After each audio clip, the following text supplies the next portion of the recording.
Hello and welcome to another stream of Red Dead Redemption 2, doing my Camp Dialogue Focus Low Honor Phase 1 playthrough.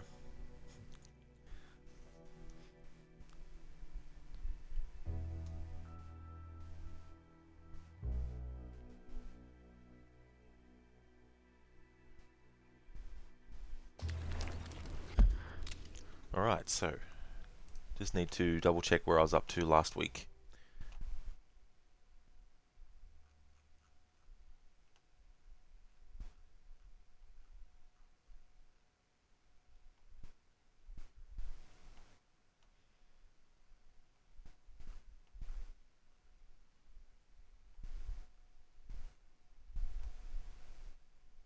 Alright, so the last character that we did the antagonizing process and movement marking process with was Susan.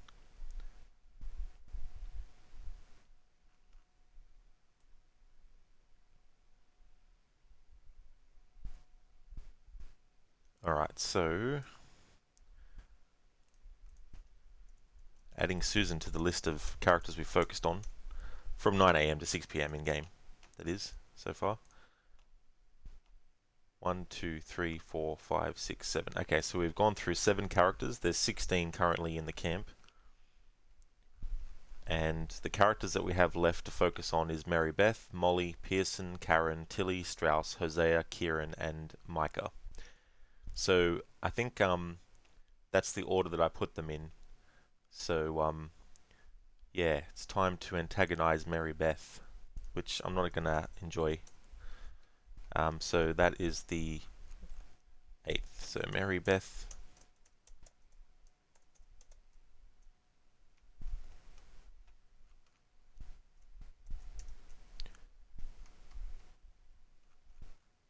Is the 8th.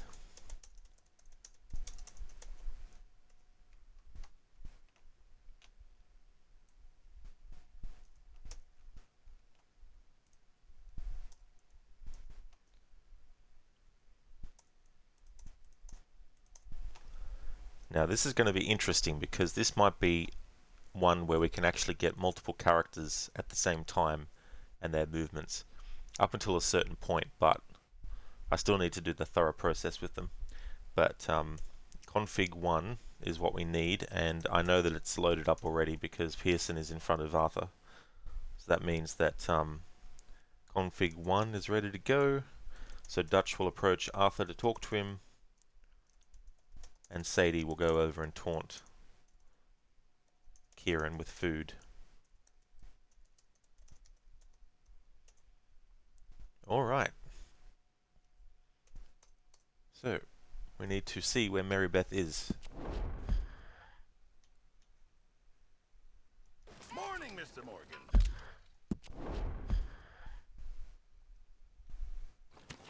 Where have you wandered off? Okay, game, you're gonna let me use photo mode? There we go.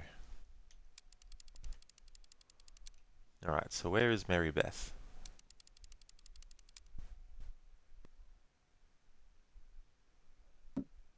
Okay, so Mary Beth, I think she's over here with Karen, yeah. So this is going to be a good opportunity to track 3 characters at the moment. So what I might do is let's see, config 1. So Mary Beth,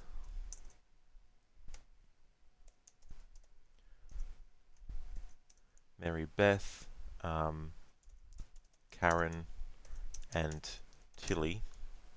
So if I go with that, it's about 9:05 AM, and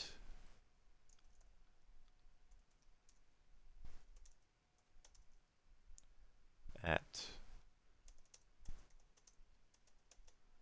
the girls' tent. There we go. Hey there, Ryu. Welcome to you, dude. How's things going for you? So with 3 characters, I can actually track all 3, and that means I can antagonize all 3. So this might speed up the process a little bit with these characters. That works out well. You doing alright, Ryu? That's good to hear, dude. Can't believe another week is almost over. It's Thursday here. Won't take long for it to be Friday.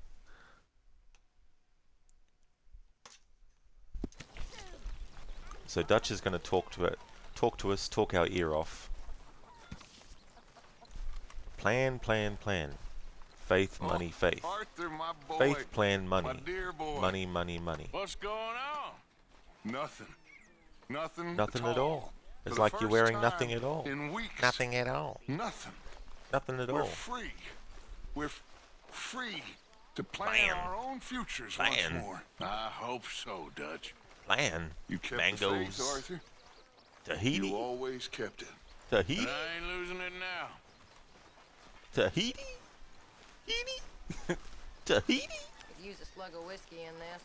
Maybe after lunch, hey?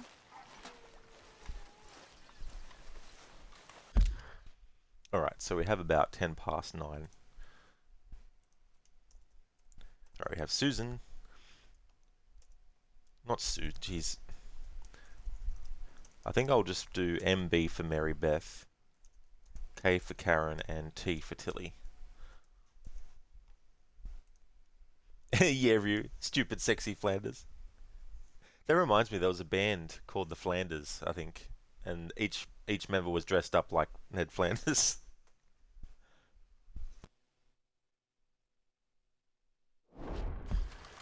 Good morning.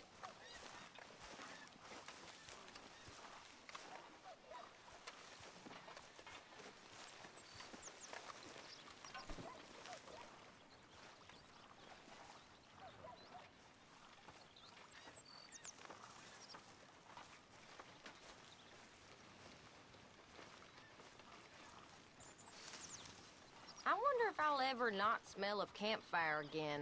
I think it's in our skin now.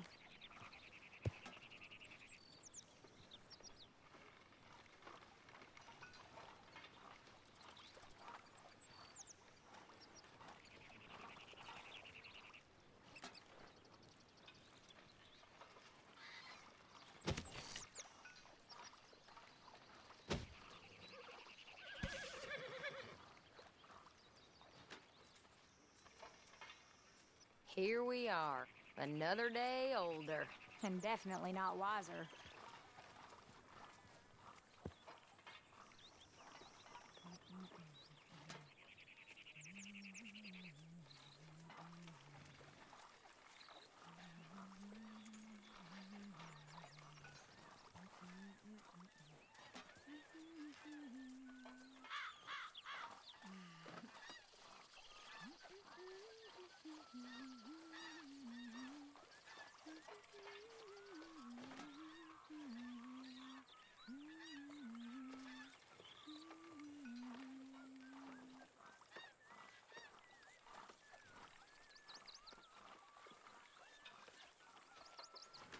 How's it going?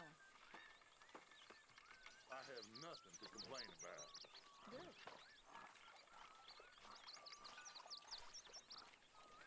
I just heard Dutch say, "I've had enough about your complaints." I never heard that dialogue from him when I was actually focusing on him, so that makes me wonder some things, because the randomization of stuff.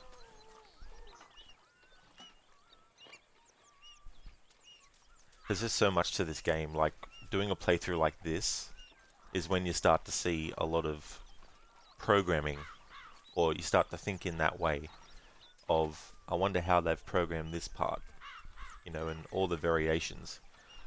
Like, for all we know, there could be 50 different variations that dialogue can happen in, just from characters being idle in the camp as well.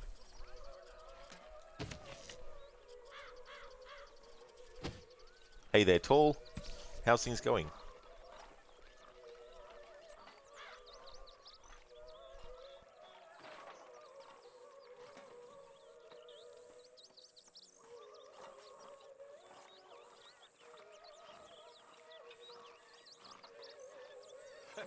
Hi, Miss Grimshaw.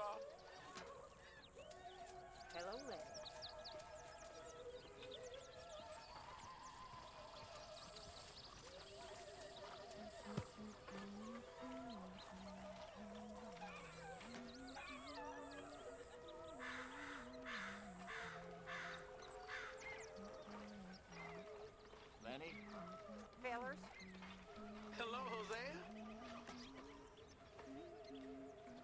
Leonard. Hosea. Have any luck out there? Sure. A few bits and pieces. Robbed a drunk who wanted to fight. Arthur never said he'd been robbed. No, not Arthur. Also, a couple of morons threatened to lynch me. So, I ran away, came back. What are you doing, horse? What the fuck? Good lad. How about you? Even Tilly's looking at the horse like, what the fuck are you Good doing? day, Mr. Morgan. Nothing that exciting. Not yet, at least.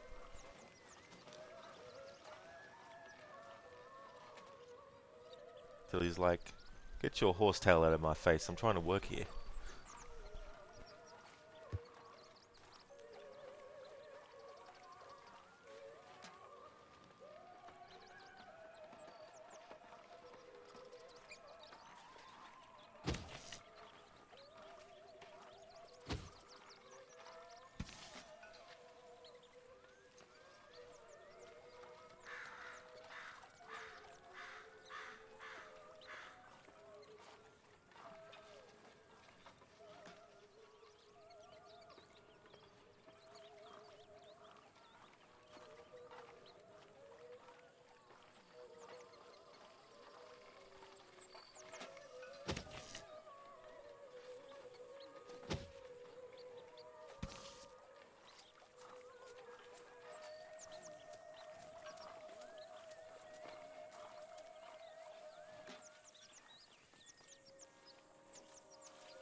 Hosea.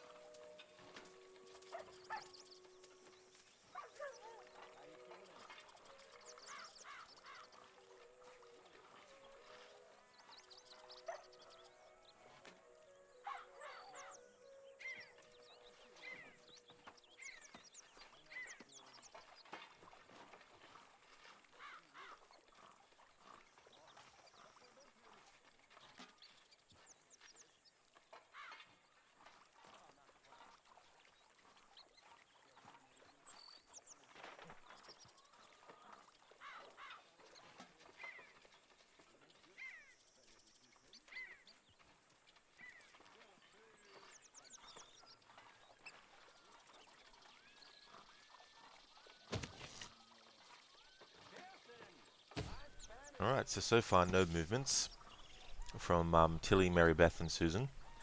So because the three characters are here, it means that I can track three characters, at least for now, quite easily.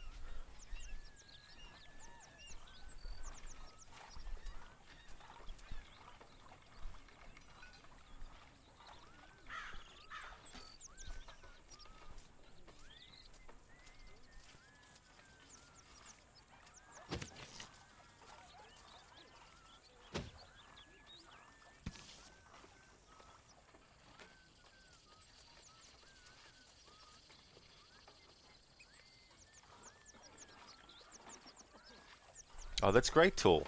That's good that you're able to get early access with it. So how's it so far?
Oh, that is a big file size. Holy shit, 79 gigabyte. And that's understandable too. Good way to make good use of it. Oh yeah, Tor, that's absolutely no worries. Thank you so much for stopping in. I hope that things are going good, and I hope that you have a great rest as well.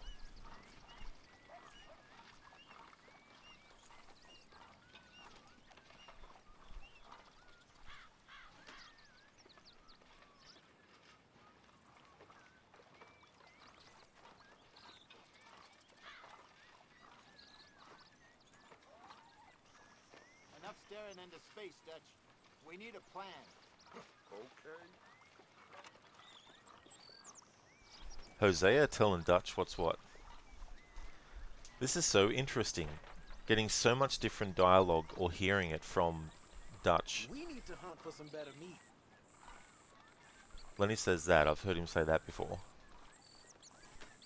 But standing over here in this side of the camp seemingly triggers different dialogues. But the one between Hosea and Dutch is a passive one in the sense that it's not an actual conversation. If I prick my finger again, I swear I'll just throw this on the fire.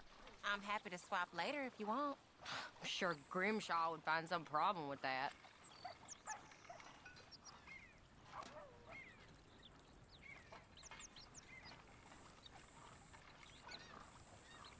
Is our food gonna be ready soon?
Just gotta force it down. That's Lenny's review of Pearson's food. Just gotta force it down.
Okay, so from 9 to 11 so far, Tilly, Mary Beth, and Karen have just been here.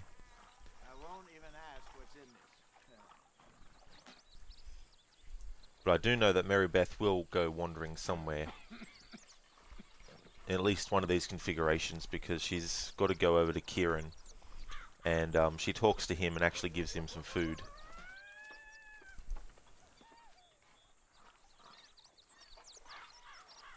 When are we eating, Pearson?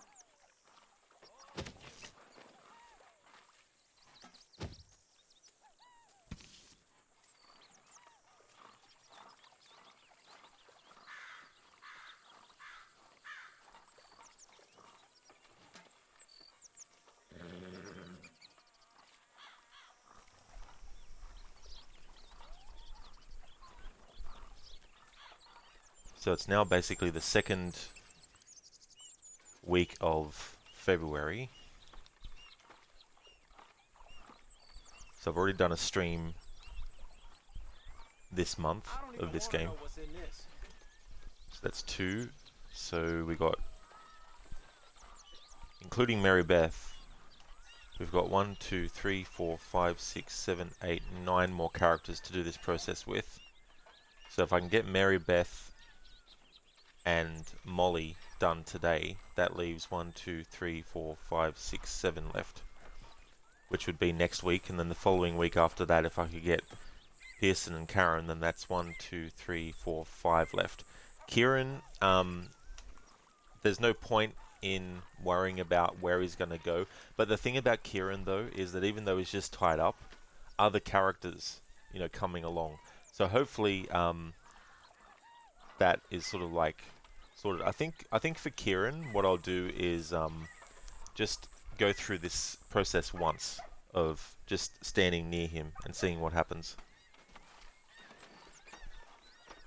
But it won't take me as long to get to the part of antagonizing him that it does with these other characters. But this is only the 9 AM to 6 PM time slot as well. So this is the thing about this, is that this process, so far, this is, it's taken me 5 streams to get to this point, right? And this is only for covering the time 9 AM to 6 PM. So we still have to cover all these characters again, except from 6 PM to midnight.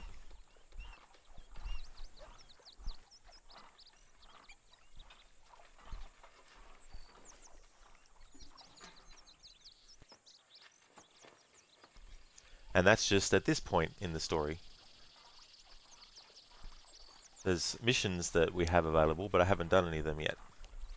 And they're the first missions that you get when you arrive in this camp. So that just shows you the magnitude of this playthrough. So if it takes me 2 months worth of streams to basically do the 9 AM to 6 PM, imagine how long it's going to take me to do this for the rest of the game.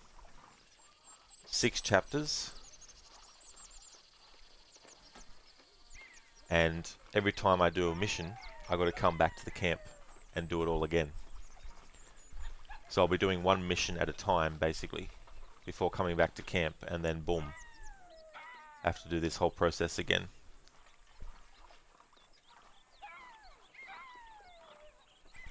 But I need to work out, though, how they've programmed this in regards to 24-hour cycles. For example, I haven't left the camp to do any missions, so after a 24-hour cycle at this stage has happened, when the next 24-hour cycle starts, does it just loop the same things again? Or is there a whole other set of things in a 24-hour period? See, I don't know whether they've programmed it to be literally a week in the game, even though you can't see what day it is. But maybe time-wise, they've programmed a week to actually be in. And so, until you do something in a mission, maybe for a whole week in-game, you've got things happening on different days. So I don't yet know that, if that's the case or not. If it's the case that after a 24-hour cycle is finished, it just loops back around, then that is a good thing, because that means that I can just go and do the next mission then. But if it doesn't, it means I'm going to have to keep tracking until such time as I work out when it's going to loop back around.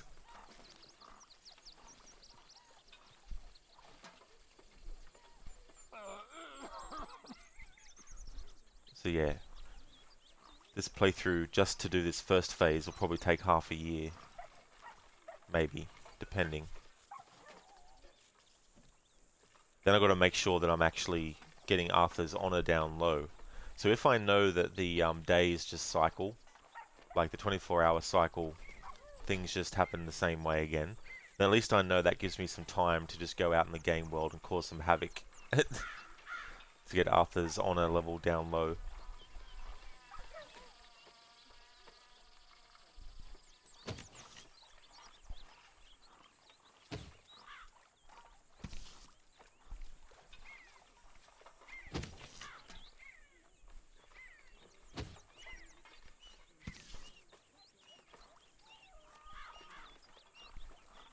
Hey Templar, how's it going? Alright, 12:34 PM and these characters have still stayed here. And this is just in the first configuration out of 3.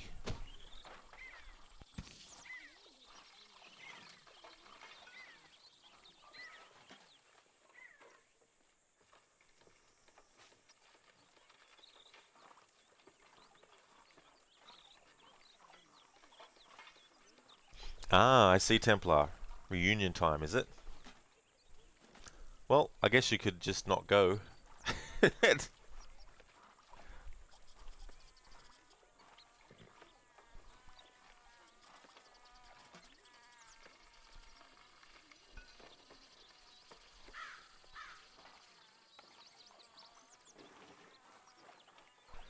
Normally you wouldn't go, but you need to flaunt your money. Ah, I see.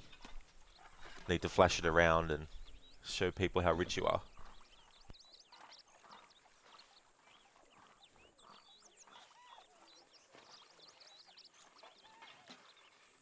That's the thing I don't get about this whole reunion thing, you know? Like,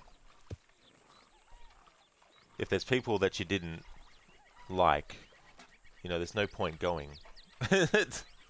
Like, if the people that you do like are still in your life, then you don't need a reunion to hang out with them. You know what I mean? You're not rich, but you've got money. Yeah. Yeah, I don't know. I mean, if you...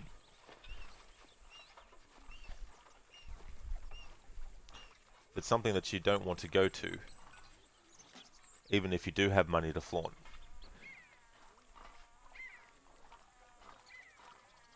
seems a bit pointless. Because, I mean, once they know that you have money, what are they going to do?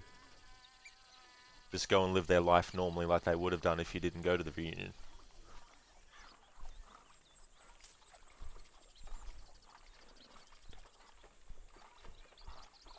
That's just how I feel about reunions in general. You know, like, if there's people that you haven't been interacting with for that long, it might be a chance to reconnect, but if there's people that you didn't really care for that much back then, they could have changed if what you didn't like about them was whatever it was, but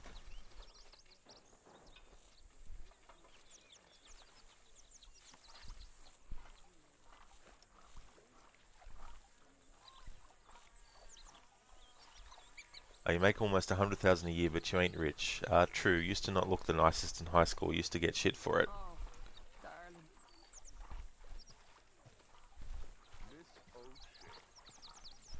It's one of those things where, like, the way I feel about high school years is, now there are exceptions. You do get those people that, you know, you meet in high school and 20, 30, 40 years later you're still friends with them, you know. But there's also this idea that sometimes when you have a grouping like that where it's going through, you know, high school, sometimes the people are only making friendships for that time only. So once that time is finished and you move to the next stage, then for that person, they're done with you. You know what I mean? Because it was just like a situation where you were kind of like put into the same group and you had to just, you know, exist with all the other people in your class. But once that point finishes, then you get some people that don't really want anything to do with you anymore because they were just interacting with you and socializing with you because you were in the same sort of thing. So Tilly is finally moving somewhere. I mean, Mary Beth. Alright, so Mary Beth leaves. So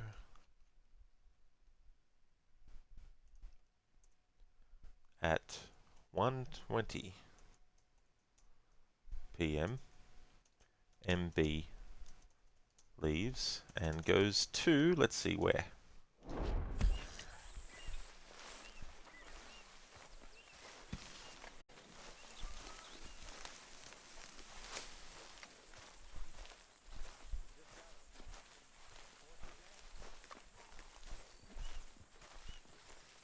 Oh yeah, down here.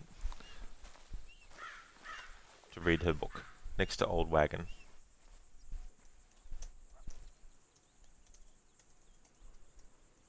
On edge of camp. Near John Marston at this point.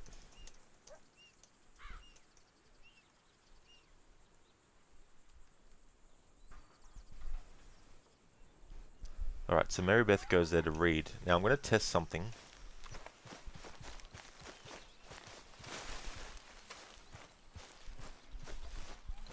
Alright, so Tilly and Karen are still there.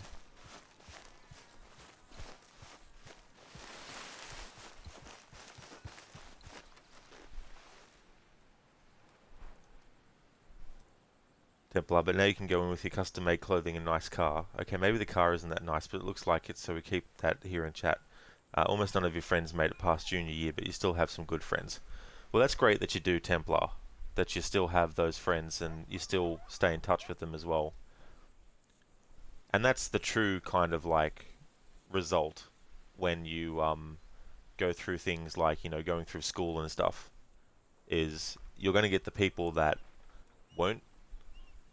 And sometimes it's not that they don't like you, that they're not your friend. It's just that they go off and do other things. And so their life takes them in a different path. Plus, you want to swing by the old welding lab in school, meet with your old instructor, and where you started welding. Oh, that's cool. Yeah, that'd be cool to catch up.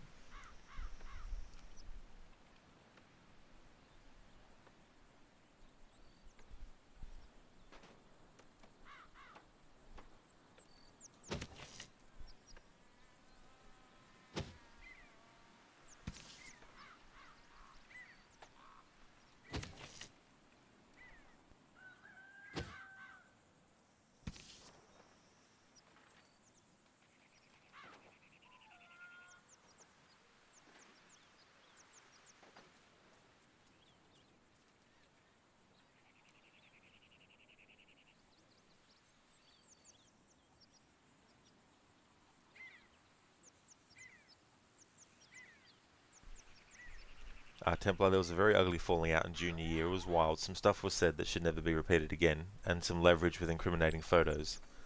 Oh, okay.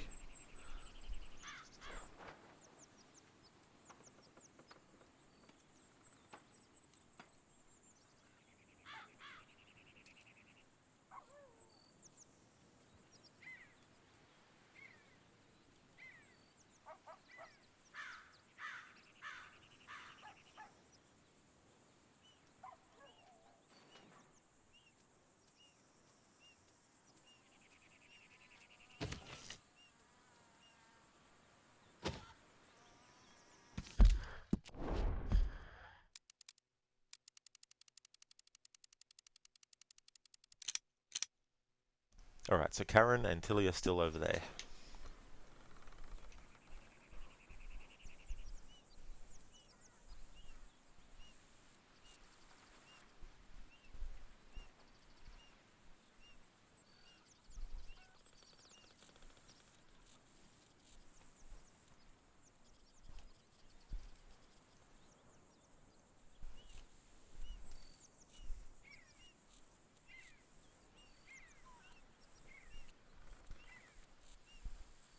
Oh, I see. So it was one of those situations. Yeah.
Templar, your number one rule is be nice to you and you'll be a good friend to you. Start to fuck with you and you'll get punished in some way.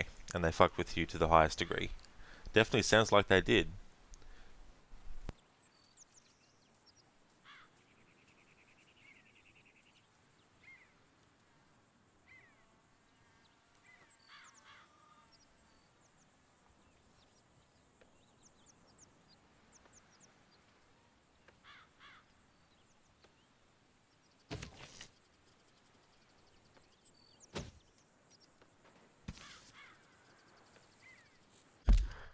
Alright, so it's 2:30 PM in-game, and let's have a look and see if Tilly and Karen are still in their spot.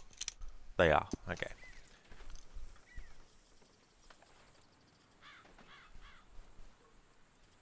This will be a good way to keep track of the three characters, at least for a little bit.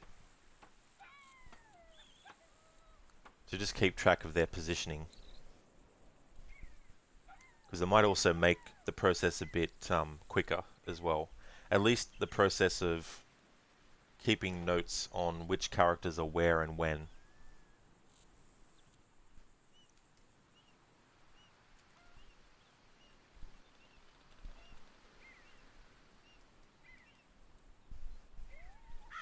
That's the thing about this process, is it's a learning experience because I haven't done this type of playthrough before. So I've got to sometimes change up what I'm doing, even if it's something that I could have been doing before this point. But there's just too many characters. But if I can get a grouping of characters like this that are close together relatively, it makes it a bit easier.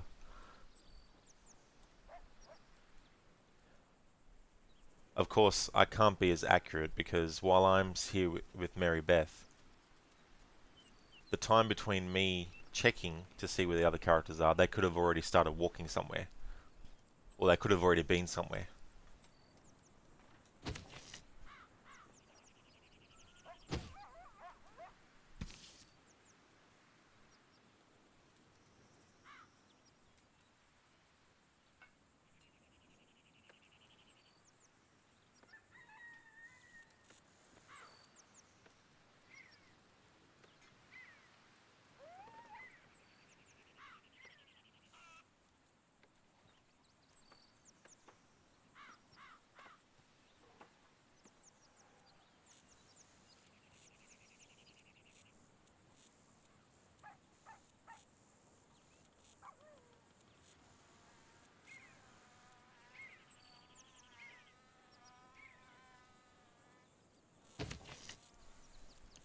Templar, you definitely made mistakes and you took credit for them, but they tried to manipulate and turn on you. Yeah, it's always good to do that. You know, to actually accept responsibility for things that are, you know, things that you've done that were in your control and that, you know, whereas some people just don't. And they have the mentality of, well, it wasn't my fault, when it actually was, but they just take the mentality of, it wasn't my fault, kind of thing. It hurt because they were like brothers to you. Yeah, imagine it would have done. You know, people that you trust.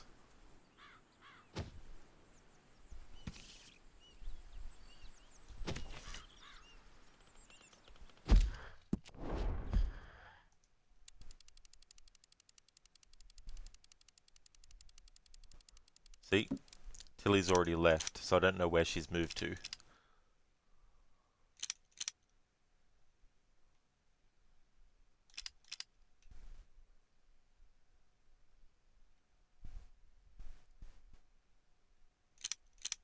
Alright, so Tilly left at some point, but Karen still stays there.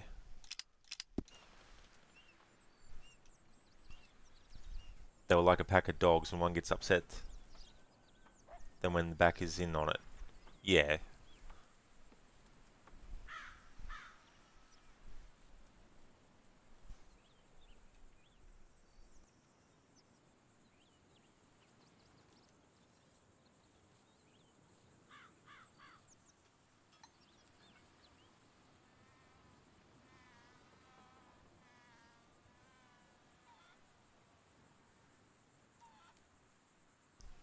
Yeah, kind of like, you know, ganging up.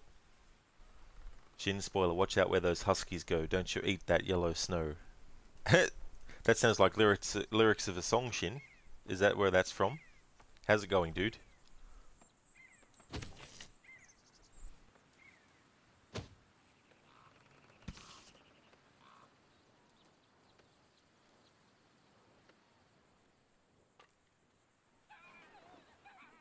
It's from Dr. Demento, is it? Yeah, I don't really know too much about Dr. Demento. Wasn't he the guy who basically helped Weird Al Yankovic kickstart his career? Oh shit, I've still got the GTA 5 message. Whoops. Need to fix that. That's something I forgot to do. Because we're not playing that at the moment.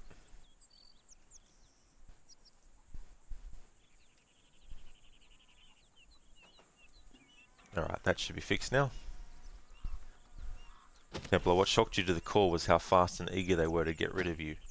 Yeah, that kind of thing makes you think that they were probably plotting something from the beginning. Or they at least, you know, were all thinking on the same page. So it is lyrics from a song, Shin? Cool. Oh, I mean, it is the same dude, yep. Sorry. Yeah, Weird Al Yankovic is so good. One of my favorite songs of his isn't actually a parody of a particular song, but he's a big fan of the band Devo, and he did a song called Dare to Be Stupid, which is an homage and tribute to Devo.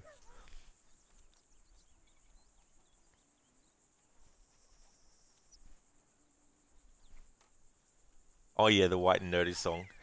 Yeah, that is a good song.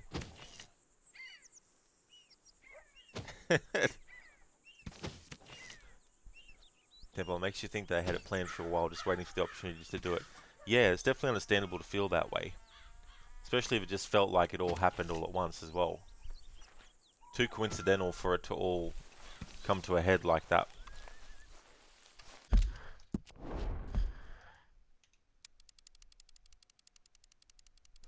Okay, so now Karen has left. So I don't know where they've gone to, but around 3:40, let's say around between 3:30 and 4, they just go somewhere else.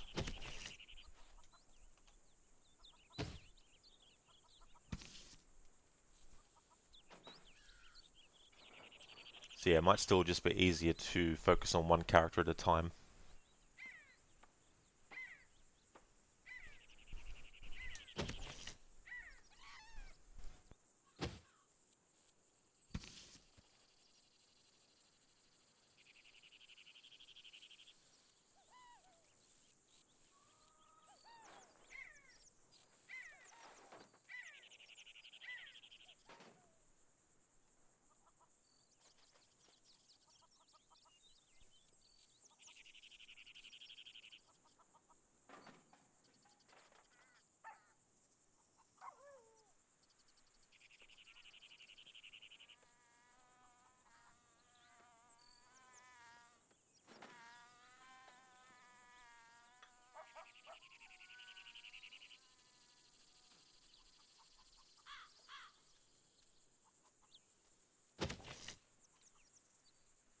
Alright, so it's 4:01 PM in-game. We have 2 more in-game hours to wait on this configuration to see where Mary Beth's going to go and what she's going to do. And then I'll need to reload to get a different configuration and then do the process again. And then after that there's another 3rd variation and do the same process again. And then once that's done, it's antagonizing time. And there's 4 different combinations that I do with each character as well. Templar, last you heard through, though a couple have already gotten arrested a couple of times, and some car incidents, and one apparently has money issues. You think you're good in life? Yeah. The thing about that, though, is that you got to be careful about wishing too much harm on other people, because it can actually backfire as well.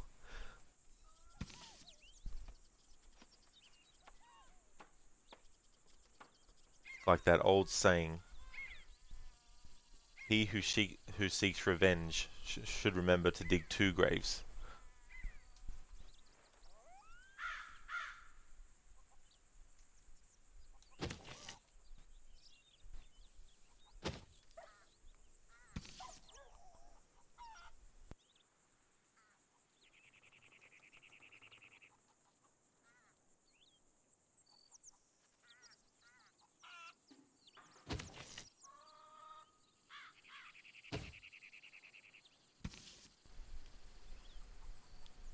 Templar, you don't wish harm on any of them. You guess they just never matured. Yeah, that's it. You know, like, people... Like, this is the thing, right? Like, everyone has their own things that they can either do or not do, right? That's like internal factors. But then there's external factors that are out of everyone's control. Like, for example, an internal factor is if you wake up one morning, you have the choice to either go out there and do bad things to people, or you can do good things to people. That's your choice. An external factor is you walk out your house and some idiot just drives along and runs you over. Like, that's an external factor that was out of your control as well, just to use an example. So when you have people who are doing stuff that they shouldn't be doing, eventually there's going to be a consequence to that. And that's internal factors then, you know, being affected by an external factor. So if someone's going around doing bad thing, then they're eventually going to get caught up on it, you know. And then that's when the external factor comes in and says, right, you know, this is your consequence now for doing that. So as we go through life, it's very easy to, you know, forget that from both perspectives. You know, it's like you should feel that you're able to do what you can in the sense of like what you're able to accomplish. But at the same time, there are going to be external things that will, you know, change that or try to get in the way. And sometimes those external factors are people, of course, but sometimes they're just circumstances as well. Shin, here's the full quote. Seek revenge and you should dig 2 graves, one for yourself. Okay, so that's the full quote. Yeah, so I guess then I was paraphrasing the quote.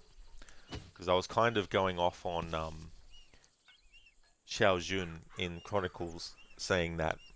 But she said, she who seeks revenge should remember to dig 2 graves, which is obviously her paraphrasing that. Templar, one loved to drift when there was ice on the road. Something was bound to happen. One you're not surprised has trouble with the law. He purposely did shit that would actually get you put on the no-fly list. He was facing parole and community service at 16 for calling a threat. Really?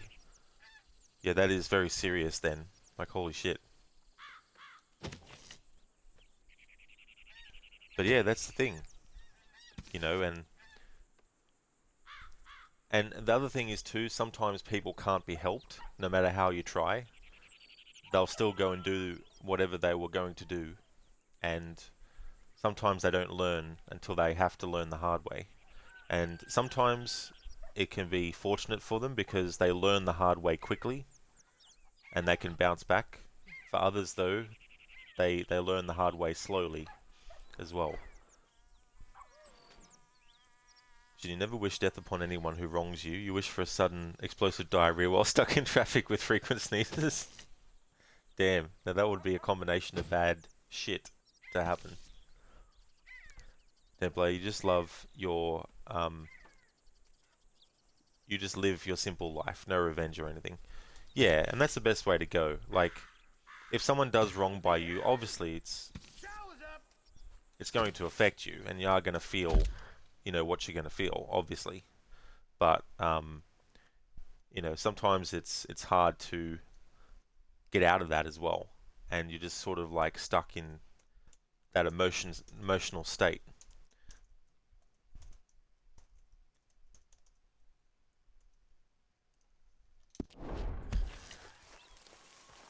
Hey, Arthur. Hey, Mary Beth.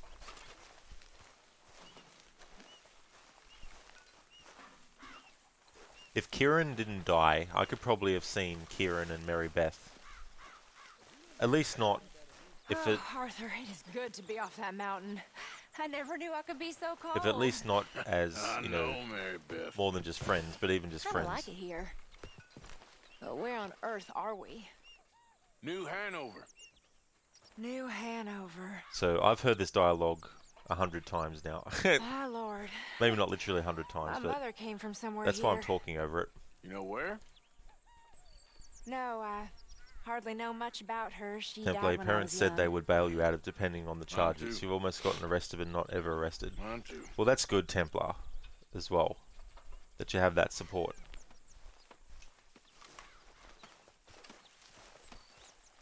Okay, so Mary Beth has that conversation with you, and so it looks like she's going over to the rock near where Sadie is.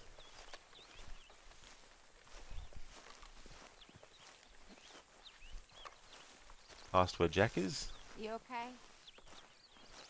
Don't even ask. Yeah, I ain't doing much better.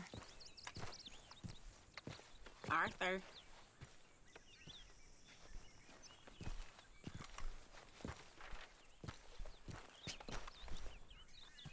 Alright, so Mary Beth stands next to Tilly.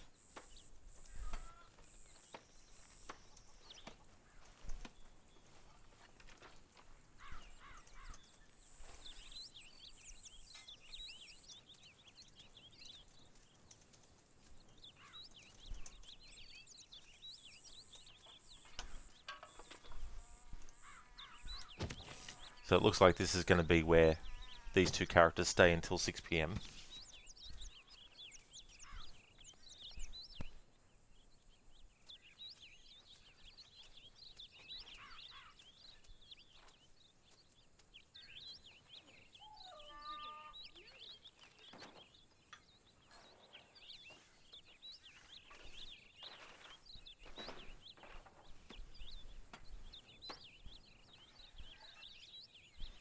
Well, that's good, Shin. Yeah. That is good. Thanks for revealing that spoiler. Temple, you've almost gotten arrested but not ever arrested. This was when you were fresh out of high school. You've mellowed out a bit. Love to party and drink and other activities, but not to the extent it could cause trouble. Even not much drinking. When you're partying, you maybe have a couple of beers, but no hard stuff. That stuff is saved for special occasions. Yeah, that's definitely fair enough to have that approach.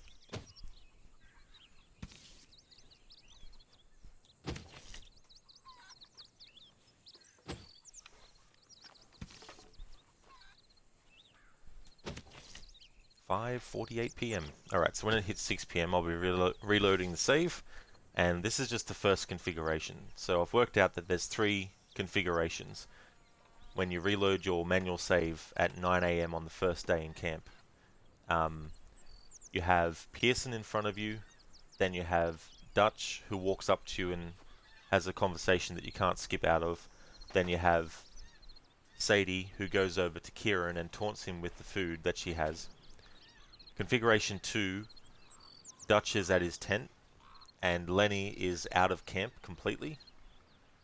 And configuration 3, Dutch is at his tent, but Lenny is in camp. So they're the 3 different configurations, so far at least, that I've worked out that these characters cycle through from 9 AM to 6 PM. Alright, so they just stay there till 6 PM.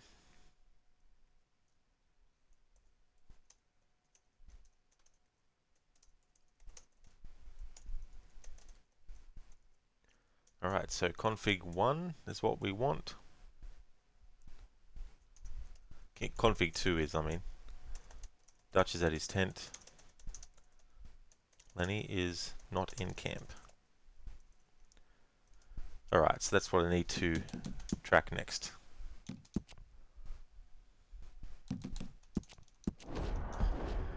Deadblade, I'd rather live to see yourself get married and have kids and hopefully grow old with your wife and check out around 78. Yeah, it's good to have sort of like goals and plans sometimes. But also with the backup in case things don't go the exact way that you want.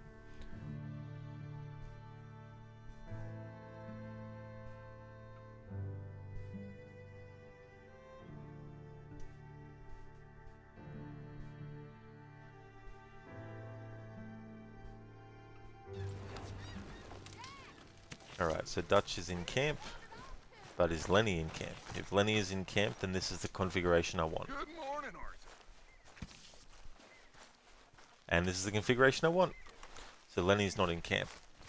Alright, so let's go over to where Mary Beth, Tilly and Karen are. Good morning, Arthur. Could use a slug of whiskey in this. Maybe after lunch, hey? Alright, so even though the configuration is different with other characters, that dialogue that they just said now is something that they said in the first configuration.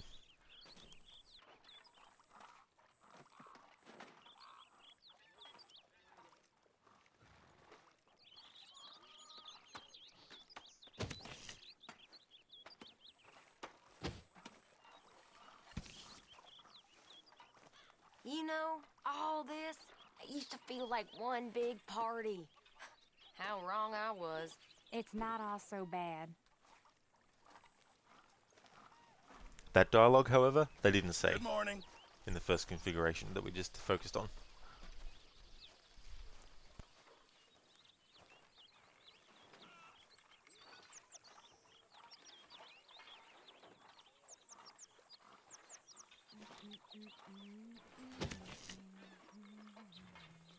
I wonder if I'll ever not smell a campfire again. I think it's in our skin now. That dialogue, they do say in the first configuration. So I'm predicting that these three characters for a while in each configuration are just going to be here, which makes sense because they're working. At some point Tilly leaves first and then Karen leaves after, but I don't know when that was because by the time I looked to see where they had already left. Not at the same time, but individually when I looked where they were. Here we are, another day older. And definitely not wiser.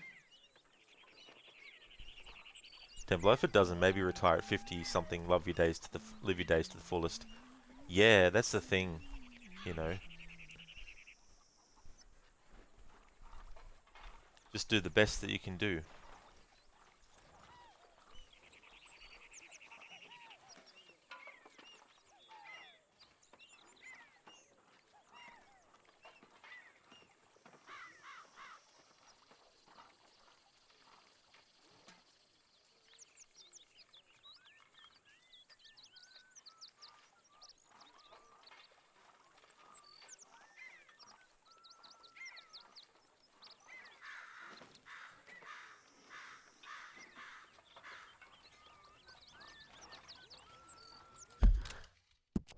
Who the hell was that character that was making those breathing noises?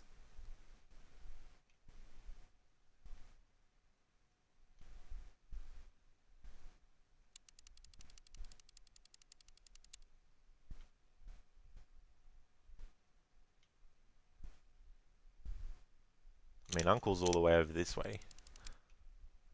It was breathing noise, wasn't snoring. I thought it might have been Pearson coming back the other way, but he's not here, so yeah, that was weird. Templar, you'd rather get married though.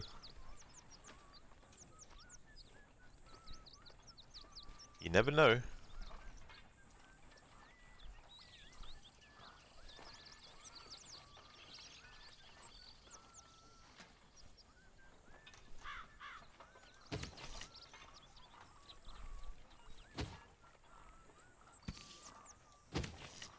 I remember, you know, growing up. See, I didn't think of any of this stuff when I was growing up. You know, my only thoughts when I was growing up as a child and stuff were, you know, obviously things like video games and cartoons and stuff. But as I got older, my interests were still in that area of movies and video games. I never, you know, thought to myself, I wonder if I'll get married one day, or, this is what I want to do with my life, or, this is the career I want. You know, none of that was anything that I sort of thought about, and when I was 20, I actually was seeing someone, and they wanted to get married, and I said no, and they really were taken aback by me saying no, and they were very upset about it. And the thing about it was, that was just a thought that had never entered my mind Hello. about getting married, even at that age, you know. But it was one of those things where I just wasn't ready. And at the time, that's what I thought it was, only. That I just wasn't ready, you know. But then later on, someone else that I was seeing, this is, you know, a few years on, actually asked me as well, you know, and then at that point I started to think, is it because I'm not ready, or is it because I just don't want to? And I realized that it's just that I don't want to. And so that's the way it's been ever since then. I would have been about probably 22, I think, or 23 at the time.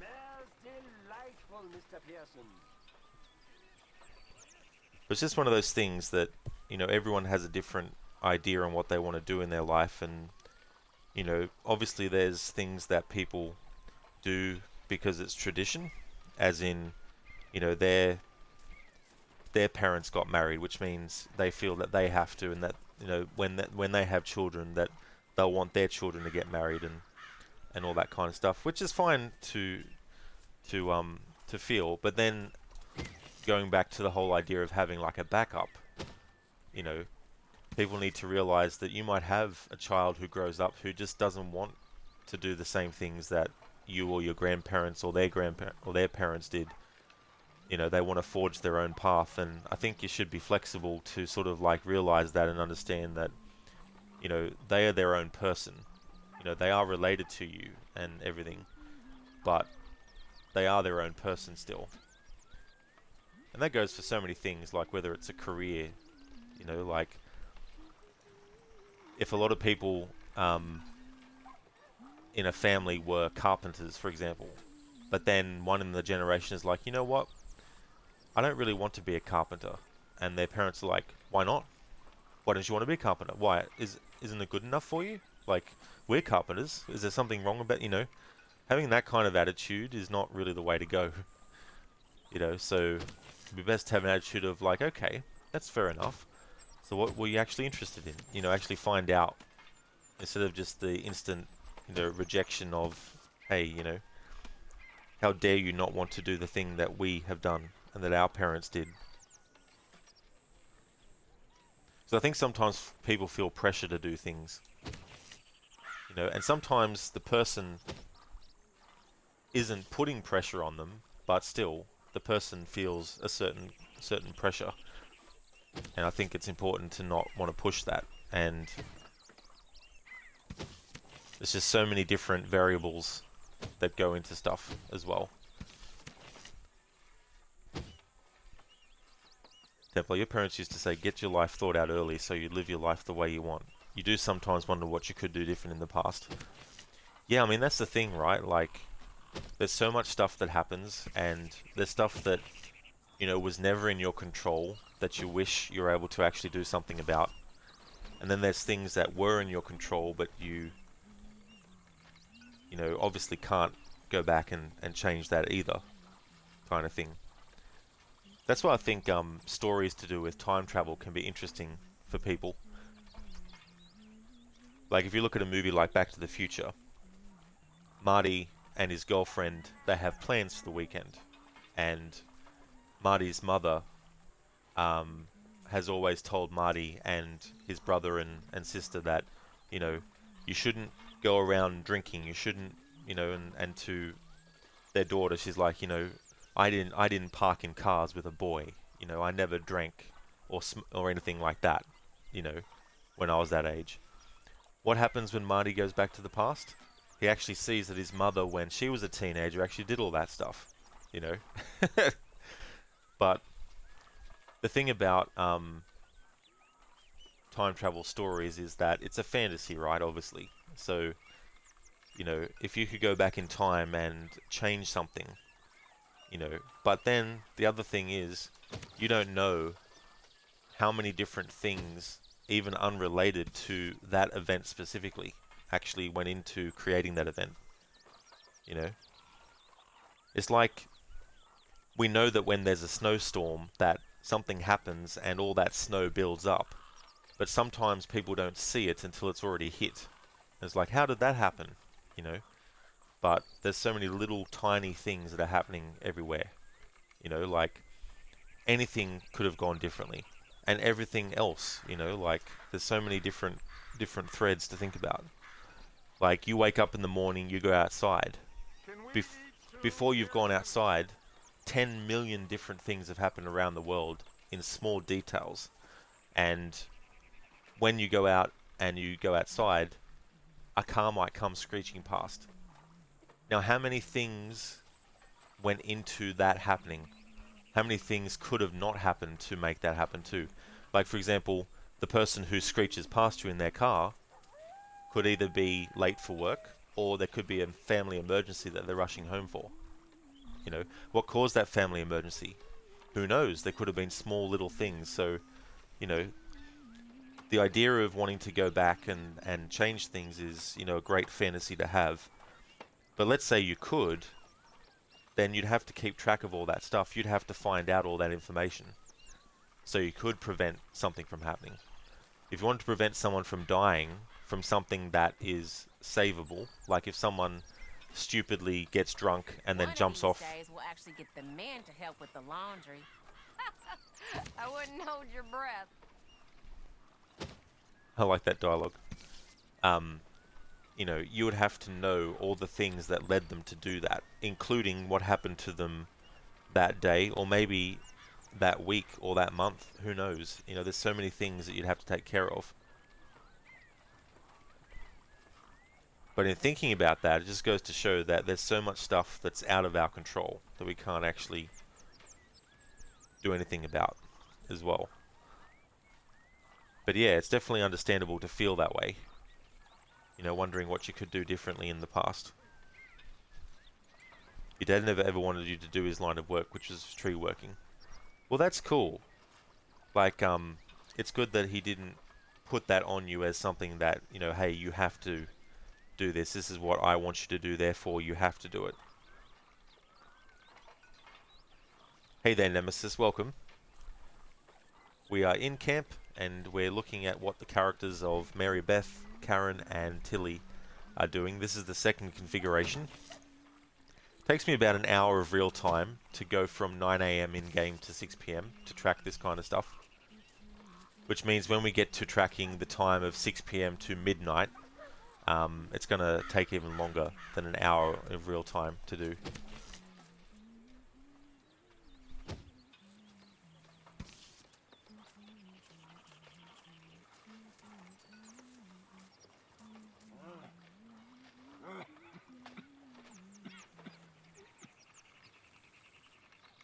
I'm famished, Mr. Pearson.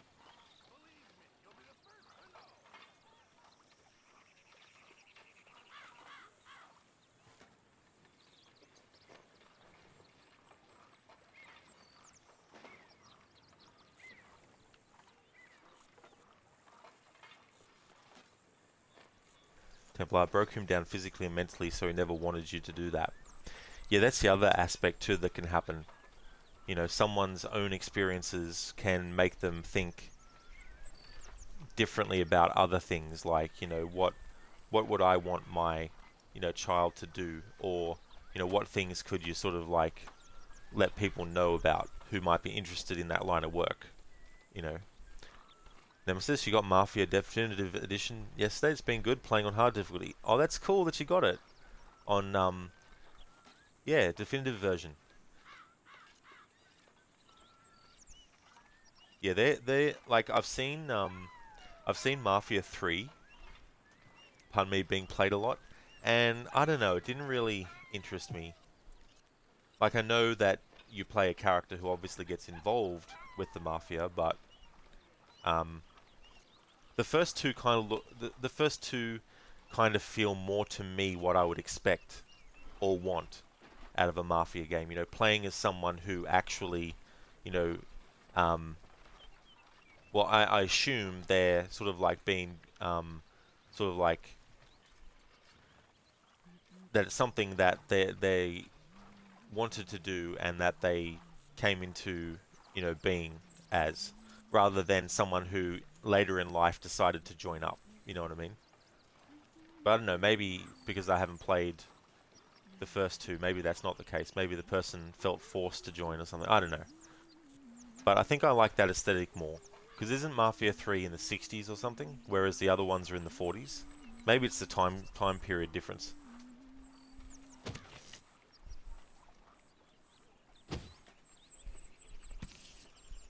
Templar was hard because you saw him go from this man who was strong as fuck, lifting 100-pound tree trunks, to having a hard time lifting cat litter.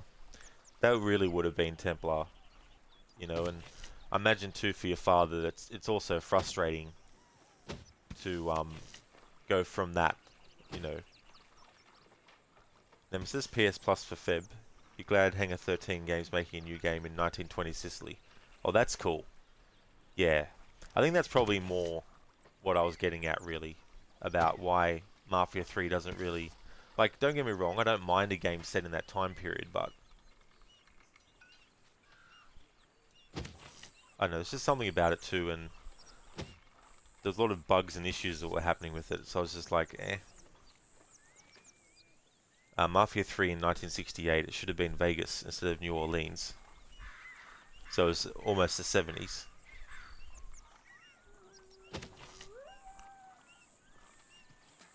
Templar, he just got old and his body was worn out. Yeah. And that's the thing that happens.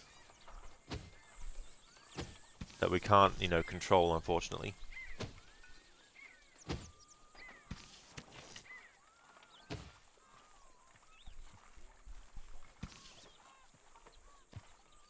Talking about,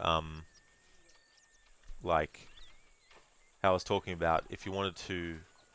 If you could go back in time and you wanted to stop something from happening, about how you'd have to know all the little events that happened leading up to it with everyone involved. So it'd be something that, you know, you couldn't just pick up straight away. But it made me think of the movie Groundhog Day. And for those who haven't seen the movie, Bill Murray plays this character who is a news reporter. And he's sent somewhere, I can't remember, Puxatawney, that's it. He's sent to Puxatawney to cover the Groundhog Day festivities. But anyway, something happens, we never find out what causes it. But something happens where, at the end of each day, or if he dies during the day, when he wakes back up, it's the same day all over again. He keeps the memories of what he's experienced, but everyone else doesn't. And as the movie goes on, he does the usual stuff, like, you know, sees what mischief he can get up to. But then, after a few loops, it gets to a point where he really starts to feel the weariness of having to re-experience the same day. So that's when he starts doing things like killing himself and, you know, having a bath and then putting the electric toaster in it and stuff like that. But ultimately, he basically learns everything that's happening in the town, when it happens, who it happens to, and he starts to actually help people. So he's like, right, at 6 PM, this is going to happen, so I need to make sure I get over there to stop them from hurting themselves. You know, so it gets to a point where he knows all the movements of everyone.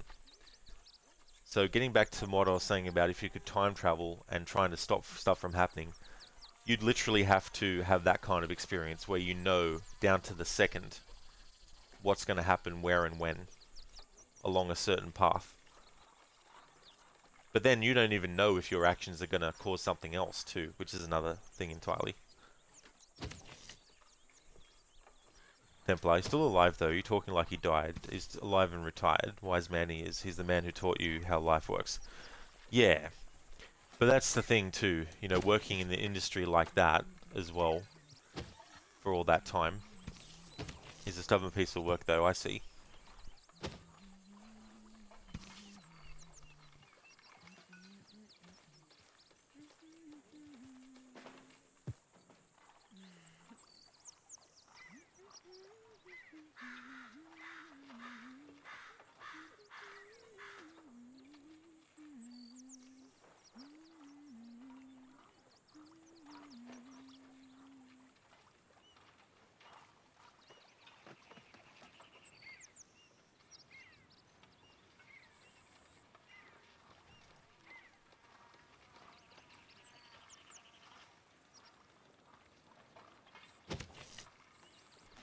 Alright, so it's 12:29 p.m.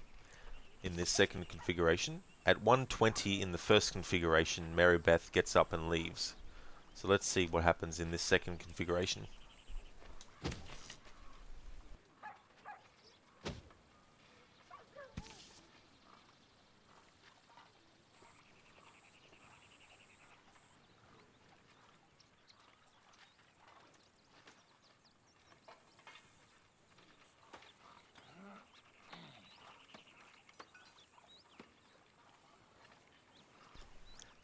Templar. Still thinks he's a young man. He's a little crazy though.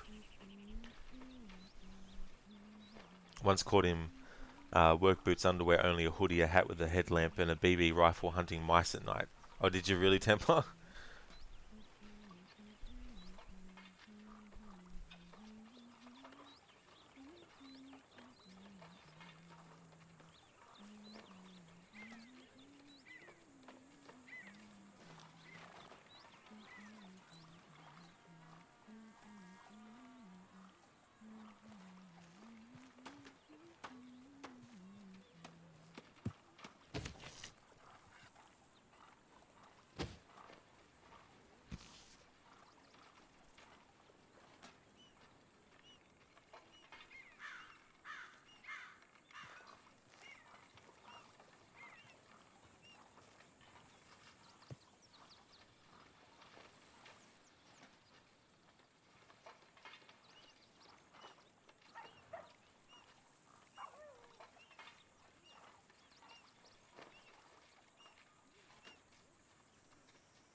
Templar, he hates mice. He'll stop at nothing to get rid of them.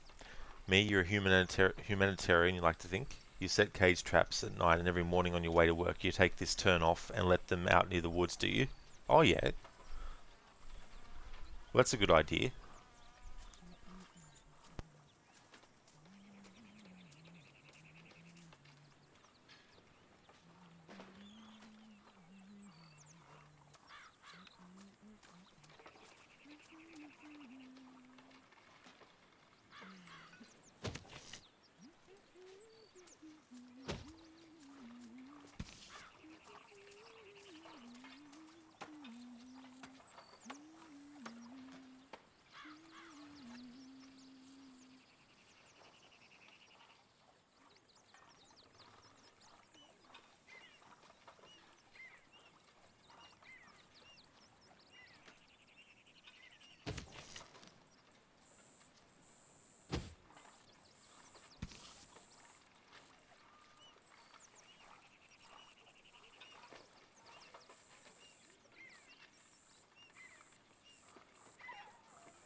Templar, you prefer to prevent death if possible. After all, you only get one shot in life, in time. That's very true.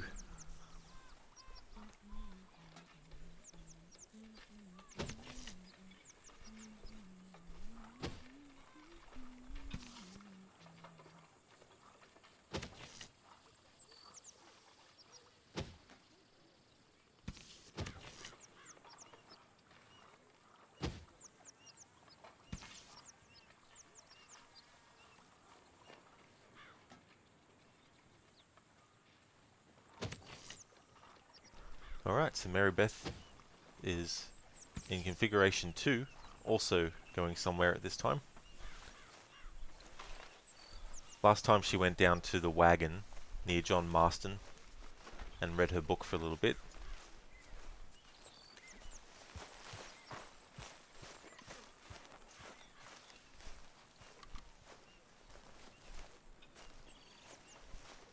Templar. You don't have a way to view every possibility.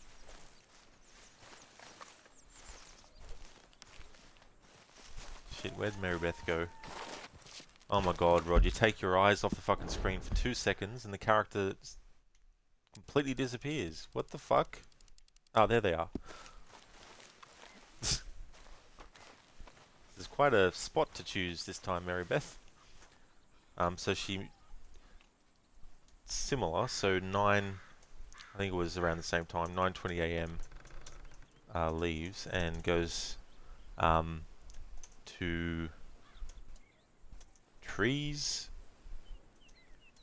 I know trees near old, what did I call it? Wagon. Old wagon. There we go. But yeah, that's true as well. But yeah, there's so many things that are at play with so much stuff.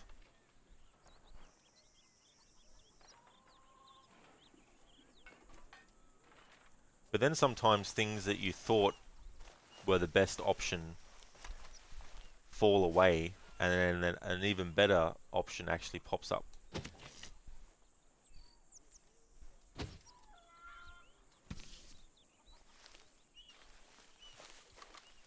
That is the game of life.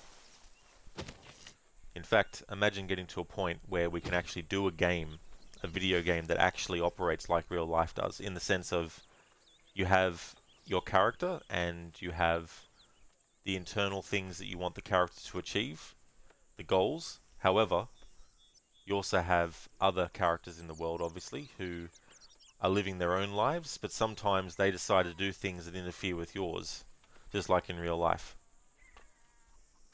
So your main character could be going along in the game world, making friends and all that kind of stuff, and then some other character in the game world could just decide to run over you and put you in hospital, and then your character's in hospital, and then that makes the game a hospital game for the time being, and your character might die. I don't know if many people would like to play that game, because we're like, well, how's that fair? We die because some idiot ran us over, and then we're, you know, it's like, yep, that's the game of life. Like the literal video game of life. We, of course, get simulations of that kind of thing in video games now, but not to that in-depth extent. But the amount of detail that goes into not only environments and character, but also programming, keeps improving and advancing, then potentially that kind of game could become a reality. But yeah, I don't know how marketable it would really be. It'd probably be like a very niche kind of game, and you know, it'd probably be understandably a very low budget kind of looking thing, I imagine.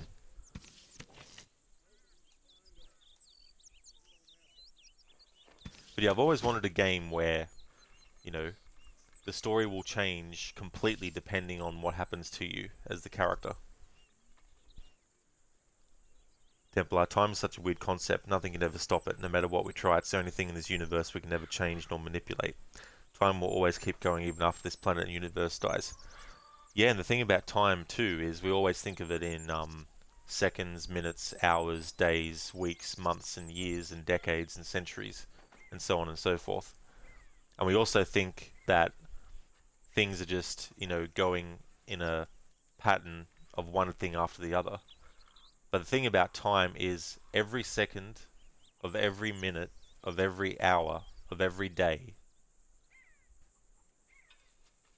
billions of things are happening instantly in that moment all around the world to everyone and to everything. The only difference is that for some people it might be daytime, for other people it might be nighttime. That's the only real difference about that. So when you take that view, it's crazy to think about how many things are happening literally right now around the world.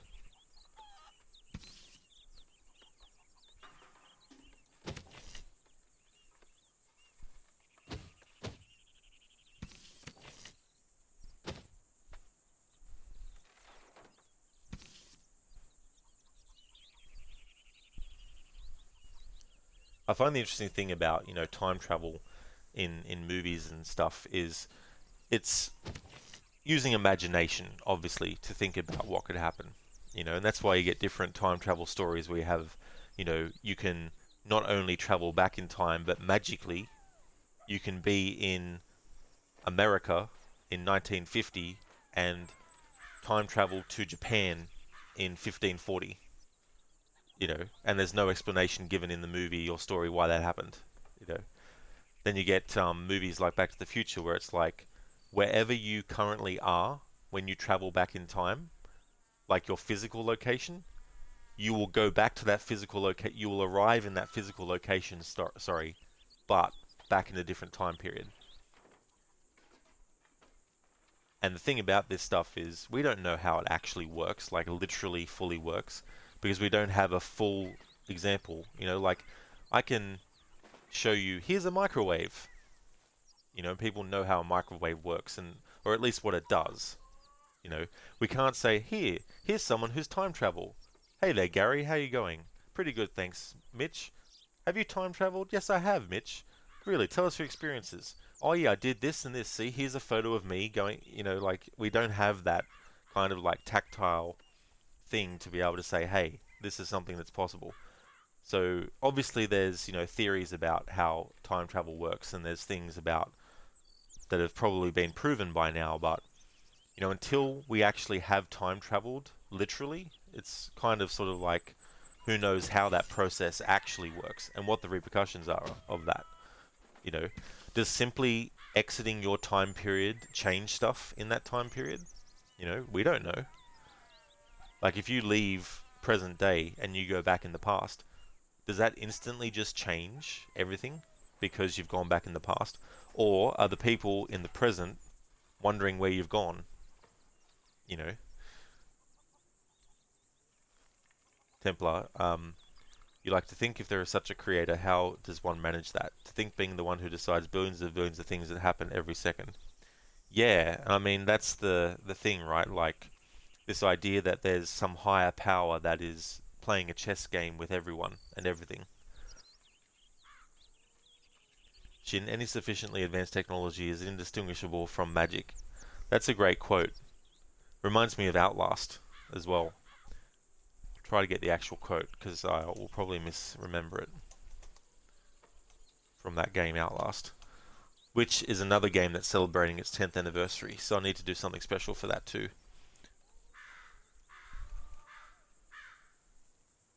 In fact, I better make sure I make note of that for myself, if I haven't already. Mary Beth's still there. Uh-huh. I hadn't put it down. Alright, Outlast. Celebrating its 10th this year. I'll see if IMDb has the actual quote.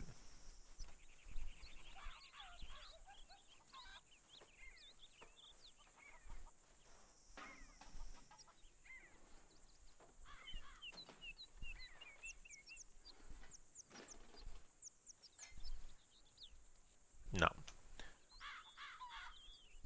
Not on IMDb. Anyway, there's a quote that kind of goes like this in Outlast. One of the patients says that if you showed a caveman our technology, they would think it was magic. If you showed magic to us in present time, we would think it was technology. Something on those lines. Temple and the madness that would cause to our minds in just one decision. Yeah, well that's it too. And I mean, you know, with time travel, like who knows what the mental side effects would be of that too, you know? Like let's say it was possible. Would the body be like, holy shit, what the fuck's going on? Would the mind be like, holy shit, what the fuck's going on, faint? You know?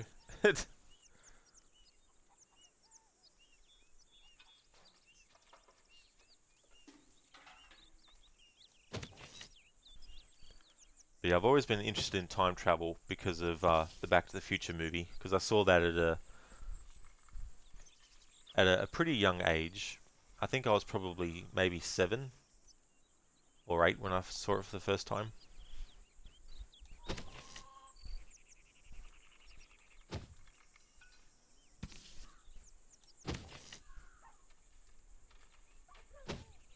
Alright, so it's 3:18 p.m. and Mary Beth is still in this position in configuration 2. In configuration 1, she stood where she went from 1:20 to 5:05. So let's see how long she'll stay here.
Alright, 4 p.m. in-game time in configuration 2, tracking Mary Beth, and she's still standing there at that location.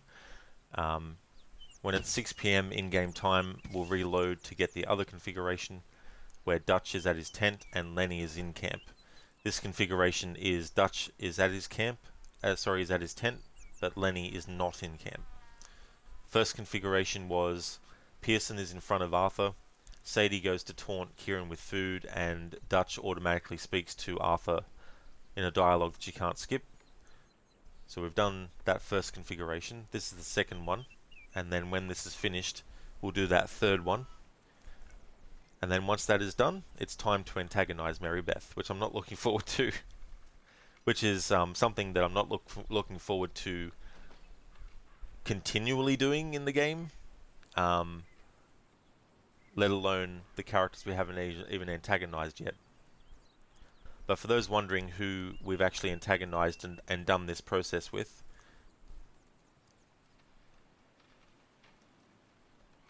so I've tracked the movements of and then antagonized Dutch, Sadie, Lenny, Jack, Abigail, John, and Susan.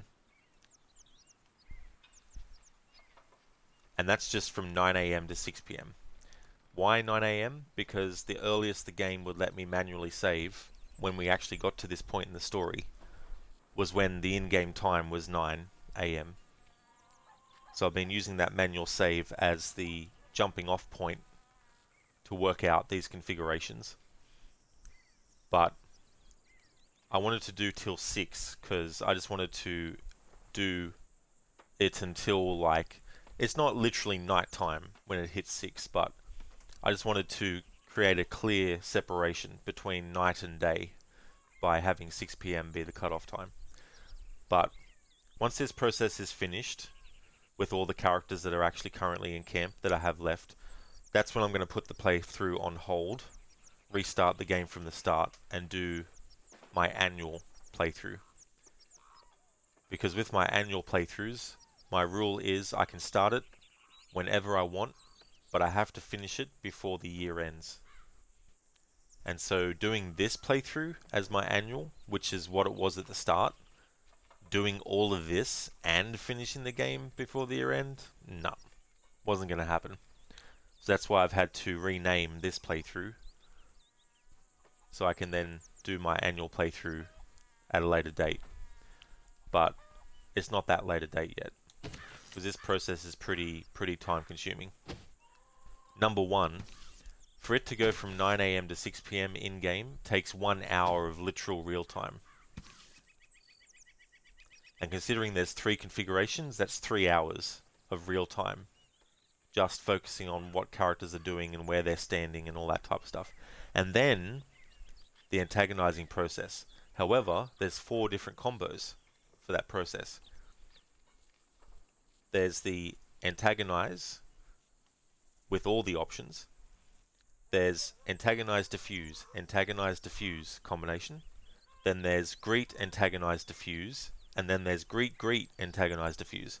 The reason being that when you actually do different combinations, you can get different responses from the characters that you're antagonizing, but you can also get different insults that Arthur throws at them. Sometimes Arthur will repeat stuff, yet you'll get new stuff as responses. Sometimes they'll keep responding with the same stuff, but you'll get different, insults that Arthur will do. So this whole process for just one character takes about 4 hours of real time. And this is only the 8th character that I'm doing this process with. And I'm doing this game at the moment 1 day a week.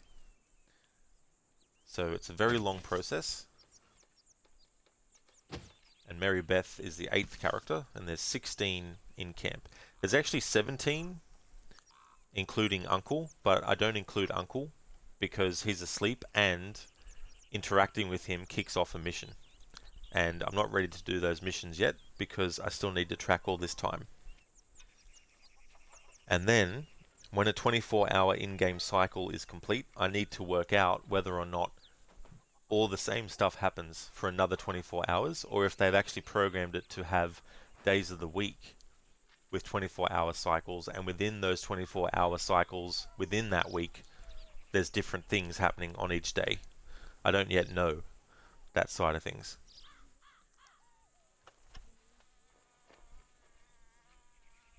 Because if so, it means I'm going to have to keep track of 7 days in-game. Okay, so 5:05 p.m. Mary Beth is moving on somewhere else.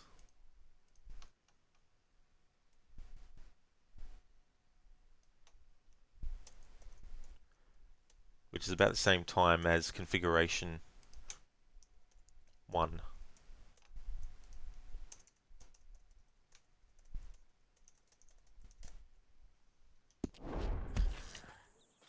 Hello, Arthur.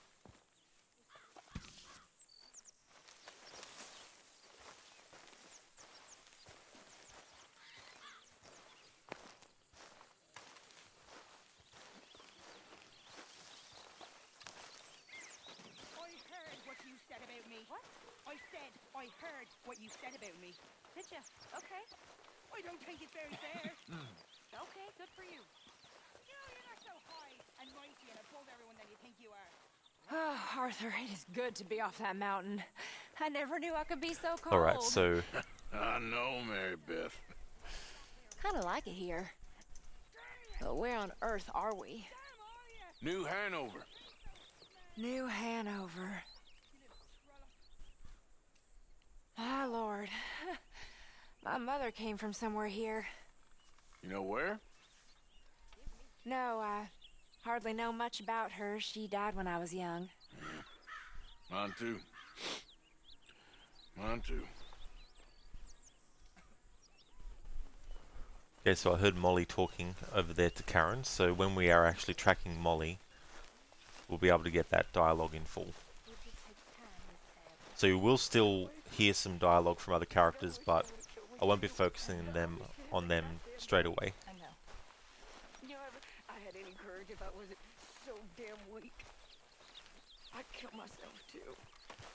We both know that ain't true. We both know the bravery is in the living. I don't know you very well, but I can tell you're brave, Mrs. Adler. I really can. I don't seem very brave. Nonsense. You're about the bravest woman I ever met. And that tells me you got the courage. The courage to live. Okay, so in this configuration, Mary Beth goes to where Tilly is as well. I really do.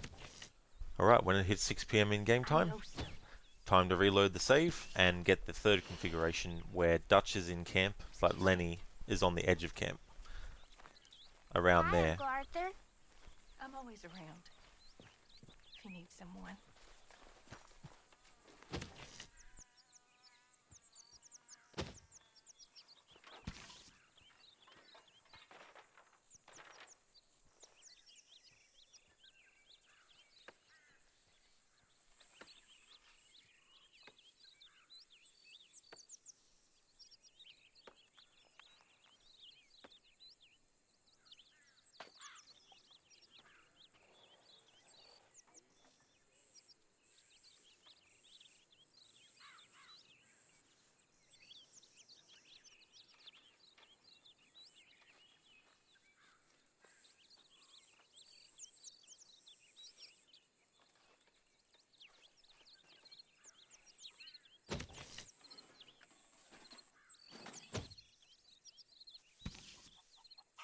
How's things? Very well. That's good to hear.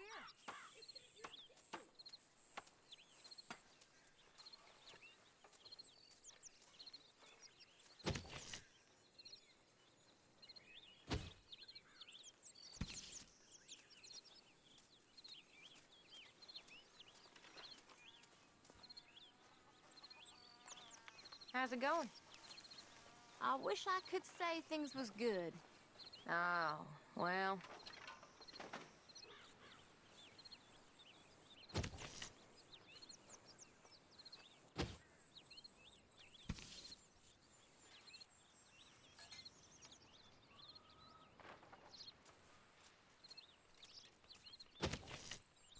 Alrighty then, in this configuration, Karen joins Tilly and Mary Beth where they're standing. Alright.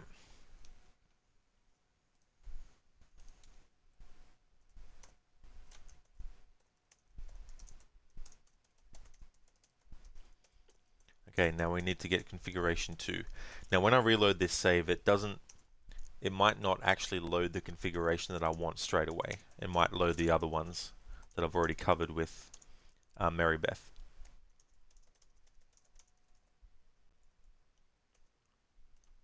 So I'll just have to keep reloading this manual save until it happens. The difference with a manual save and an autosave reload is that with the autosave reload, I think, and I could be wrong, maybe it's not 100% of the time, but it'll actually load you at a different time in the game than when it was when you actually had the autosave happen, like the in-game time. Whereas manually, whenever you reload it, it is always the same in-game time as where you saved it.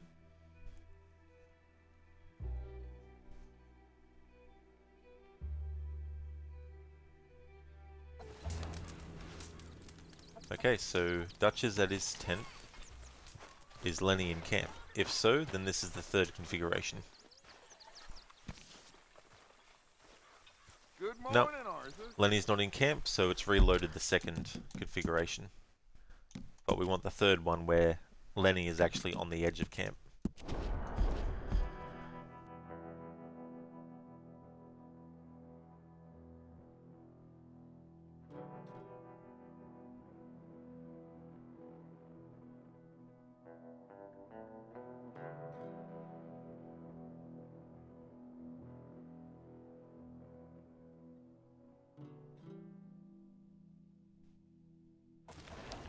Morning, Arthur.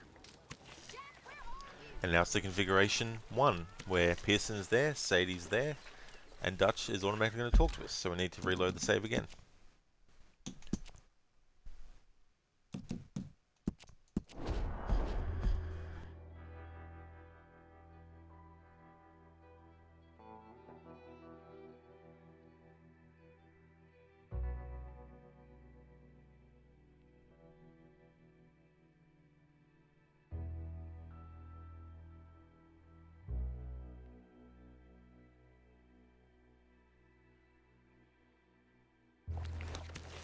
Good morning.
Morning, Mr. Moore.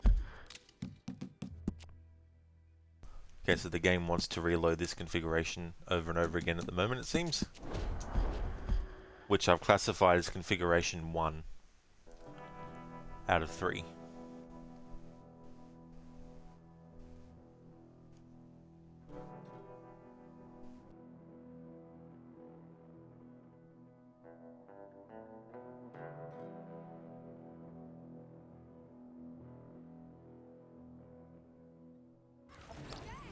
Hello, Mr. Morgan.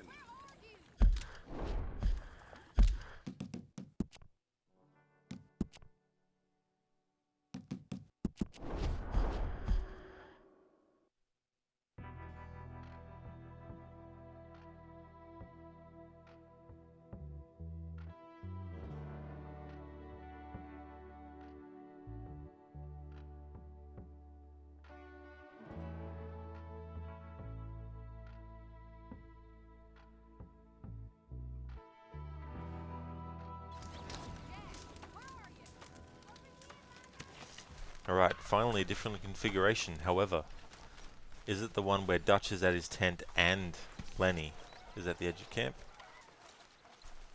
Yes! There he is.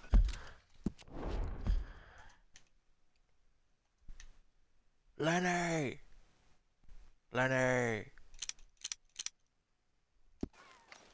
Alright, so back to Mary Beth.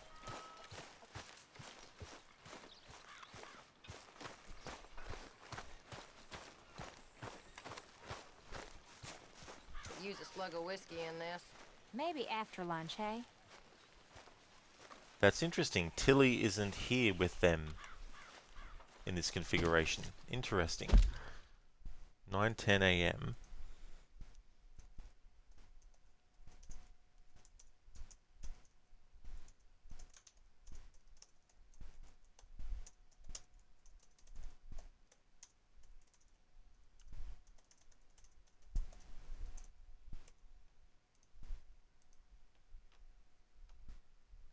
Lightning Blade, thank you so much for the follow.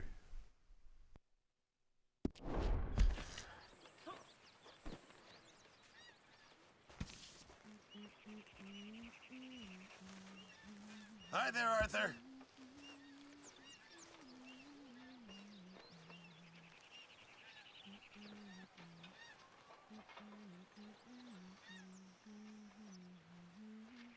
You know, all this, it used to feel like one big party. How wrong I was. It's not all so bad.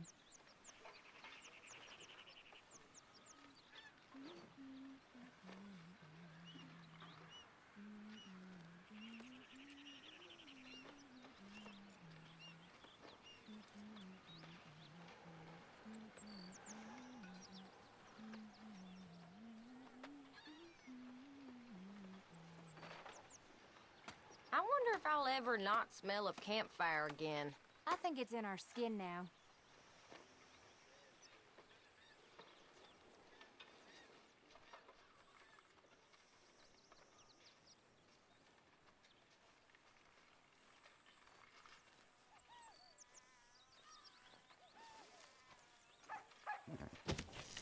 Hi there.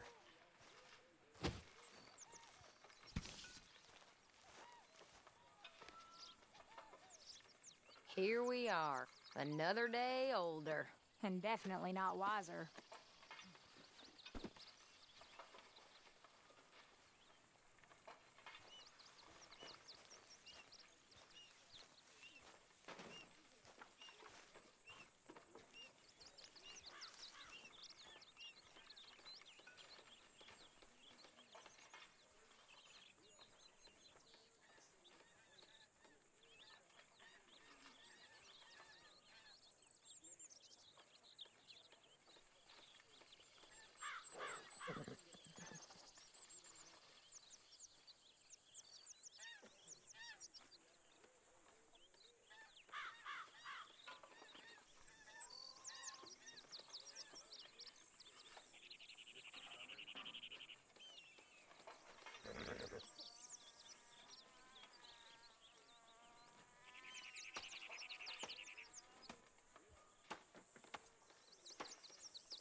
Smells delightful, Mr. Pearson.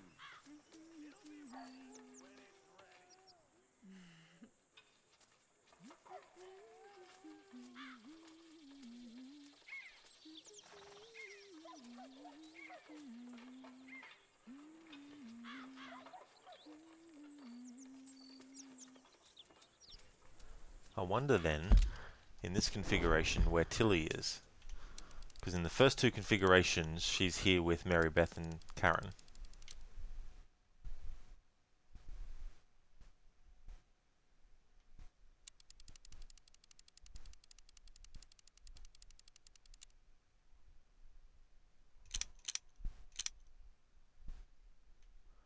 Okay, that's not Tilly, but who is that? Oh no, it is Tilly. Okay, so Tilly is there in this configuration.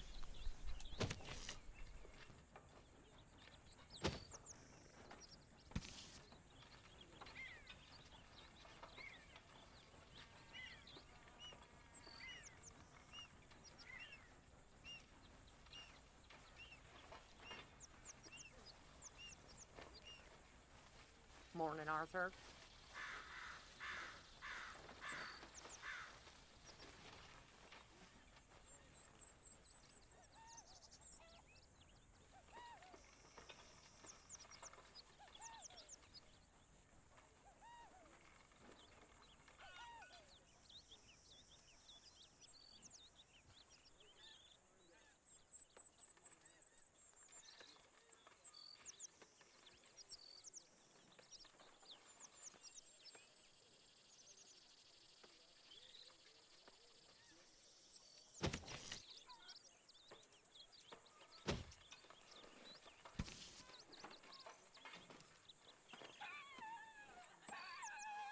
Lenny.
I wonder if someone could do a mod where pressing a key or a button will actually have Arthur say a random line of dialogue from a set number of ones, obviously.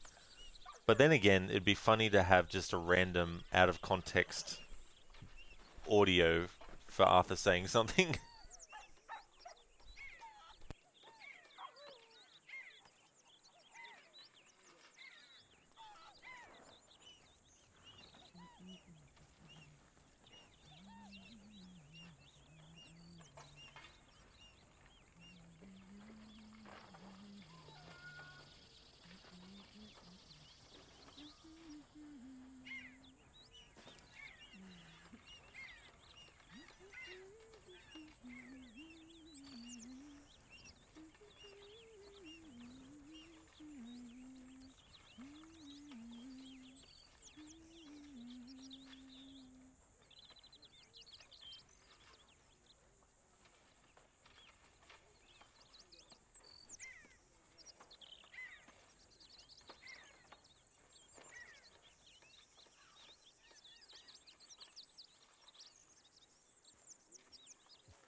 Good morning, Arthur.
So it's in-game time 11:32.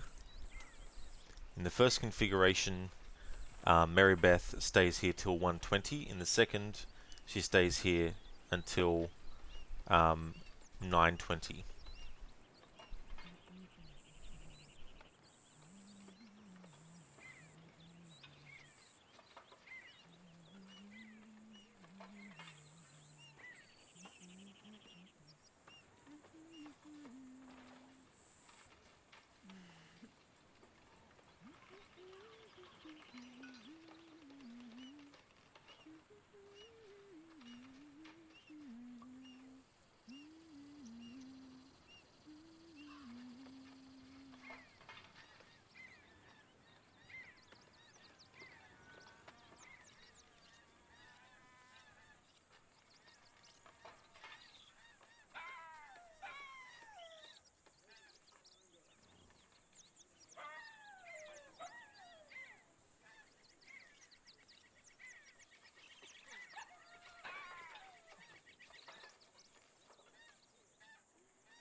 Hey there, Ronnie. Howdy, dude. Welcome to the Evil Arthur playthrough again. How's things going?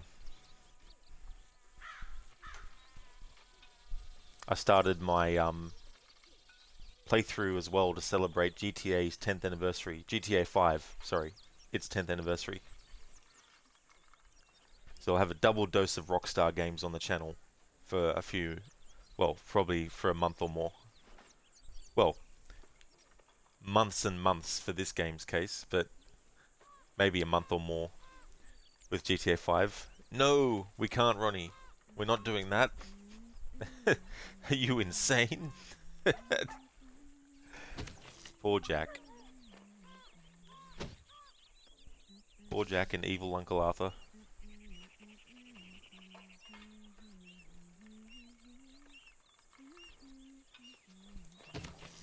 Currently, the character that we're focusing on in this game is Mary Beth. No member of the gang is safe from Arthur's antagonizing in this playthrough. Ronnie didn't know how evil we were going. Yeah, thankfully the game doesn't let you go that evil to actually kill off characters like that.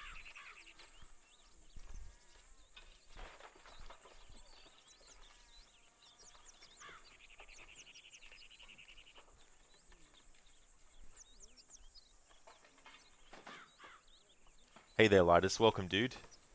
Things are going great. Right now we're just chilling with evil Arthur, who isn't being very evil at the moment, but he's just thinking of things to say to these people. Good morning, dude. I hope things are going well.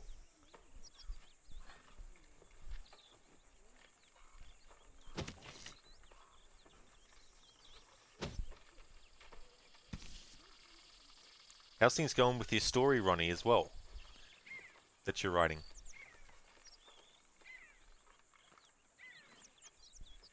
Oh, they are, Lidus? Excellent. That's awesome, dude. Yeah, things are going good. Can't believe another week's almost finished, though. I think February is going to be a quick month, aside from the fact that it's got less days in it than January, but...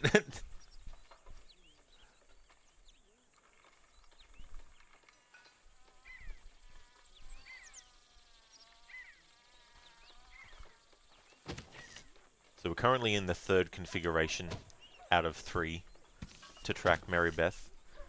And then once this is finished, when it hits 6 PM in game, that's when I'll actually start the antagonizing process. In configuration 1, Mary Beth left this point at 1:20 PM. In configuration 2 at 9:20 AM. So it wasn't that far. But with this one, who knows yet?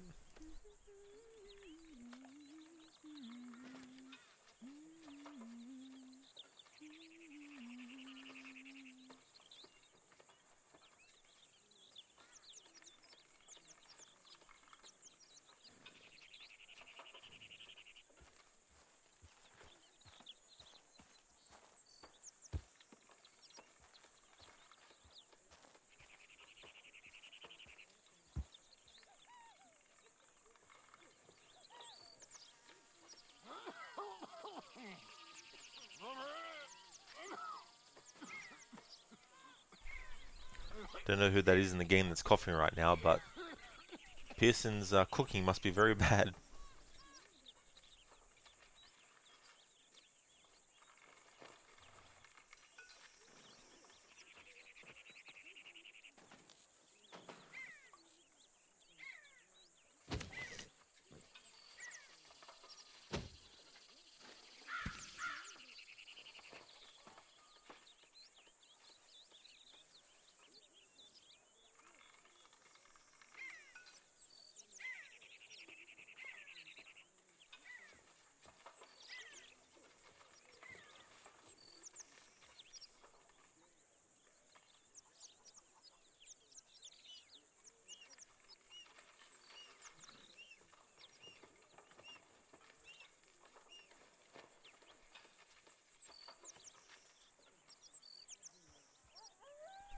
Ron, it's going well. You're thinking about name-checking Rod Zombie Gamer. You have the hot guys in Hawaii watching a streamer gaming when they suddenly disappear. Oh yeah, for sure, Ronnie. You can even drop the gamer on the end if you like, and just have Rod Zombie.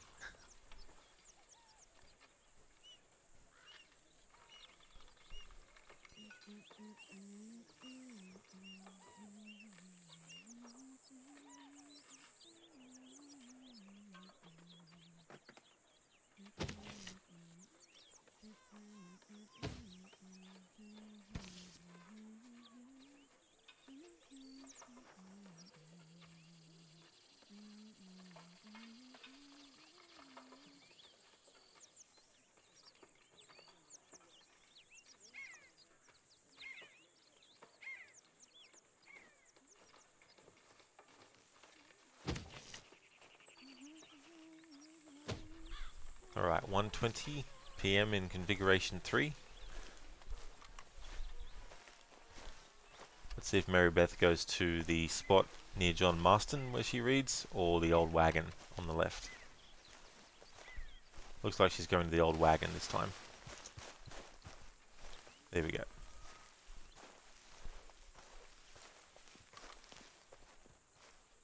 So in configuration 3 at 1:20 PM.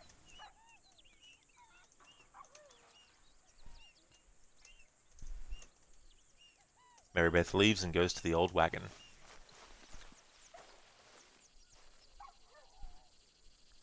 Ronnie, did I tell you about the new one? The vast majority of the people of the world are disappearing as the dawn gets to them. It starts in American Samoa and proceeds west. The main characters are in Hawaii, which would be the last place to get it.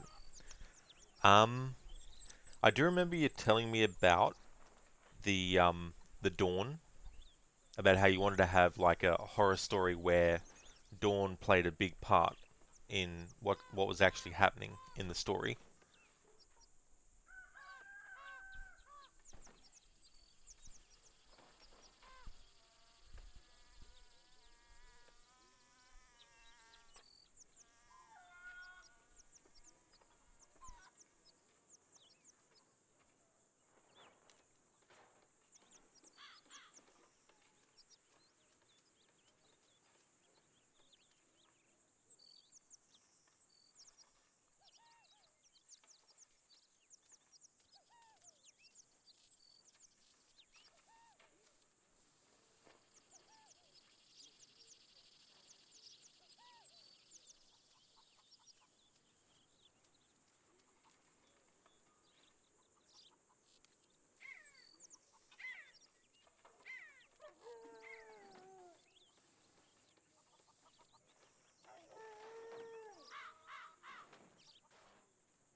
Out of curiosity, I wonder. Go into photo mode. See if we can see what is actually in Mary Beth's book.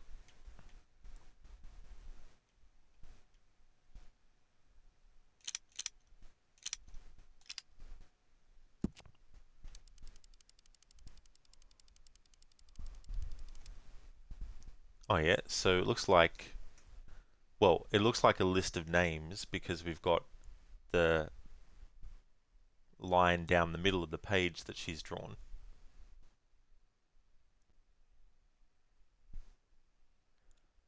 Well, even though we can't actually see what the writing actually says, it's cool that they actually went to the trouble of even putting writing on it, because they could have just easily left it blank.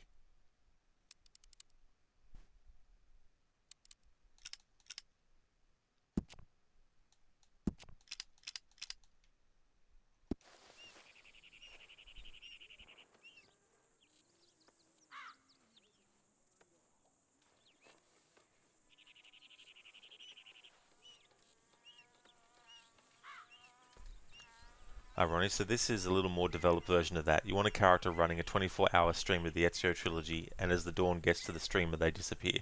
Nice. I wonder then if you could, like, be interesting to choose a point in the game that could thematically link to what's going on in some way. Even if it's just something as simple as it's actually dawn time in the... I don't know. But that's interesting.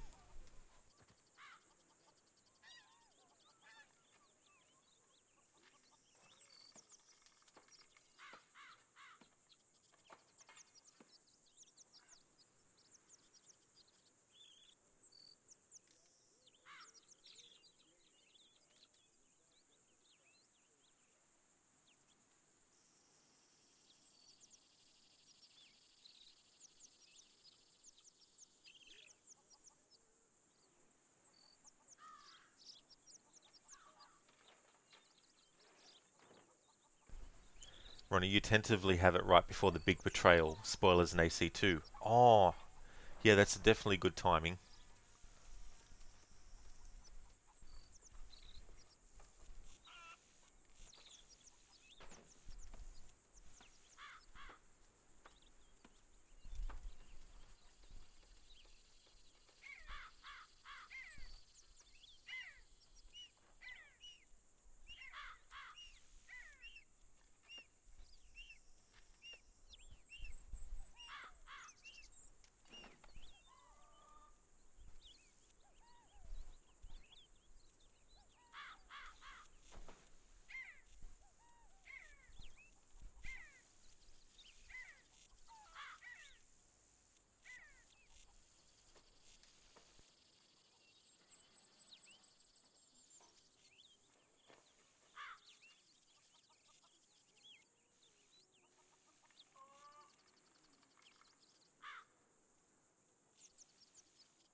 Ronnie, so all the guys who have played the game and know what's coming are gathered around the living room TV to watch this part, making a real party of it. But that's cool though. Hey there, Fewer. Welcome to you.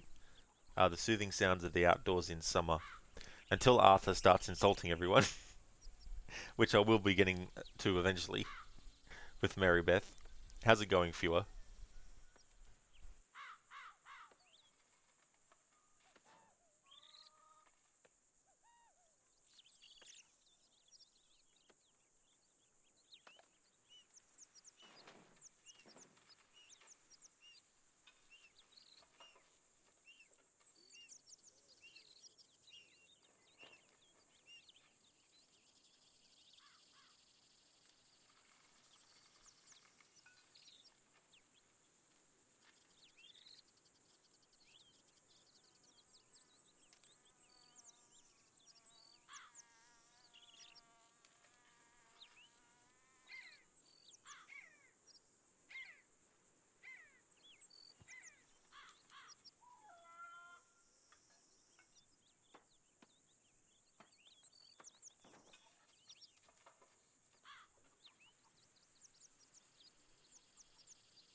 Viewer, it's good just laying in bed with the show on. You guess something big is coming up next, according to the doctor. Oh, well, I'm glad to hear that you're going good, Viewer. I hope that you're enjoying your day / night. Yeah, Dr. Ronnie is writing a story, a horror story. Ronnie, it makes more sense in some ways if the streamer is in New Zealand because those people would disappear first, but you think it's fine if the streamer is in Australia. Yeah, well that's it too.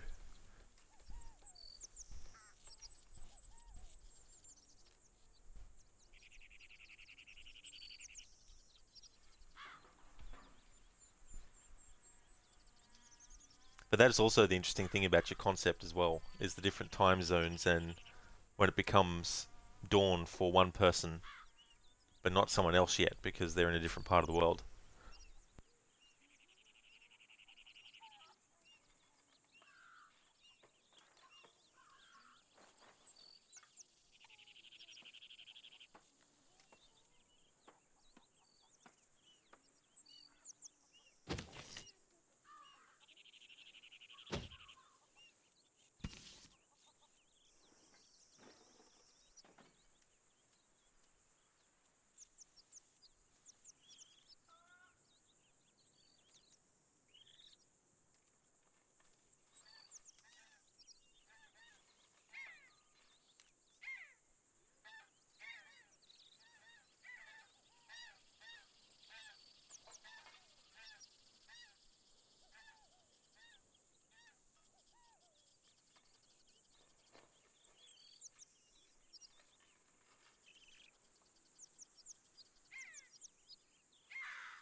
So it's 3:01 p.m. in-game.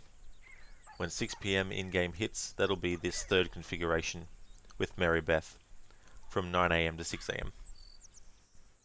Or you mean there are only 9 people in New Zealand and then sheep, so maybe no one would notice that they disappeared? It's like, what happened?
Almost 4 p.m.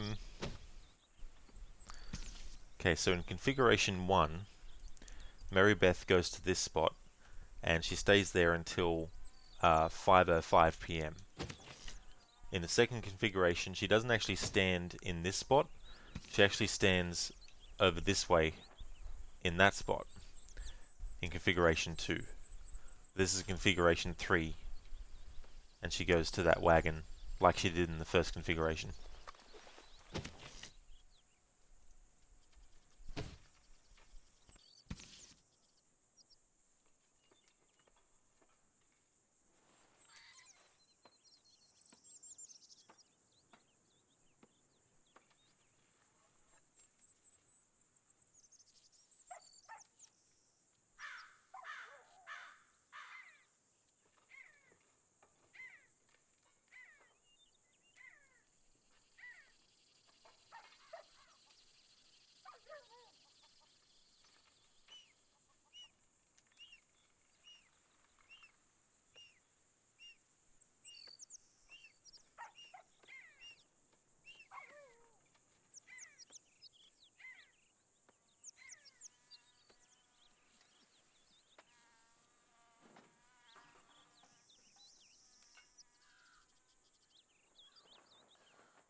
Something I just thought of that I'll have to check when I start my annual playthrough of this, which is when I get to this point in the story on a different playthrough slash save file, will it still be the same in-game time as it was, or will that also be different? Therefore, will what the characters are doing be different? And when I do my annual playthrough, I'll keep note of that, and keep that in mind for when we get to this point in that playthrough. Because if so, then it might mean that there's no point in trying to do a guide that tracks the movements of the characters in order to hit specific key moments, because maybe those key moments will happen at a different time for people than it has for me. So I'll have to suss it out as well. But I won't worry about it for now. I'll wait until I get to my annual playthrough, and then when we get to this point, I'll just know by the configuration whether or not it follows that same thing, or whether it's randomized completely differently again. Ronnie, you're off to bed. You'll leave a lurk. Hopefully you'll see you in the morning. Thank you so much for leaving the lurk, Ronnie. That's no worries at all, dude. Thank you for being here too. Really do appreciate it. Hope you have a great sleep. Highly recommend checking out Ronnie's channel if you haven't before. He's playing Assassin's Creed Black Flag. He's also a fan of the Red Dead Redemption series. And he's actually a scientist in real life, working in the field of regenerative medicine, working on cures for things like Parkinson's and MS as well. and he's also changing what hat he's wearing depending on what type of game he's playing. So for Black Flag, he'll be wearing a pirate hat. So highly recommend checking out Ronnie. He has a great channel. He has a very positive but also very fun and relaxing, chill vibe with his channel as well. So highly recommend.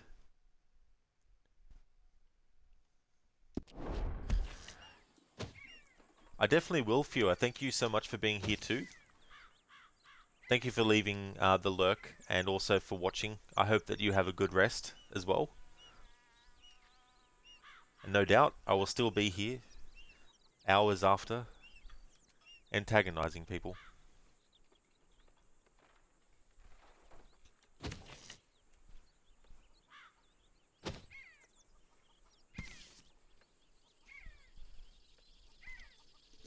Ah, you choose to eat here. I was born in the kitchen. Thanks for redeeming that Bane impression. Could you imagine Bane having his own cooking show? Hi there, Arthur. Alright, so 506. Ah. Mary Beth is going somewhere different. And something I noticed in this configuration is she hasn't given Kieran some food. Interesting. Alright, so at 5, let's say 5:10 PM, leaves and goes to, and let's find out where.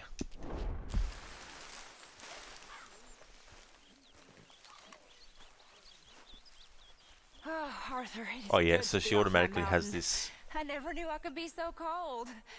I know, Mary Beth. Kind of like it here. But where on earth are we? New Hanover.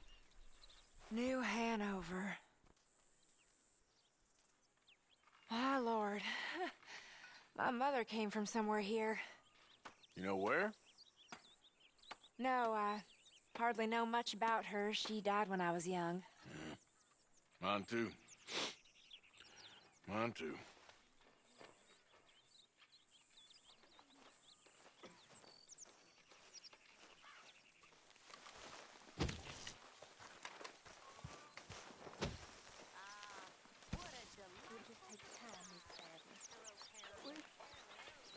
I wish they would have killed me too. I know. I wish it every goddamn day. I know.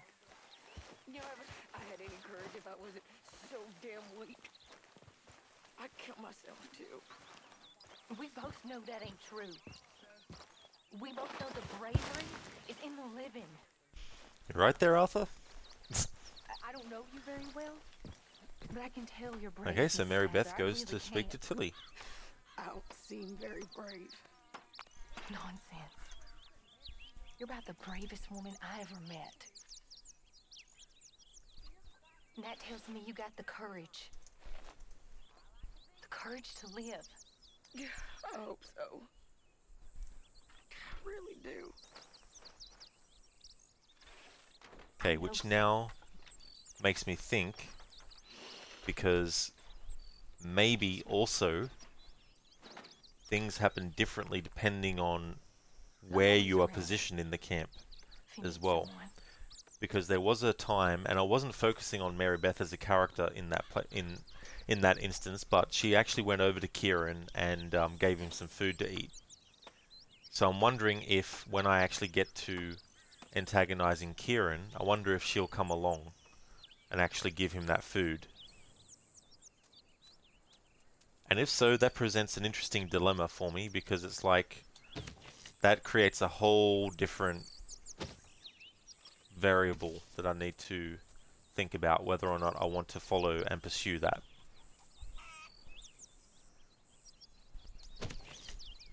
Because that would add even more time on top of a playthrough that's already going to be more than a year's worth. So I need to think about that if I want to also try that out. But if so, that's a crazy amount of differences to have, and different triggerings of certain dialogues and interactions.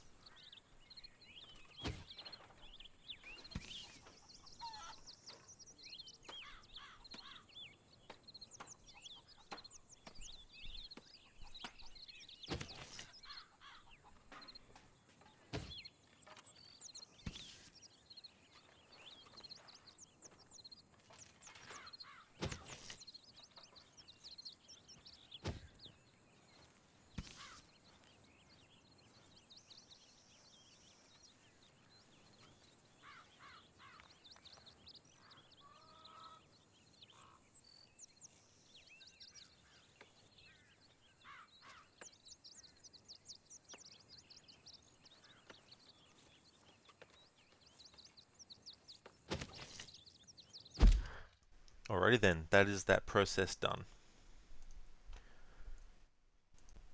So the next process is the antagonizing process. Alright, with this it doesn't matter which configuration gets loaded. So I'll just reload the save and we'll go directly to Mary Beth and get this process of antagonizing her started.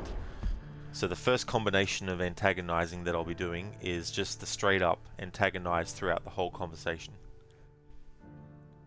There's 4 in total. There's that, then there's antagonize, diffuse, and back and forth. Then there's the third one, greet, antagonize, and then diffuse. And then a fourth one, greet twice and then antagonize, because you get different variations of dialogue depending on those actions. Sometimes Arthur, if you greet them first, will say something positive and then negative. But then if you do 2 positive things, sometimes the negative thing is like, ouch.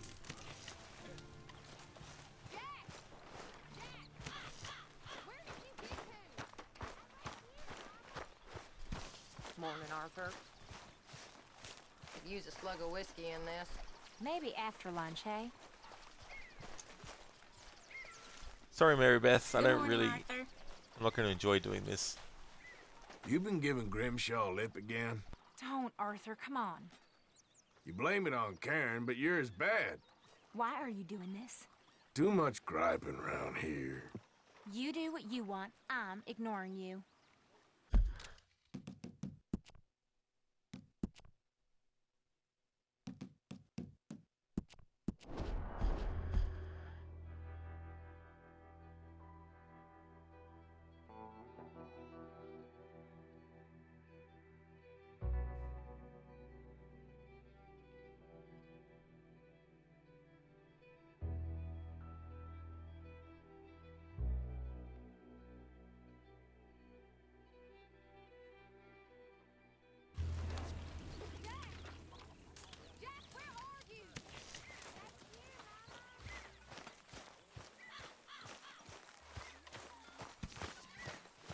Oh, Arthur, my boy.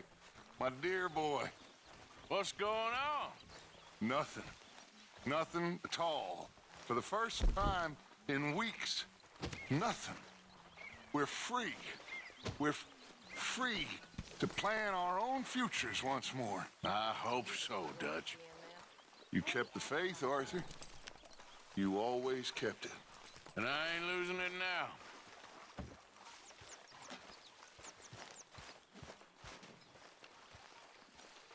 Morning, Arthur. My lord, but you're dull. Don't start with me, Arthur. I'd rather talk to the trees. What are you trying to do? They've got bigger vocabularies. There's no point bothering with you when you're like this.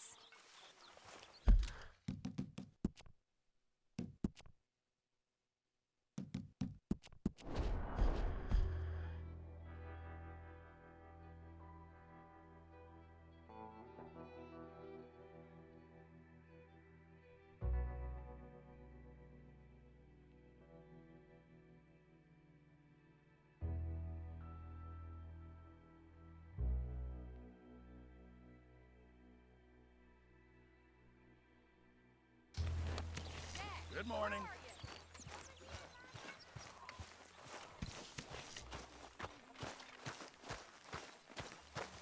Oh, Arthur, my boy. My dear boy. What's going on? Nothing. Nothing at all. For the first time in weeks. Nothing. We're free. We're free to plan our own futures once more. I hope so, Dutch. You kept the faith, Arthur. You always kept it. And I ain't losing it now.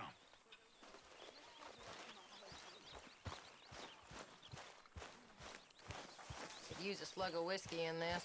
Maybe after lunch, hey? Morning, Arthur. You love to play the part of the Southern Belle, don't you? Oh no, here we go. Might work on the punters, but it don't on me. What's your problem? Few drinks down and you're cussing like a sailor. I know to ignore you when you get like this.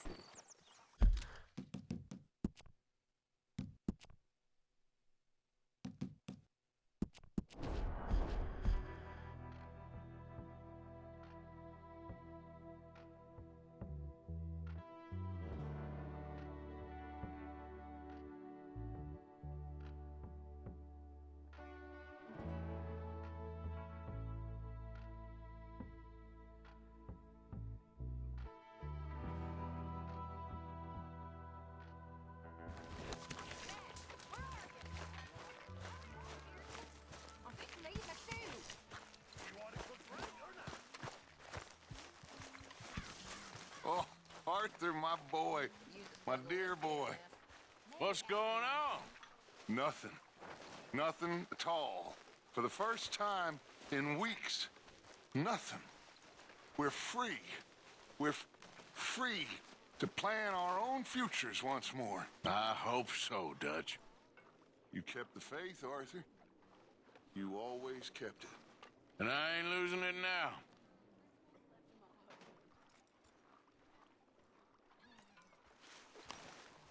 Morning, Mr. Morgan. You know, all this, it used to feel like one big party. How wrong I was. It's not all so bad. It always has to be all eyes on you, don't it, Mary Beth? Come on, Arthur, don't start. Soon as they ain't, that's when you act out. Can't you go annoy someone else? Just like you're doing right now. I'm not even going to respond to this. Jeez. I mean, Arthur's not as harsh yet, at least, in his antagonizing of Mary Beth as he has been with other characters we've focused on.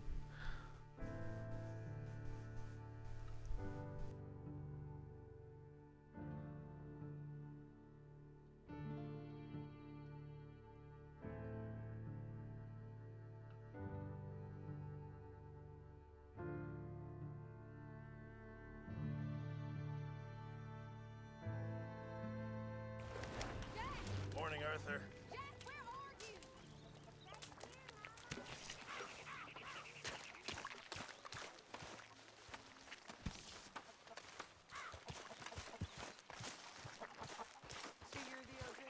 Oh, Arthur, my boy.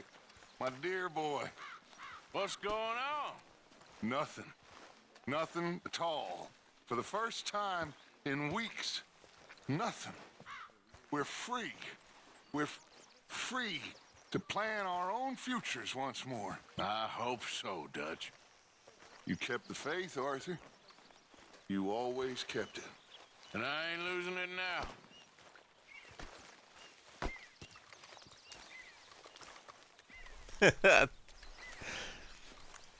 Instead of reloading the save each time, this configuration loads with Dutch always talking. And you can't skip it, by the way, through saying not now to him, because you don't get that option. Could use a slug of whiskey in this. Maybe after lunch, hey? You're annoying me. Hey, what did I do? Yes, you, Mary Beth. Why are you hassling me? Annoying the hell out of me. I don't have time for this nonsense. Jeez, Arthur. Just walk up to someone and say, hey, you're annoying me.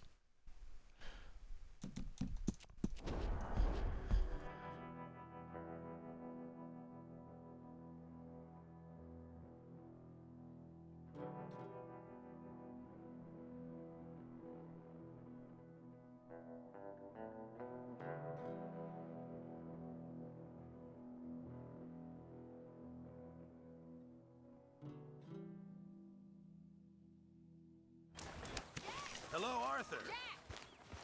Where did you get to?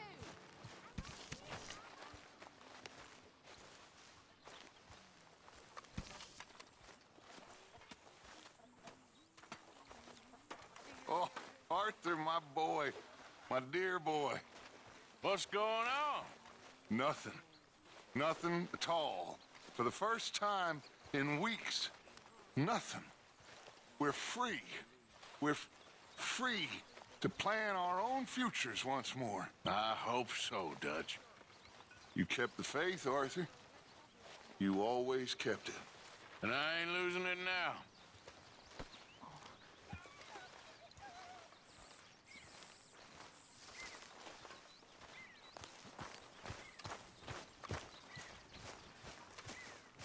Could use a slug of whiskey in this. Maybe after lunch, hey? Kinda stuck up, little girl. Don't, Arthur, come on. Nose always in a book. Why do you do this? Think you're above everything. I'm just going to ignore you now.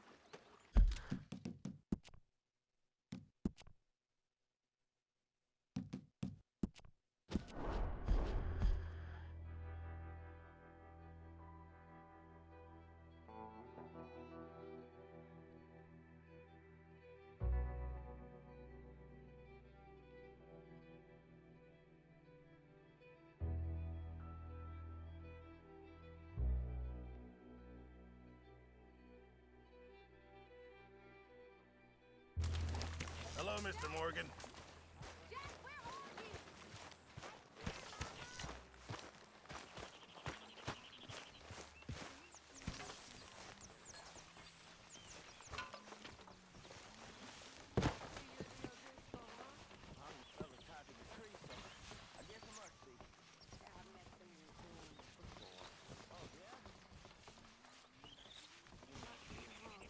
Oh, Arthur, my boy. My dear boy. What's going on? Nothing. Nothing at all. For the first time in weeks. Nothing. We're free. We're free to plan our own futures once more. I hope so, Dutch. You kept the faith, Arthur. You always kept it. And I ain't losing it now.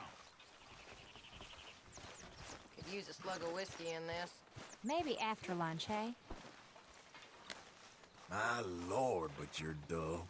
Come on, Arthur, don't start. I'd rather talk to the trees. Why are you acting like this? They've got bigger vocabularies. I know to ignore you when you get like this. Alright, so let's do that again. And we'll see what gets said. Then if it's something that we've already heard, I'll reload the save again and then start the other combination of antagonizing, which is antagonize first, but then diffuse, and bounce back and forth.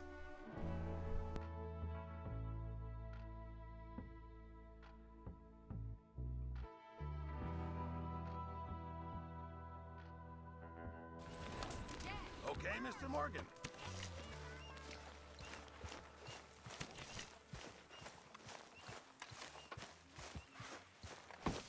Hi.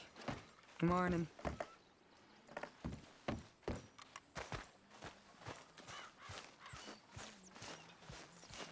Could use a slug of whiskey in this. Maybe after lunch, eh?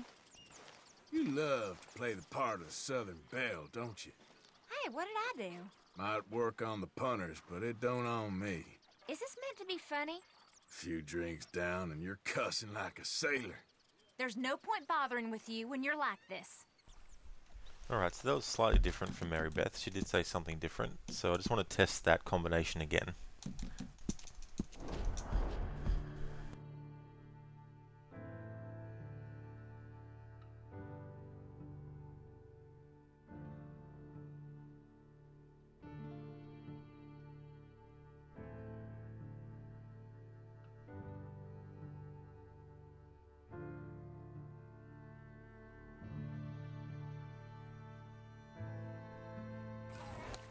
Hi there, Arthur.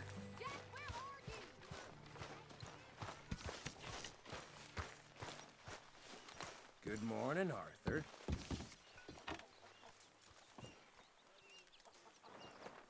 So you're the O'Driscoll, huh? I'm the fella tied to the tree, so I guess I must be. Oh, Arthur, my boy. My dear boy. What's going on? Nothing. Nothing at all. For the first time in weeks. Nothing. We're free. We're free to plan our own futures once more. I hope so, Dutch. You kept the faith, Arthur. You always kept it. And I ain't losing it now.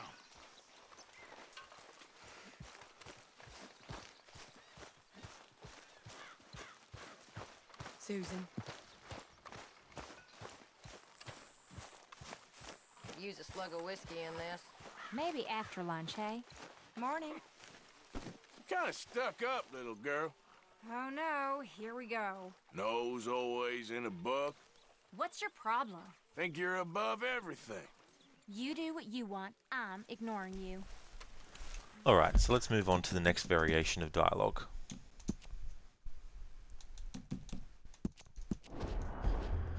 So that was the combination of antagonizing the whole time.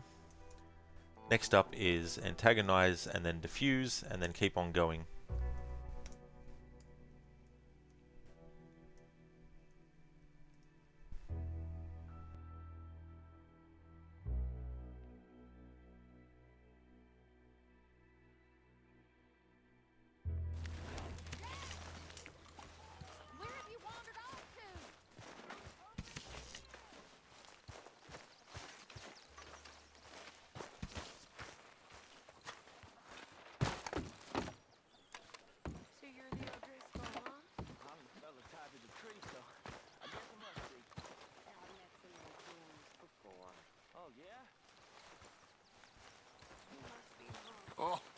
Arthur, my boy.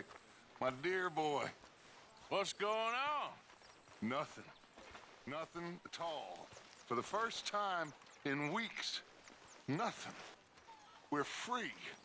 We're free to plan our own futures once more. I hope so, Dutch. You kept the faith, Arthur. You always kept it. And I ain't losing it now. Could use a slug of whiskey in this. Maybe after lunch, hey? All I hear about is you moaning, Karen. You're a fine one to talk.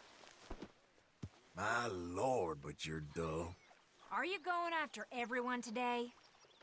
I'm only kidding around. You're a strange one, Arthur Morgan. I'd rather talk to the trees. Can't you go annoy someone else? Sorry. Now, I'll stop it now. I don't get you sometimes. They've got bigger vocabularies. I'm just going to ignore you now. Alright, I accidentally antagonized Karen. But it did give us some different dialogue from Mary Beth when we actually started antagonizing her.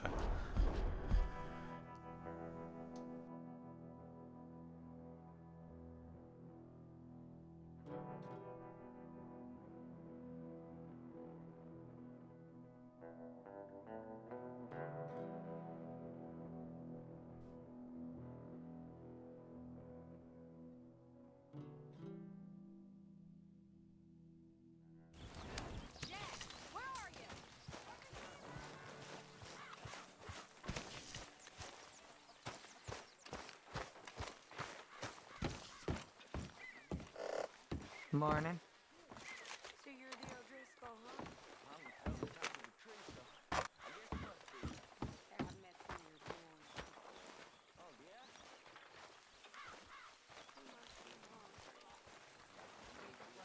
yeah? Oh, Arthur, my boy. My dear boy. What's going on? Nothing. Nothing at all. For the first time in weeks, nothing. We're free.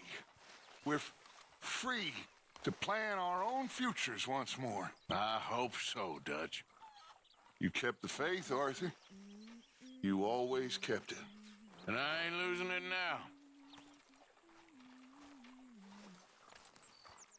You know, all this, it used to feel like one big party. How wrong I was. It's not all so bad. You been giving Grimshaw lip again? Don't, Arthur, come on. I'm only joking with you. Yes, very funny. You blame it on Karen, but you're as bad. Why do you do this? Okay. I'm done now. I swear. Well, I'm glad you had a good laugh. Too much griping around here. I know to ignore you when you get like this.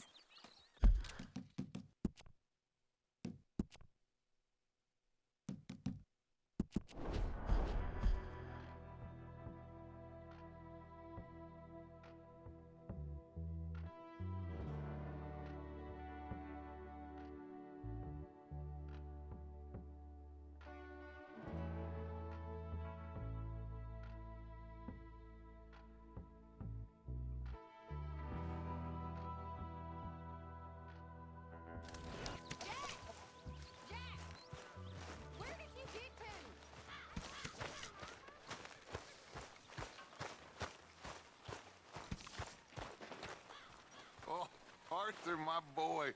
My dear boy. What's going on? Nothing. Nothing at all. For the first time in weeks, nothing. We're free. We're free to plan our own futures once more. I hope so, Dutch. You kept the faith, Arthur. You always kept it. And I ain't losing it now. You're annoying me. Hey, what did I do? Take it easy. I ain't serious. Okay, Arthur, whatever you say. Yes, you, Mary Beth. Why are you doing this? Sorry. I'll stop messing with you now. You're a strange one, Arthur Morgan. Annoying the hell out of me. I'm not even going to respond to this.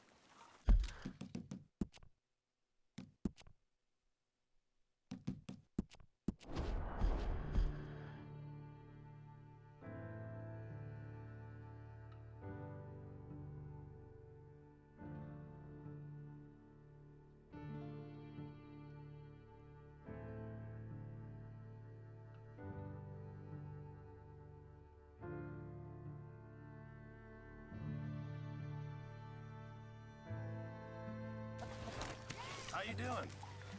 Where have you wandered off to?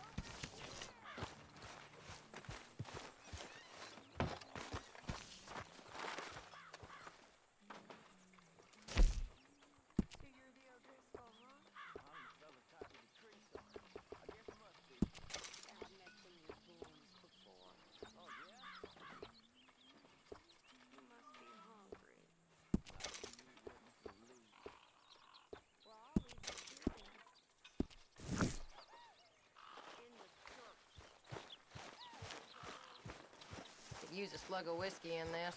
Maybe after lunch, eh? Good morning, Arthur. It always has to be all eyes on you, don't it, Mary Beth? Don't start with me, Arthur. Take it easy. I'm just needling you. Yes, very funny. There it is, the first "take it easy, I'm just needling you" of the stream. Soon as they ain't, that's when you act out.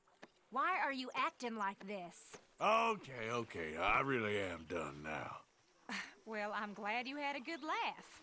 Just like you're doing right now. There's no point bothering with you when you're like this.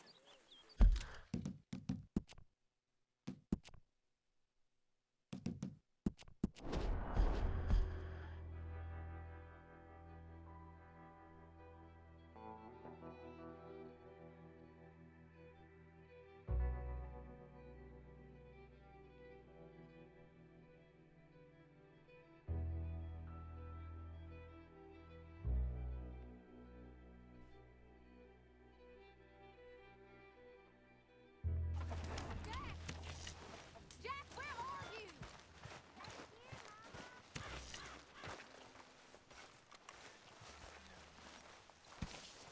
Oh, Arthur, my boy. My dear boy. What's going on? Nothing. Nothing at all. For the first time in weeks, nothing. We're free. We're free to plan our own futures once more. I hope so, Dutch. Could use a slug of You whiskey kept the in this. faith, Arthur. Maybe after lunch, eh? You always kept it. And I ain't losing it now.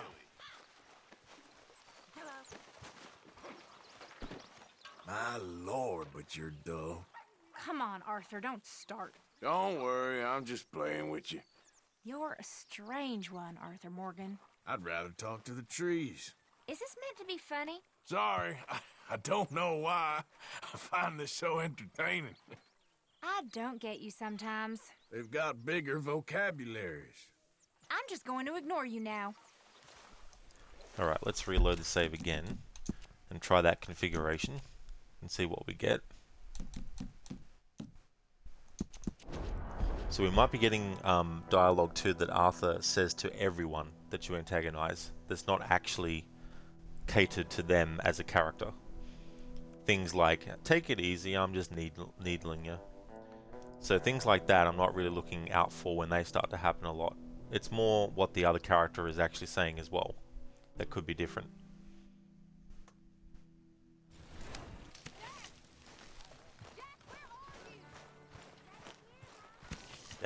Dutch.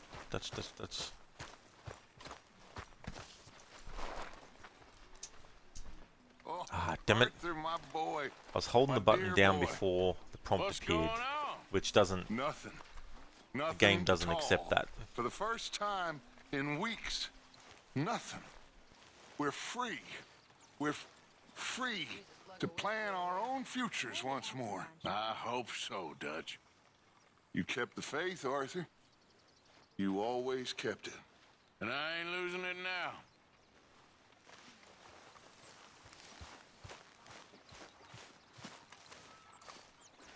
You kind of stuck up, little girl. Hey, what did I do? I'm only joking with you. Okay, Arthur, whatever you say. Nose always in a book. What's your problem? Take it easy. I'm just needling you. Yes, very funny. Think you're above everything. You do what you want. I'm ignoring you. There we go. So that's that combination done. So the next combination is we greet, antagonize, and then diffuse. And that'll give us different variations again as well. Whoops. Hey there, hippie. Thanks for redeeming that impression.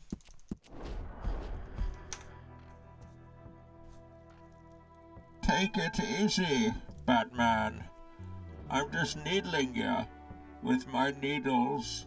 Soon, you'll forget everything, Batman. Thanks for that, dude.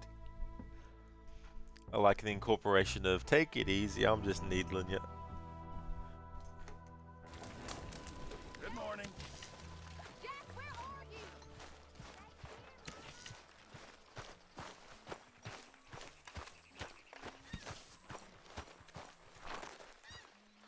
There we go, caught Dutch before he talked to us.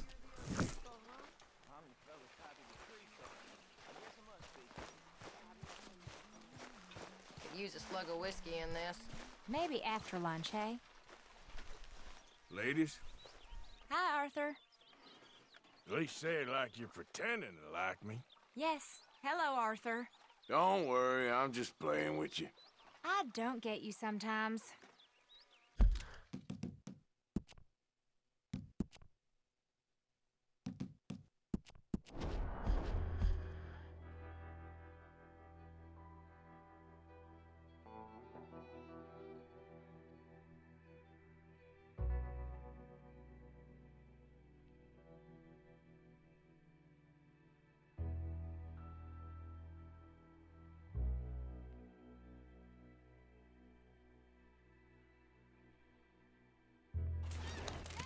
Morning, Mr. Morgan. Where have you wandered off to?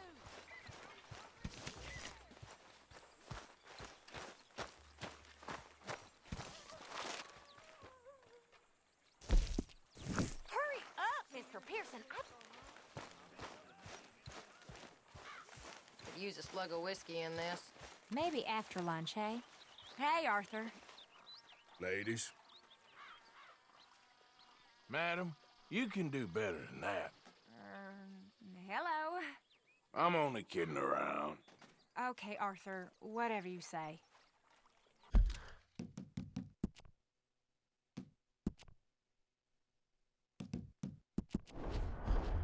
Hey there, Afro, welcome. That is exactly what is happening right now in the game, that's for sure.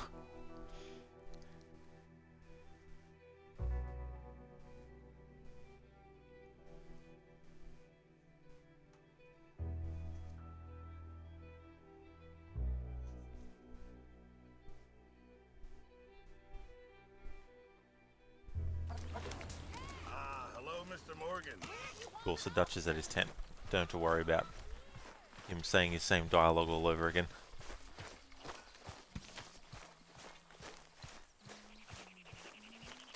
Could use a slug of whiskey in this. Maybe after lunch, hey? Hi there, Arthur. Hello, ladies. Hi. That's all you got for me? Didn't I say hello? Take it easy, I'm just needling you. You're a strange one, Arthur Morgan. Take it easy, I'm just needling you. I think that's probably the most said quote from Arthur in this playthrough so far. Take it easy, I'm just needling you.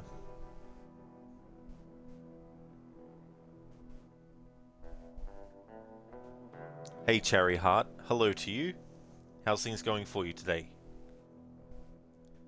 Afro, so you watched La La Land last night. Really don't know how to feel about that movie. La La Land. I don't think I saw that one myself. I do like Emma Stone as an actress, but I haven't seen everything that she's done. So, was it like... Oh, Arthur, my boy. Is it My one of those dear movies boy. where you don't know how to feel What's because going on? you are still Nothing. processing it, or... Nothing at all. For the first time in weeks, nothing. Jerry, you're doing good We're at work free. again, but soon 3 We're days off. Oh, really? free 3 days to off in a plan row? our own futures once more. It's good to have multiple days off in a row. That way you can kept the relax a faith, bit more, Arthur. knowing that you don't have to just You always go kept back it. to work the And I ain't day losing after. it now.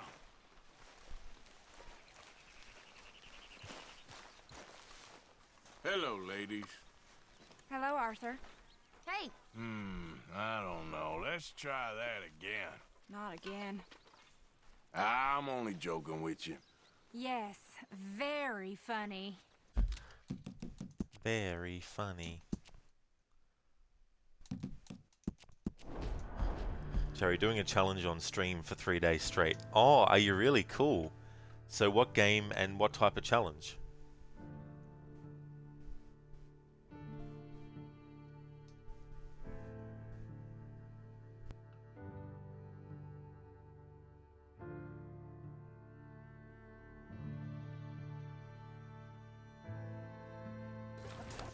Morning, Arthur. Where did you get to?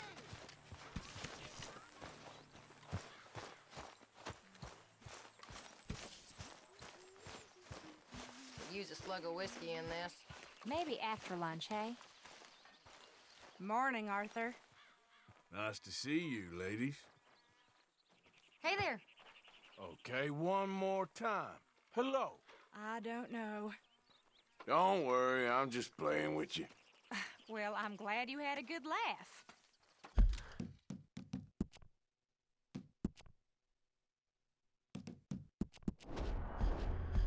Cherry, you won't turn off the stream. You're going to sleep, eat, game, and repeat for 3 days. Oh, wow. So you're just going to keep the stream running while you do all that. Makes me think of some streamers who've accidentally left their stream going once they've finished. Some even for a whole night cycle.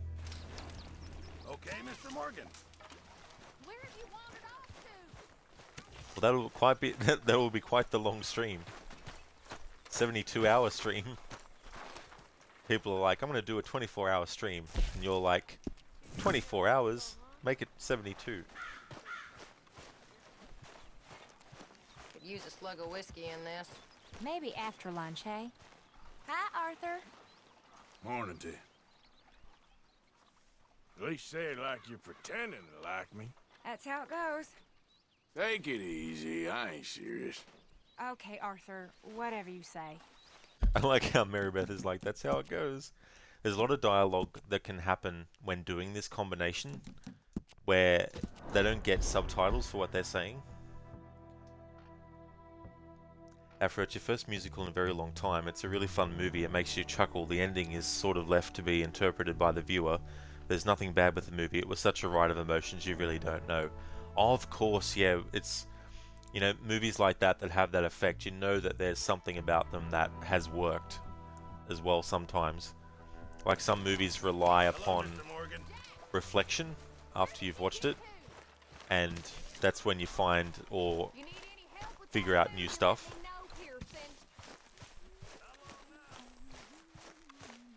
Jerry, you watched On a Plane to New York and you didn't like it. Don't know why. Use a slug of whiskey in this. Yeah, I mean, Maybe it's just... after lunch, hey? There's also some movies where you can't really quite put your finger on why you didn't like it, but there's just something about it. Morning. Hi there. Madam, you can do better than that. I'm only kidding around. Yes, very funny. Alright, so let's try that combination again.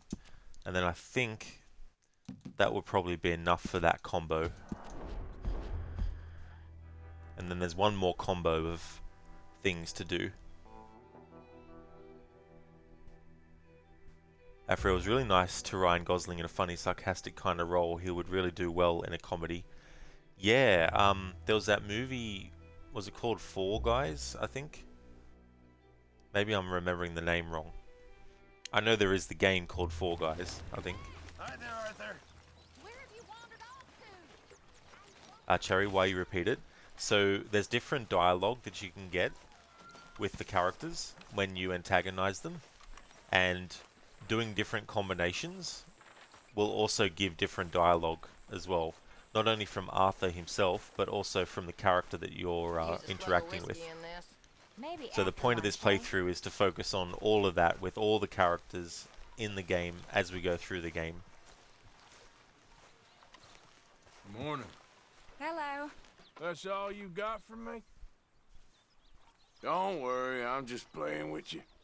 Well, I'm glad you had a good laugh.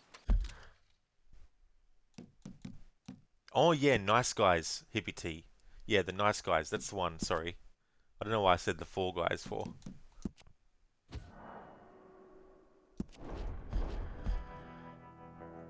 Yeah, Cherry. And this is only from a certain time in the game to another so far, from 9 a.m. to 6 p.m.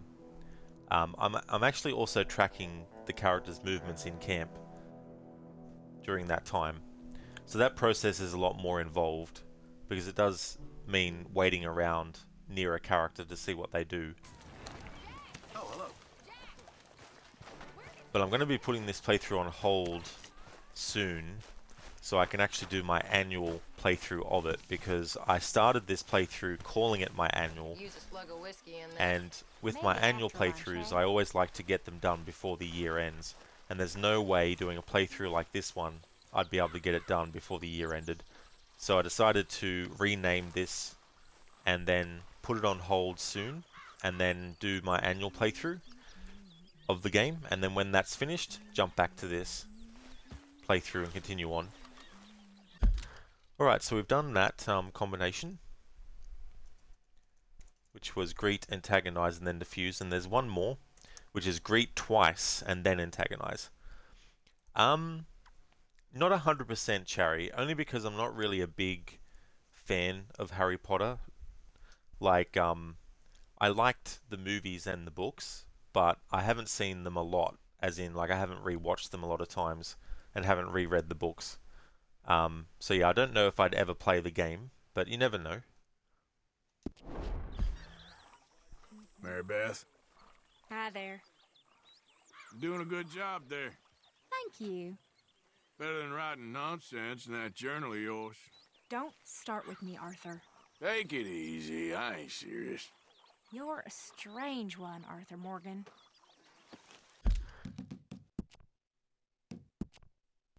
So there we go, that's Arthur being nice twice, and then an asshole in the next response. Cherry, you need to get a capture card to be able to play it, because yours broke, so you want it on Switch. Oh, did it? Oh, damn. It's always annoying when things like that happen. Like, you expect that eventually, you know, something will happen, but you hope it's not going to be in a short amount of time. I haven't, Hippie, no. Don't know if I've heard of it even. Blue Valentine. Do you know who's in it? Because sometimes if I know who's in a movie, it'll trigger the name of the movie in my memory if I've watched it or not. Can we eat soup? Use a slug of whiskey in this. Maybe after lunch, hey? Morning. Always good to see you. Hang in there. We'll be back on track soon. I'm fine, Arthur. Don't worry about me. I know how you like to complain when things aren't to your liking. Come on, Arthur, don't start. Take it easy. I'm just needling you. I don't get you sometimes.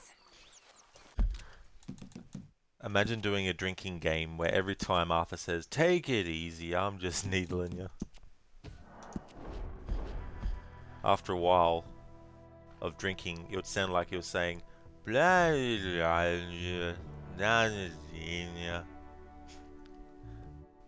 Because by the time he's said it a few times, you'll probably be drunk and not understanding what words are being said by that point.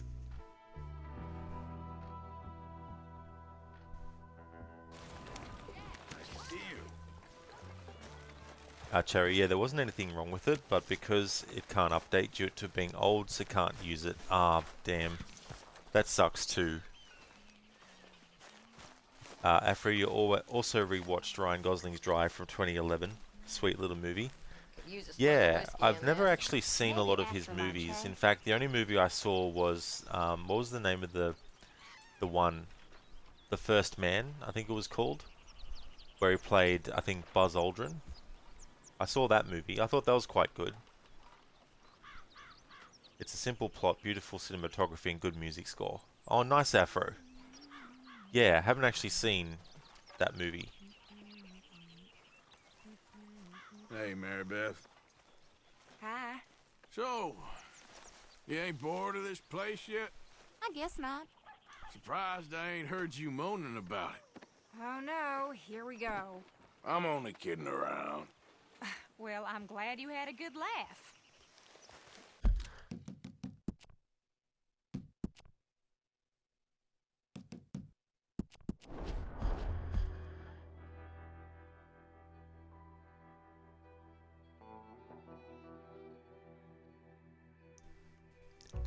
Cherry, are you hiding your face for a reason? Not hiding it, but there's a few things. I've got a stalker on the channel, so I don't want them manipulating footage of my actual face for their, you know, their ends, or even images as well. But also because Australian internet and that, it's hard enough to have a quality stream as it is, instead of also having to worry about the camera being on and streaming with the camera. Nothing. And Nothing at all. For the first time in weeks. Nothing. We're free. We're free to plan our own futures once more. I hope so, Dutch. You kept the faith, Arthur. You always kept it. And I ain't losing it now. Morning to you. Hi there. Looks like hard work. Oh, not really. But you soon pack it in when you think Grimshaw ain't around to check on you. Don't, Arthur, come on. Take it easy, I ain't serious. Yes, Very funny. Oh yeah, Cherry. It's been going on for years now. And it wasn't just me either that they were harassing. Even YouTubers he's been harassing as well.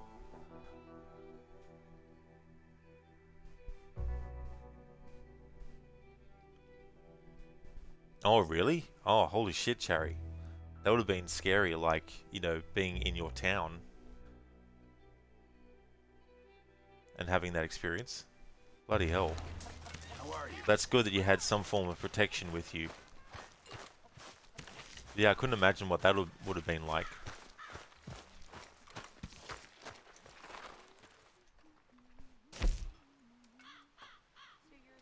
Choose your next words carefully. Earth and water. Madman. You're a madman. Earth and water. You'll find plenty of both down there. No man, Persian or Greek, no man threatens a messenger. You bring the crowns and heads of conquered kings to my city steps. You insult my queen. You threaten my people with slavery and death. Oh, I've chosen my words carefully, Persian. Perhaps you should have done the same. This is blasphemy. This is madness. Take it easy. I'm just needling you. Now I'm assuming that is from the movie 300. Could use a slug of whiskey in this. Maybe after lunch, hey? But great use of that quote from that movie and the take it easy, I'm just needling you. Hi, Mary Beth. You okay? You don't seem yourself. Yes, I'm all right. Why? Because you don't half mope around the place sometimes. Hey, what did I do? Take it easy. I'm just needling you. Okay, Arthur, whatever you say.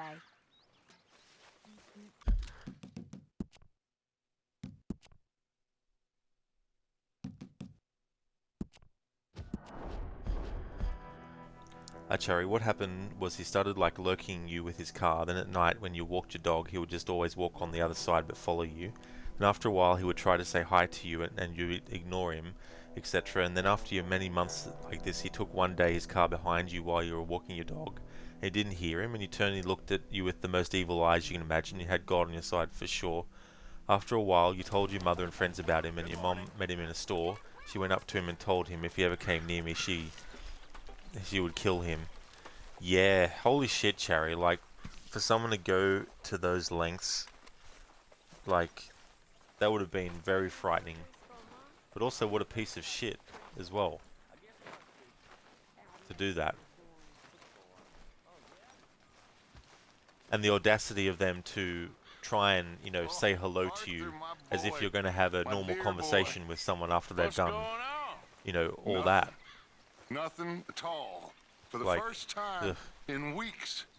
Nothing. Oh, was it, Cherry? We're free. Well, I'm glad that you were able to, you know, get out of those situations as well. But that would have been super scary too, with him, you know, doing that multiple times and all that. I ain't losing it now.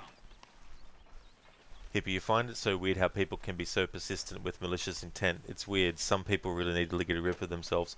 Oh yeah, exactly, Hippie. You know. But the thing is, they don't care. Hi there. You know. And they say they don't care, but they do care enough to keep at it. But they don't care enough to worry about, you know, consequences of it. I wonder if I'll ever not smell of Oh, campfire Harmonger, sorry. again. Take it I easy. think it's in our skin now. It's like, take it easy. I'm just needling you. My lady. Hi. So, still glad you fell in with this bunch? I think so. Most of the time. 'Cause I still don't really understand why someone like you would stick around. Come on, Arthur, don't start. I'm only joking with you. You're a strange one, Arthur Morgan.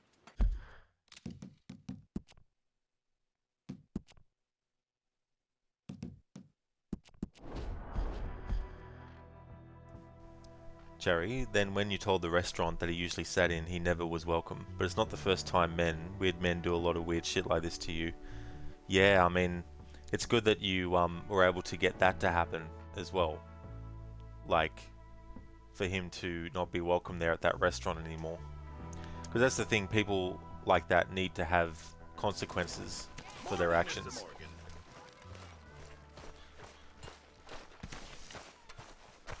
Good morning, Arthur.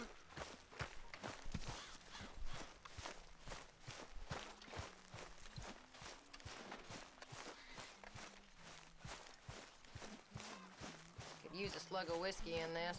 Maybe after lunch, hey? Good morning, Arthur. Hey there. So, you ain't bored of this place yet? I guess not. Surprised I ain't heard you moaning about it. Oh no, here we go. Take it easy, I ain't serious. I don't get you sometimes. Okay, catch you later then. It's so funny in this game too, where Arthur can antagonize someone, and then he can be like, okay, catch you later then. And then they're like, yeah, sure, Arthur, see you later. Like, you just insulted me, but that's fine. See you later anyway. So I'm going to try this variation one more time, and then I think, because this variation seemingly with characters isn't that in-depth. You started Mass Effect 1 on Insanity, found a bunker on an uncharted world, got destroyed by 5 enemies. Oh, damn. Hello, Arthur. That would have been frustrating, Harbinger. So where'd you get up to in the game? Good morning, Arthur. Cherry, sorry to put the mood down, you're just curious what people don't show themselves, but it makes super sense to you though. Oh, Cherry, that's absolutely no trouble at all. That's for sure. Because, yeah, it's just... You just can't... Like, people Maybe after lunch, hey? posting where they're going and when they're going, you know, and posting it to Instagram and Facebook and all these other things. Is like, some people are just, you know, not careful enough, and it's just like, you can't really afford to be... Why are you giving me that look? Whoops.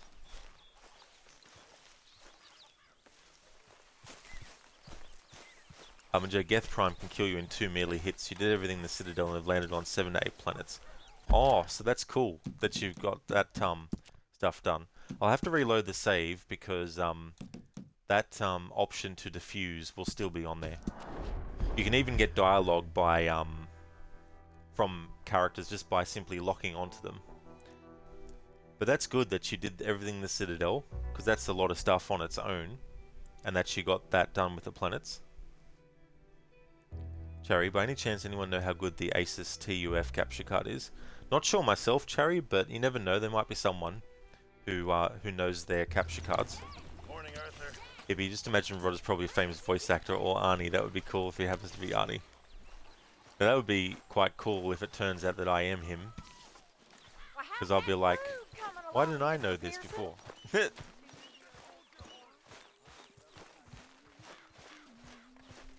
use a slug of whiskey in this. Maybe after lunch, hey? Mary Beth, Hello. hang in there. We'll be back on track soon. I'm fine, Arthur. Don't worry about me. I know how you like to complain when things aren't to your liking. Hey, what did I do? I'm only kidding around. Okay, Arthur, whatever you say.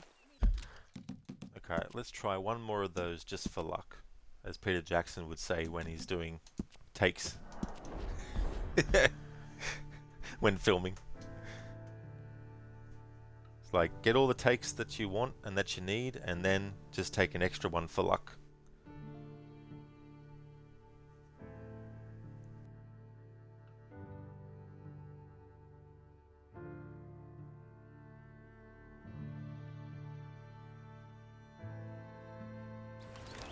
Hello, Mr. Morgan.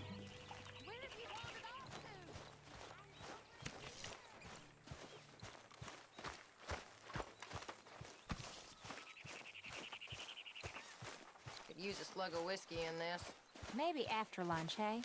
Hi, Arthur. There she is. When are we eating, Mr. You okay? You don't seem yourself.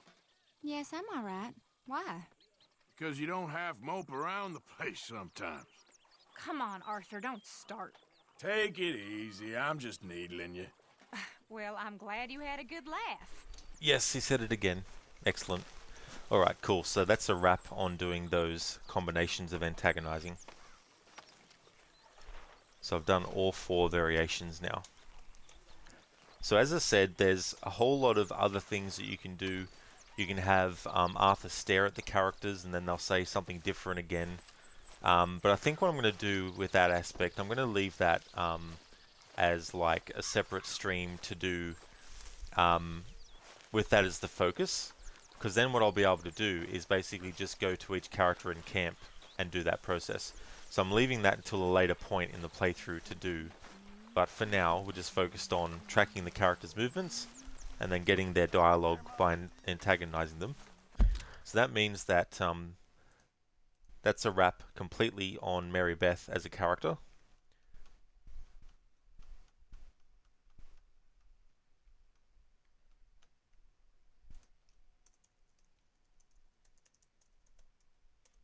So the characters that we've covered from 9 AM in-game to 6 PM is Dutch, Sadie, Lenny, Jack, Abigail, John, Susan, and Mary Beth. So that's 8 characters. And we still have, in terms of characters to actually focus on, from 9 AM to 6 PM. If I scroll down in my document a bit more,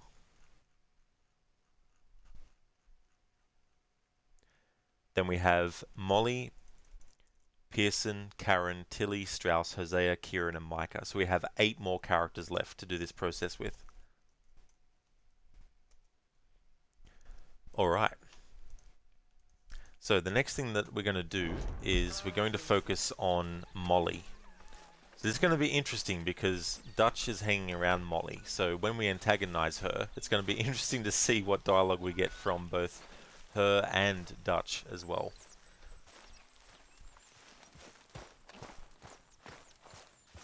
But I'm going to actually take a break before jumping into this next part of the stream. I want to get a photo mode shot of Arthur doing something.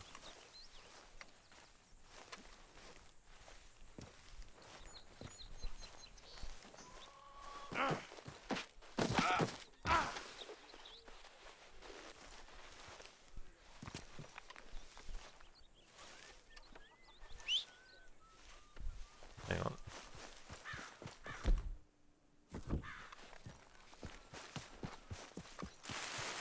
Wanted to walk him off backwards, but this wouldn't let me. So I was trying to focus on something to get him to do it.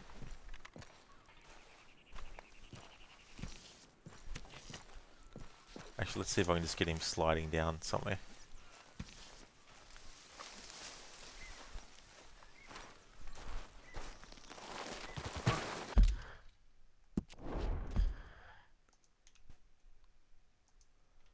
Ah, of course. Where it is, the game won't let me move the camera around him. Alright, game, fair enough.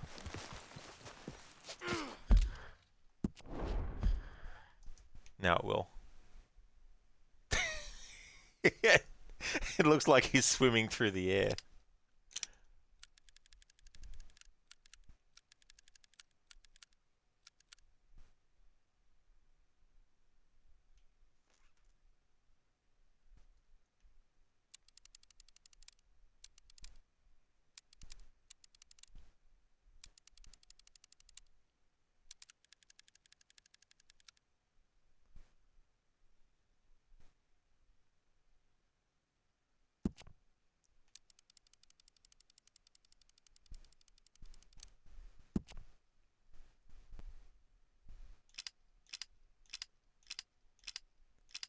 like it's just Arthur being silly again.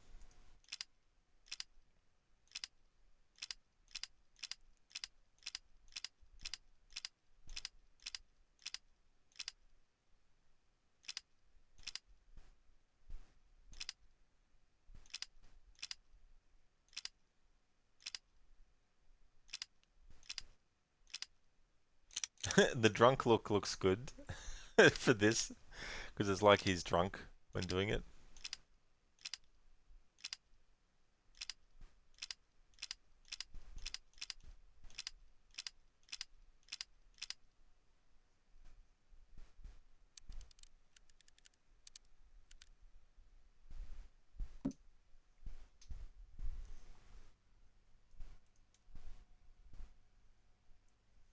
Hippie, the person you asked suggested that Elgato capture cards tend to work for everything, so that should be another good secondary option.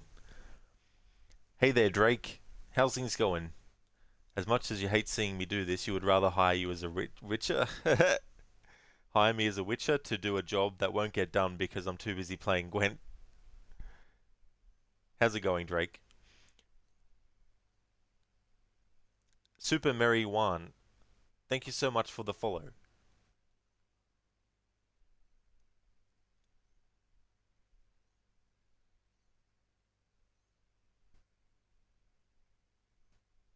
You doing good, Drake? Oh, that's excellent. That's great to hear, dude. Just gonna go and take a break before coming back to focus on another character. You're still addicted to Witcher 3 Gwent. I do not blame you at all. That was one of those things about the game when I first played it. I wasn't sure, because in real life I'm not really big on card games. But when I actually started to learn the ropes of Gwent in that game, I was like, this is awesome. You need help. Need to stop the Gwent addiction from happening. Happens to us all, dude. So I'll leave this on this screen. I'll put a be right back message pinned at the top of chat. So far, Twitch doesn't let me actually do this without actually posting the message in chat first. So I'll just put that up the top. There we go, that's pinned now. So anyone coming into the stream will hopefully see that and know that I'm on a break. But I will be back soon to continue on. We're going to focus on Molly as a character next. Be back soon. See you later, Cherry. Yeah, it's a bit like that, Zereth. Bit of a yeet. Be right back.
it then.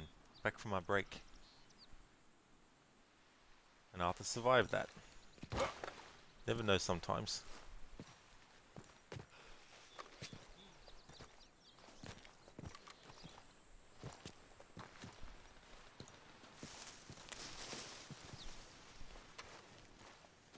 Thanks for the welcome back, Cherry. Welcome back to you as well. You bought the capture card, did you? Oh, cool. Well, that's good that you've got it. Just need to wait till I get it. That's cool. Hippie, that was a cool break screen. Yeah. Yeah, that was quite cool. I wanted to leave it on an image of Arthur doing something funny. So now that we've come back from the break, need to reload the save. Now I need to get the configuration where Dutch is going to come up to Arthur and talk to him automatically. We're going to be focusing on the character of Molly this time. The first part of this process is to actually just take note of her movements in the 3 different configurations that there are. So this part of the playthrough won't be for everyone, obviously, because it means just waiting around for characters to do stuff. Because I'm also doing a guide out of this playthrough in the future. And I'd like to actually keep track of where characters are and what time they go to where.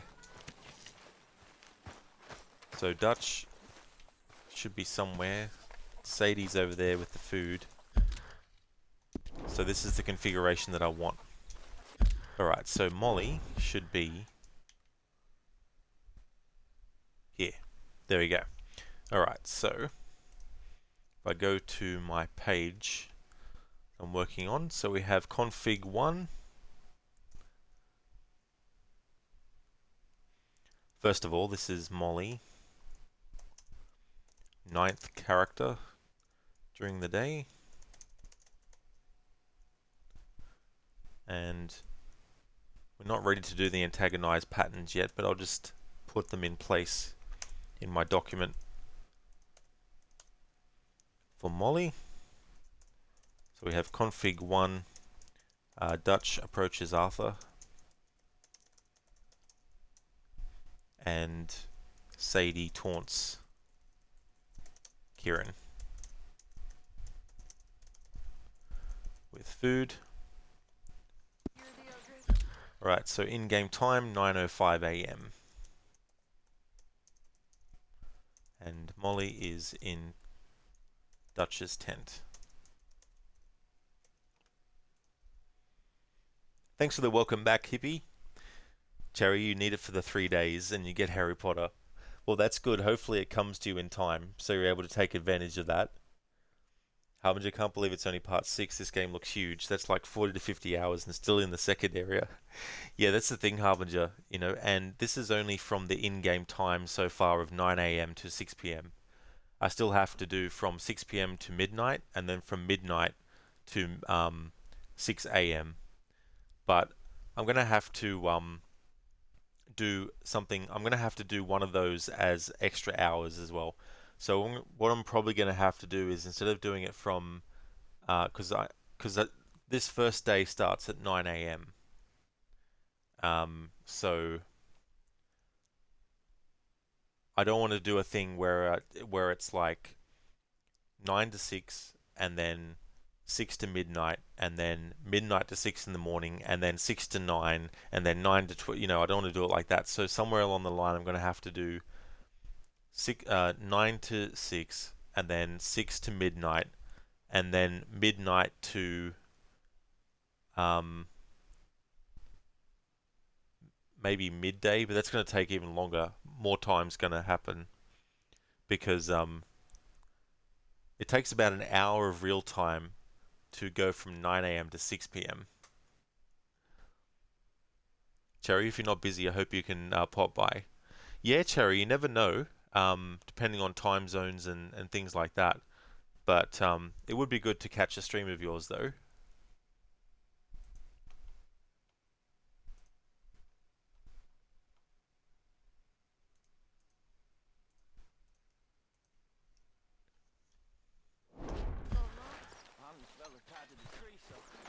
So Dutch will come to us and talk to us like he usually does. You must be hungry. There he is. Well, I'll leave this here then. Oh, Arthur, my boy. My dear boy. What's going on? Nothing. Nothing at all. For the first time in weeks, nothing. We're free. We're free to plan our own futures once more. I hope so, Dutch. You kept the faith, Arthur. You always kept it. And I ain't losing it now. Hell of a morning.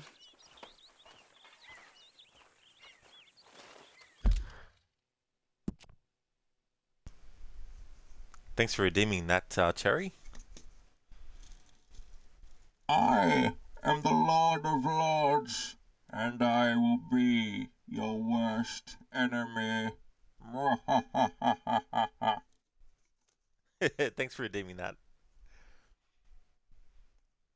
A little boy ran up to me and said, "Please help, my dad is in a fight." So, we went around the corner and two men were fighting each other. "Okay," I said, "which one is your dad?" "I don't know," he said, "that's what they're fighting about." Hey, Mr. Goatee. How's it going? Thanks for redeeming that. That's quite a predicament. Well, thank you, Cherry. I'm glad that you enjoyed that.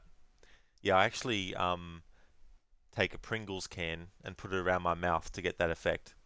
But essentially, what I do first is, for example, "Hello there, Batman. I am Bane."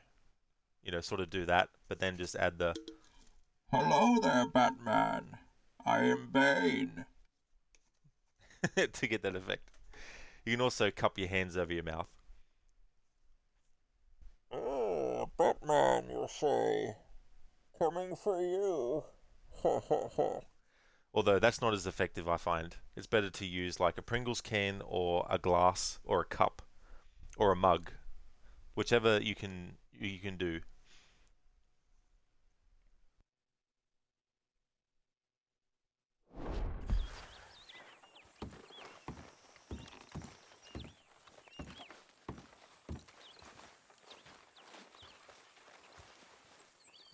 Alright, so Molly's not really going to be doing too much, I think.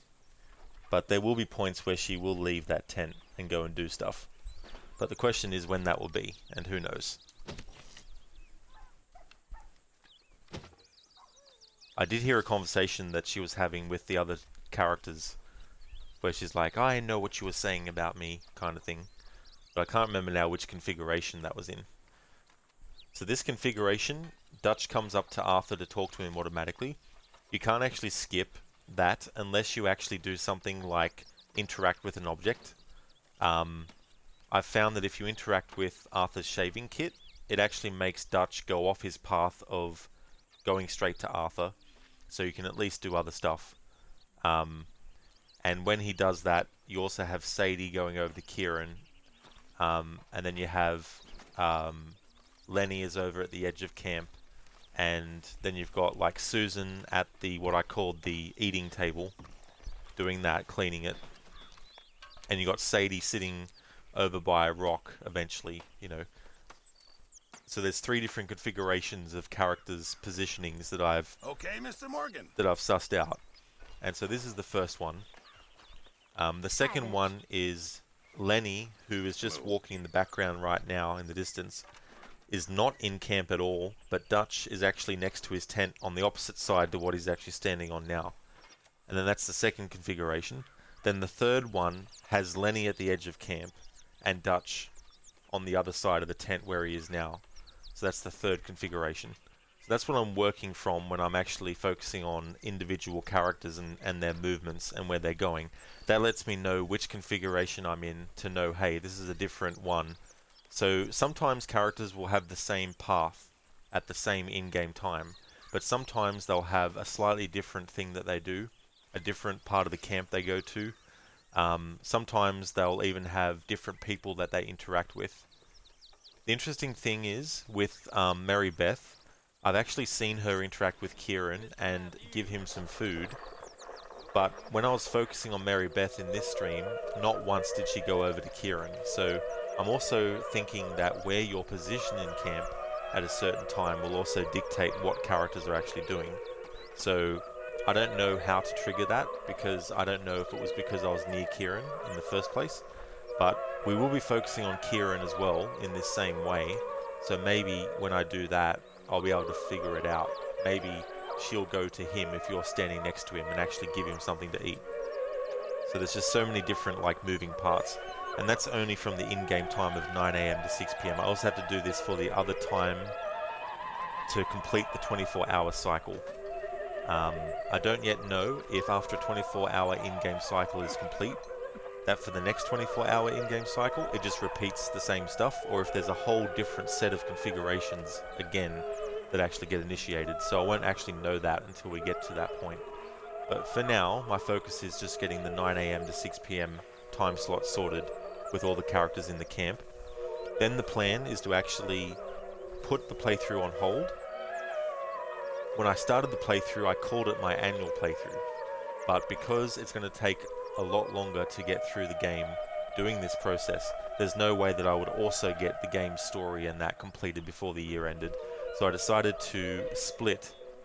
So have this playthrough just be the dialogue focus, and then have a separate playthrough that's actually my annual one. So when I'm actually ready to jump over to that playthrough, I'll definitely be changing the title for the streams of Red Dead 2 so that they don't have the same title. So then people will know that I'm actually doing the annual. But I don't know when I'll get back to this particular playthrough. It just depends on how long it takes me to get through the game in my annual run. I don't yet know what I'm actually going to do for that. I do know a bit though. I'm not going to do a 100% checklist, so I won't be doing that part of the game. But I haven't decided yet what I want to actually do, if there's any extra stuff on top, like a challenge or something like that. Because I don't want something that's going to take a long time as well. Like this playthrough is going to take a long time as is. But to have another long playthrough, I just don't want to do that. So I want to come up with something that might be a bit interesting to try out. Stuff like that. But yeah, this playthrough is going to go for a long time. Because this is only in chapter 2 of the story, at the start of chapter 2. We haven't even done any missions yet. And this is the 6th stream. I do a stream of this a week. So that's 6 weeks so far of one stream a week. And we're only up to this point. There's still 8 characters, including Molly, for me to cover from the 9 AM to 6 PM time slot. And then I have to redo all those again, but from the 6 PM onwards. But where I'm going to call the point where I postpone the stream or put it on hold will be after we get all the characters sorted from 9 AM to 6 PM. And then I'll put this playthrough on hold and then do the annual one. But as you can see, this process is very slow because we're essentially waiting for time to tick down while I'm taking notes on when characters are going to move around to some other spot. Like Dutch, he will stay here until 6 PM. Like he will just stand there on this side of the tent.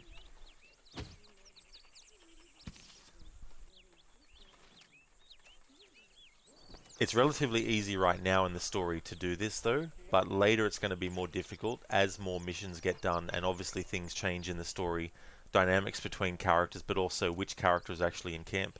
Because at the moment, not every single member of the gang is actually even in camp at the moment. Just to give a rundown on who is actually in the camp at this point in the story.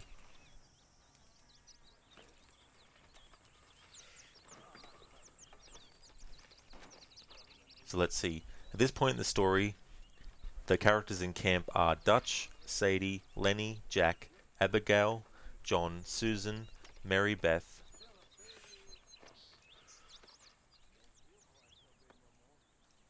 Molly, Pearson, Karen, Tilly, Strauss, Hosea, Kieran, Micah. Now, Uncle is in the camp, but if I interact with him, it starts off his mission, which I'm not ready to do yet. Good morning, Arthur. So you still have Charles, and you still have, well, you still have Sean, obviously. He's out. Then you got Trelawney as well, that isn't in camp at the moment. Javier and Bill. They're not actually in camp at the moment.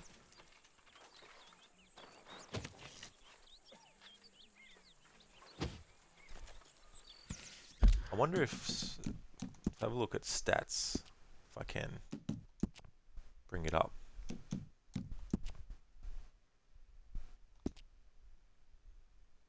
No, I don't think I can. Wanted to bring up how many hours I've put into the game so far.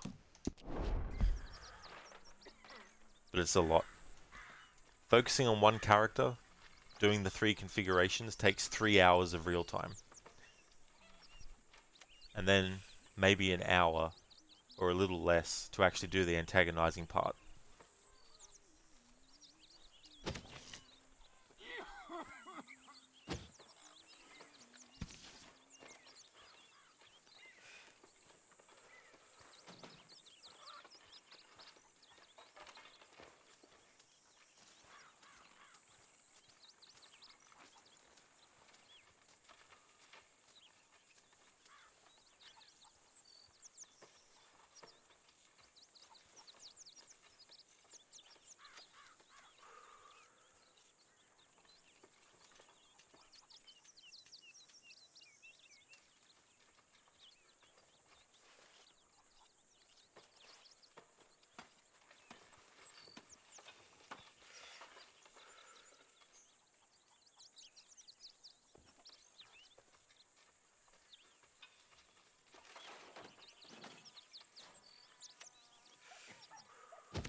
So Molly actually moved. Alright, so it's about 5 past 11.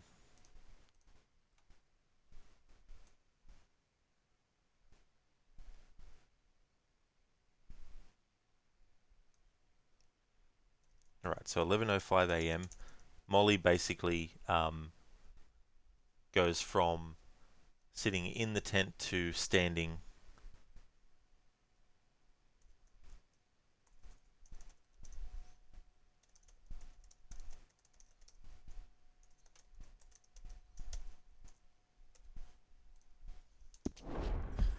There we go.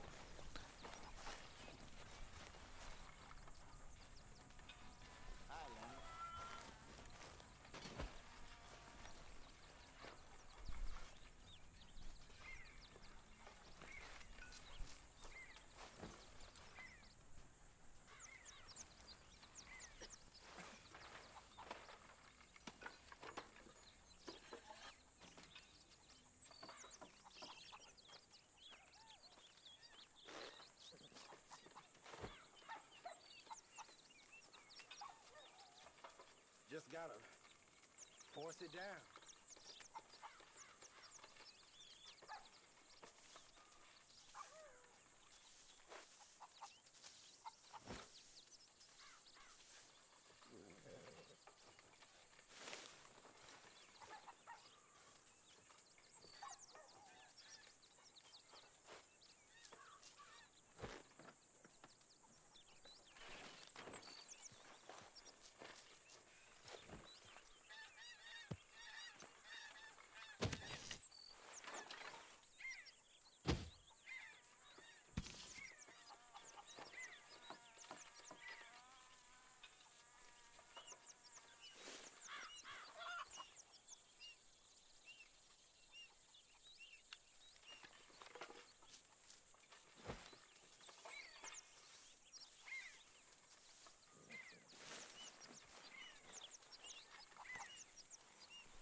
Arthur.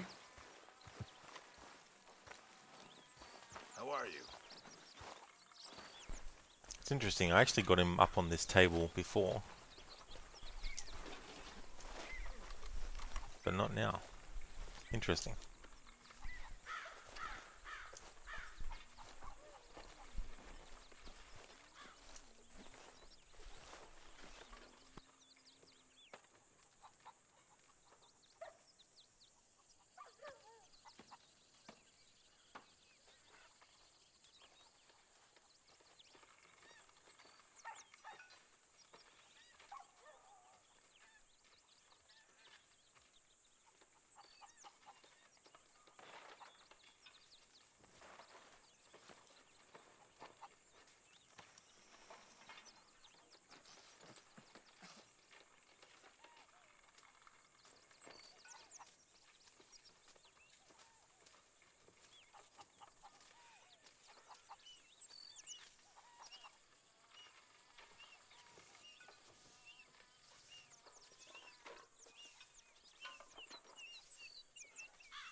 Cherry, your stupid office doesn't care about you. You have sensitivity with lights, and the one that doesn't bother no one else that you want off, you aren't allowed. You get a headache.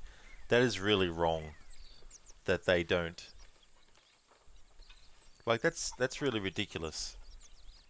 And what's it going to hurt if they actually, you know, have that one that's not on, like not have that one on? I swear sometimes places just like to impose ridiculous things just for the sake of it sometimes, it seems.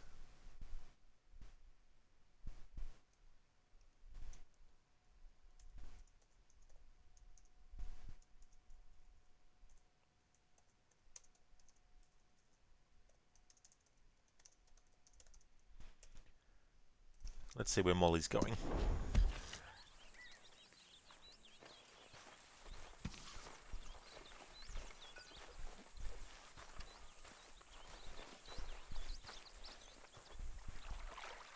Uncle Arthur.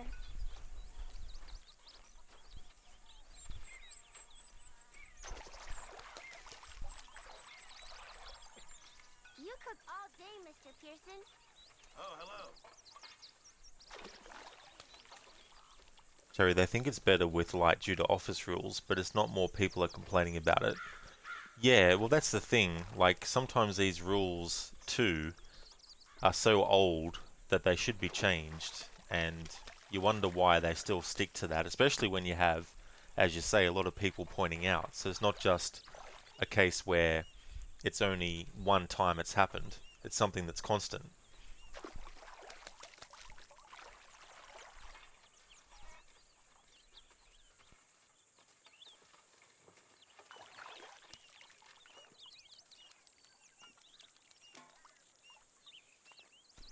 Cherry, it's saying it's about health and it's not. It's worse with the white desk that reflects in your eyes like snow. Absolutely, the reflection, and that increases, of course, the already bright light as well. Hopefully there's something that gets sorted soon for you, Cherry. Like, hopefully if enough people complain, they finally get their act together.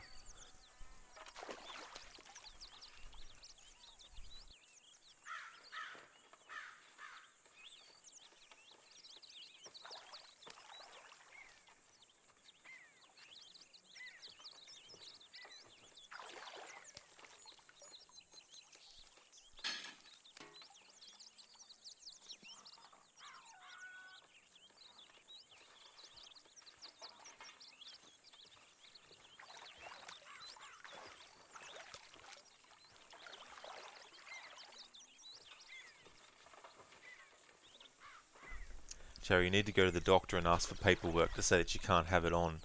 Yeah, I mean, if you can get something like that, then hopefully that is enough for them to actually go, right, we need to do something.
Zero, thanks for redeeming those. Alright, so random horror movie quote, Red Dead 2 quote, and Assassin's Creed character quote.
Alright, so I've got a random horror movie quote. I'm going to go and get the guy who did it. And I want you to be there to arrest him when I bring him out. Okay? Just tell me who did it. I'll go get him, baby. Fred Krueger did it, Daddy, and only I can get him. It's my nightmare he comes to. So that's from the original A Nightmare on Elm Street.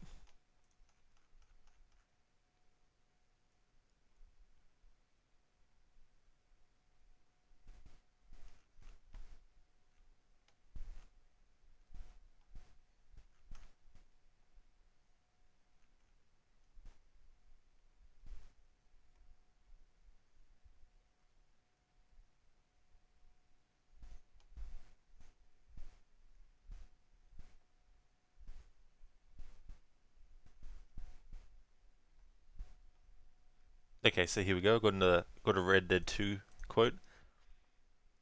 I saved your life, Arthur. You keep saying that, but I save your life every day I don't kill you. So we are more than even on that front. Come on, you don't mean that. You better believe I mean it. So that's between Kieran and Arthur.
Okay, so here we go. Got a random Assassin's Creed character quote. William Johnson is dead, and with him the Templar plot to steal the land of my people. But in ending this threat, I have revealed another. On his body was a letter addressed to John Pitcairn, containing orders to root out and destroy Patriot weapons and supplies. Should he succeed in this, the colonists will be unable to maintain their resistance, and the Templars will surely take control. So long as Pitcairn lives, the danger remains. I need to find him. He needs to die. And that is, of course, R'lyun Gahedun, or Connor, from Assassin's Creed 3. Thanks for redeeming those quotes, Zereth.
Cherry, you think you should buy the game in the store because it takes longer time for delivery, does it? Yeah. Yeah, it's funny too with games because it's been a long time since I actually bought a physical copy.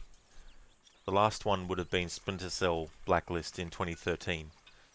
And I even had to get more than one copy of it because there was some problems with it. And I was trying to get it to actually install on the console, but it was having so much problems, so many issues.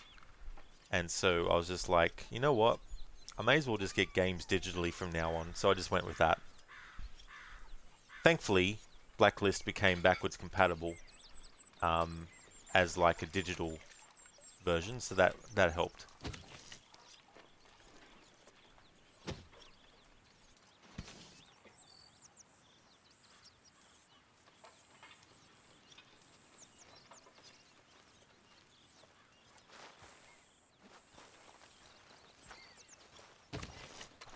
Alright, so in-game time of 1:02 PM in this first configuration. Molly goes 2, and let's see where that is.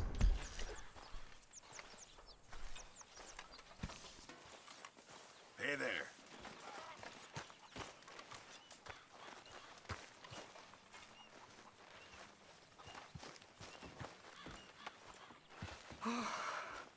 Dodge.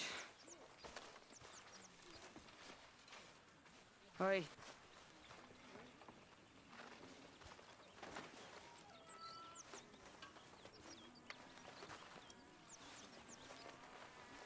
Alright, so Molly just returns to Dutch's tent.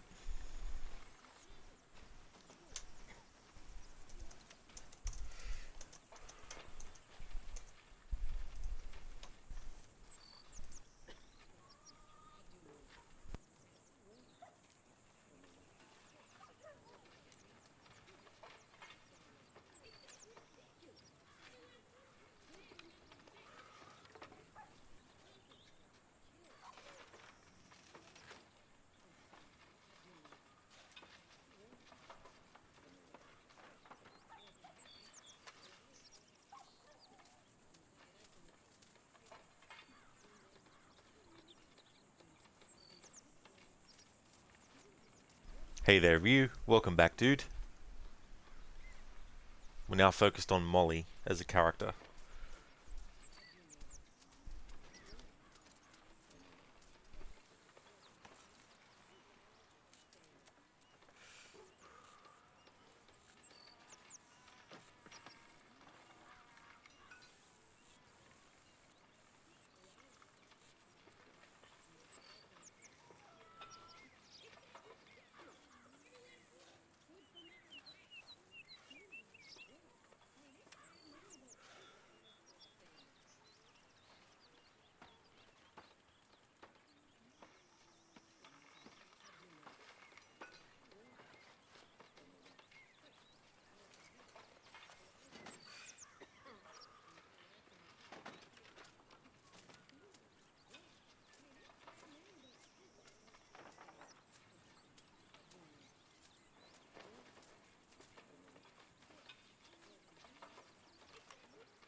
I want to know what's in this.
We need to hunt for some better meat.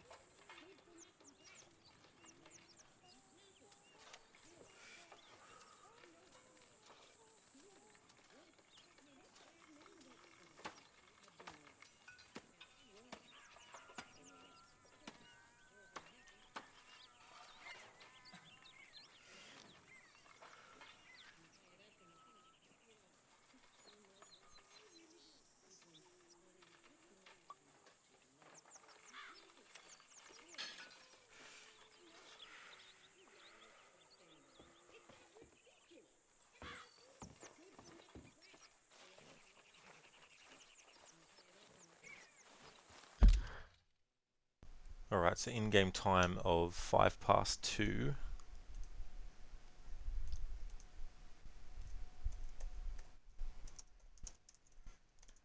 Molly goes to... I'll just catch up on chat. Ryu did some heavy pondering about Mortal Kombat. Some folks have indeed been tired of the tournament story being told one too many times, and yet one of the criticisms folks had with the 2021 film is the lack of tournament. Yeah, the thing about that movie is it's a reboot, right? So you would think that they would make sure that they would still include the tournament in it because they're rebooting it. You know, if they were doing a sequel to Annihilation, then yeah, maybe, you know, have it not be a tournament movie. But yeah, I don't know. I would have preferred, not even having seen the movie yet, but I would have preferred if they did the tournament again. But just very differently to how it was done in the first movie from '95, of course.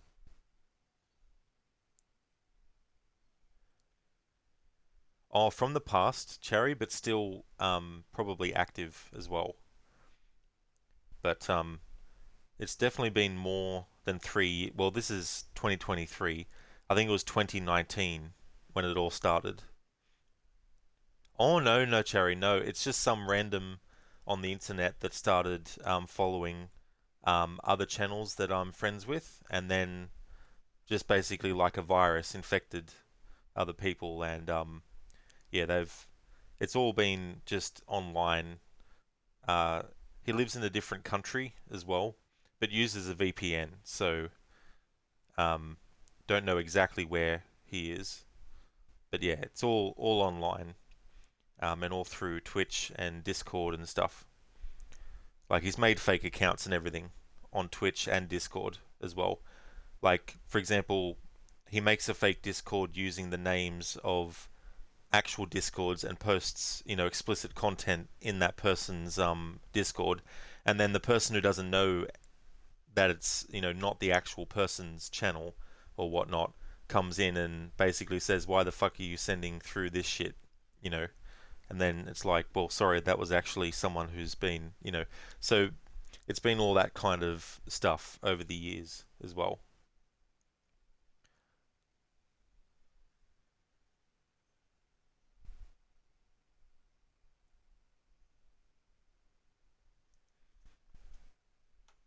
Yeah, Cherry, yeah, so go to many lengths.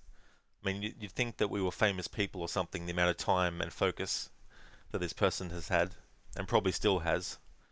But yeah, that's how life goes, unfortunately.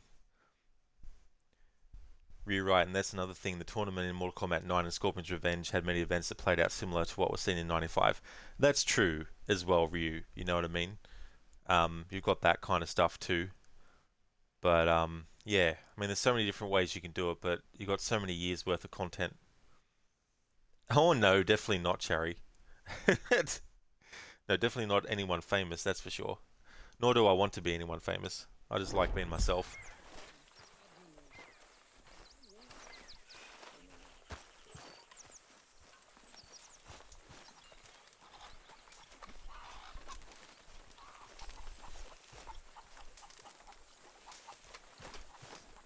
You're Arthur, right? My name ain't no concern of yours. My name's Pitt, and there ain't no way you're digging yourself out of this shit. I know that's not the actual quote from Pulp Fiction, but... Oh, well, we'll leave it there then. Uh-huh.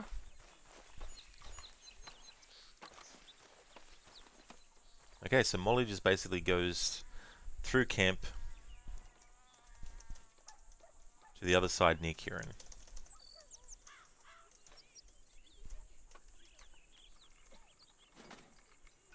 Oh, that's okay, Cherry. That's absolutely no trouble at all.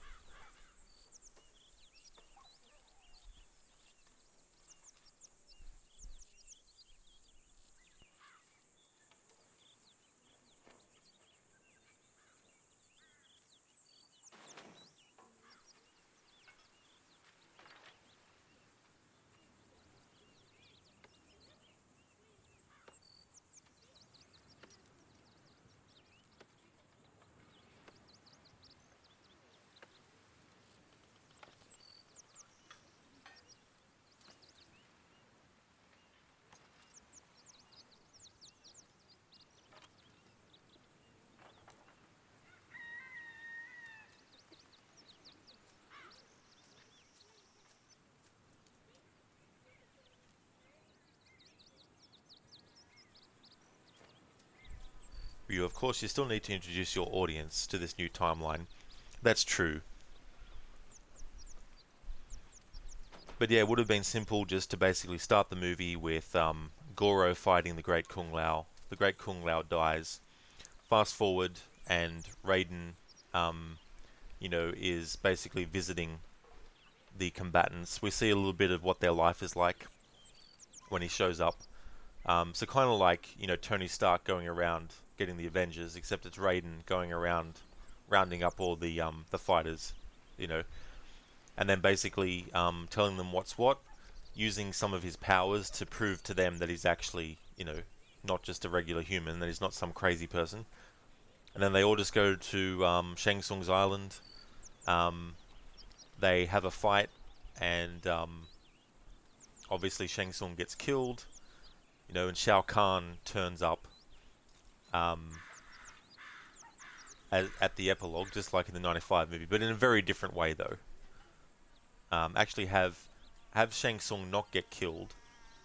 Actually go the old man route, you know, in the movie. That would have been cool to see, actually, Ryu, if they went the old man route of Shang Tsung in a Mortal Kombat movie. And then the setup for the sequel is that, you know, he's made younger.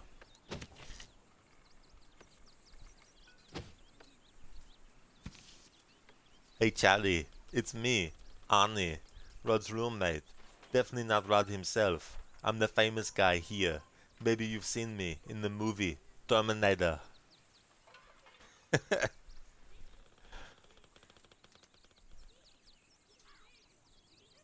You agree? Yeah, I mean, that would have been something different too, as well. It's going back to the game, doing something that the 95 movie didn't do, you know.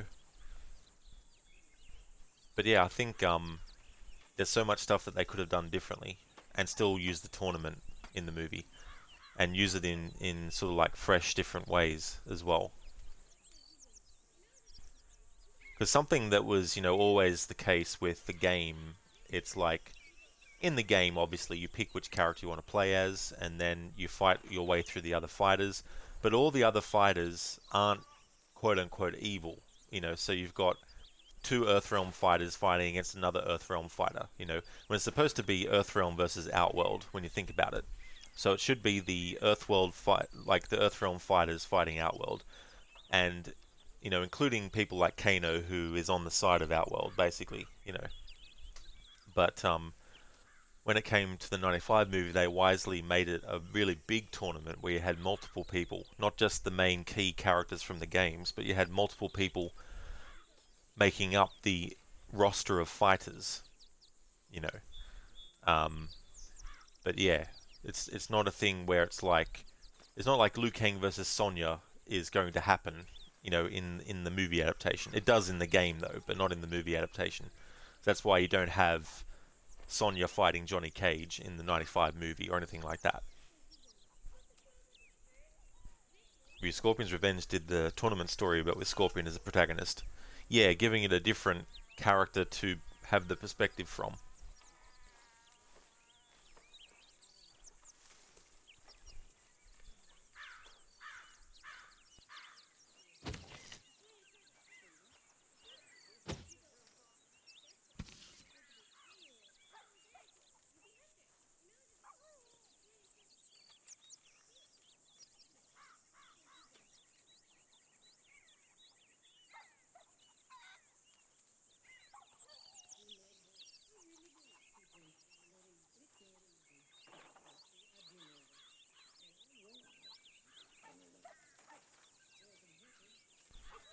But of course that movie handles some things wrong if you go by the original lore. Yeah, like the Scorpion's Revenge movie.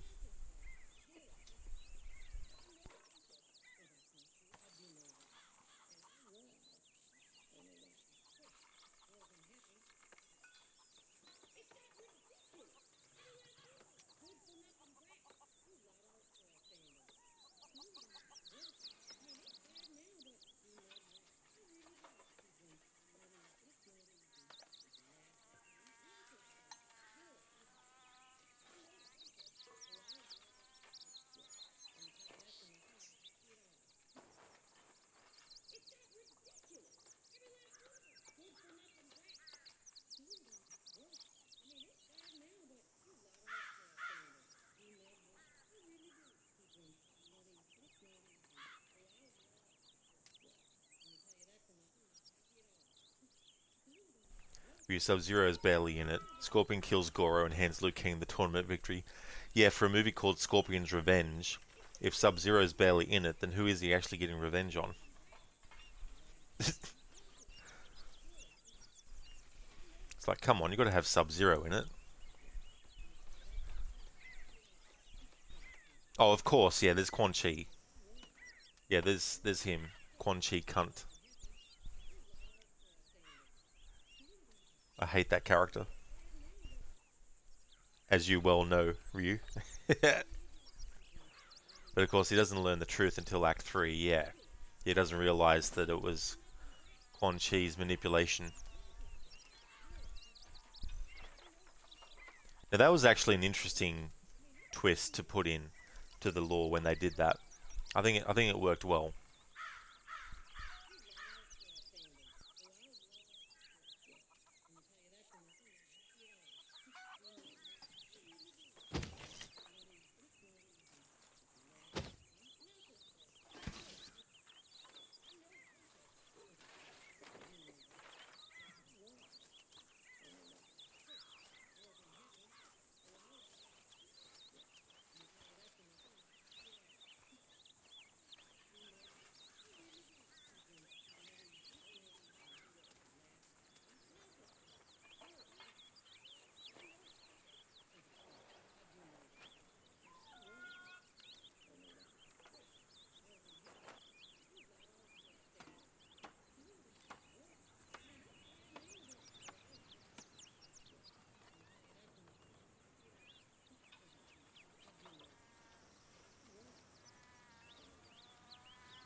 Miss O'Shea.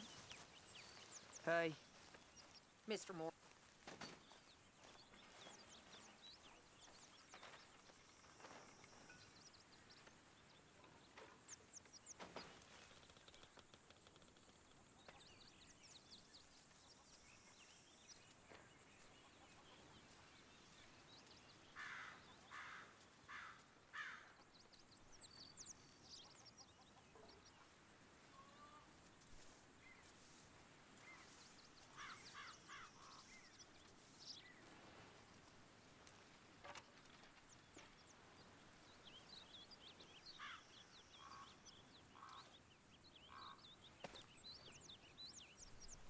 Really, one interesting way to go about it would be this: have Sub-Zero be a protagonist in the story, but most of the development is from Liu Kang. Yeah, they definitely could do a configuration like that if they wanted to.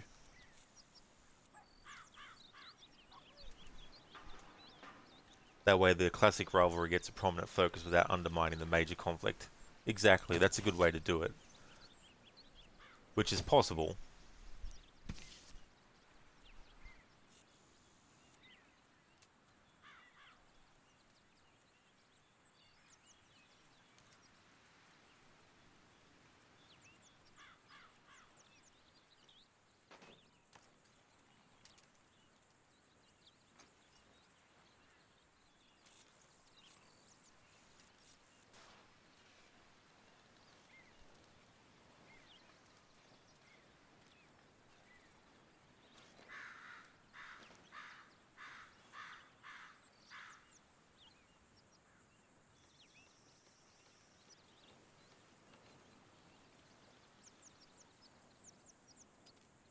That's okay, Cherry.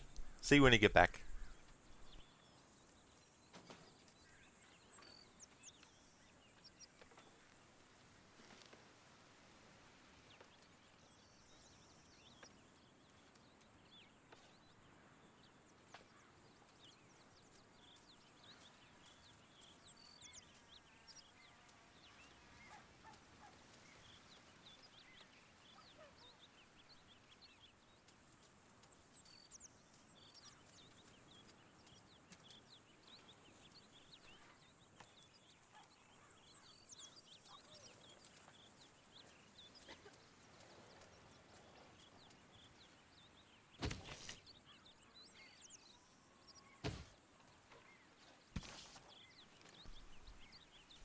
One very interesting way to go about it is to have the younger Sub-Zero be the one in the tournament. Bi-Han would have already died and become Noob Saibot. Yeah, because then you can do his death in a flashback. And people who know what's what don't need to see a 30 to 30 minute scene of that, you know.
You can make changes to the story, it's just that you really need to put thought into it. Exactly.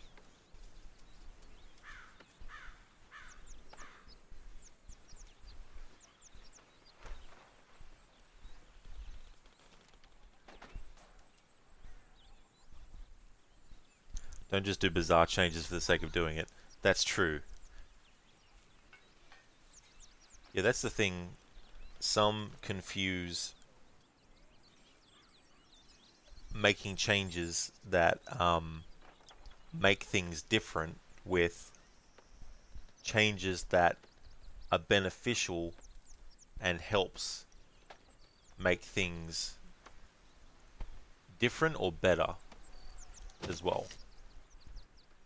So some take the view that anything is allowed as long as it's new to it, you know. And you can't criticize what's added because at least it's new. Therefore, it means that just because something is new, the people who say that it's great that it's just a new thing should then accept any new thing. Hurry up! Get it while it's hot! But people being people.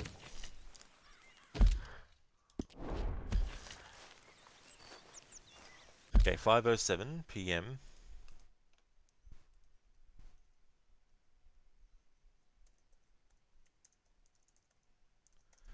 Molly goes. Where is she going?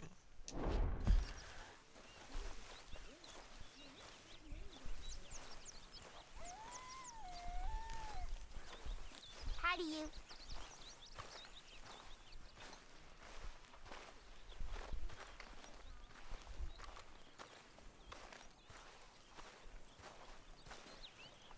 Alright, she just basically moves to another spot near, what can I say? Hang on. There's a tree that I used as another marker point. Anyway, spot nearby. I'll just put nearby.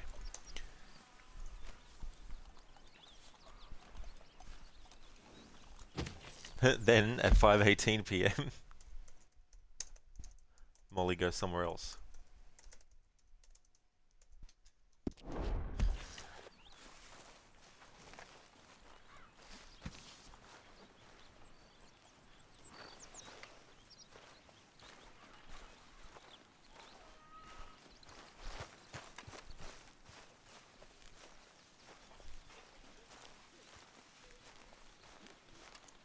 So essentially she moves back to the same spot that she was at before.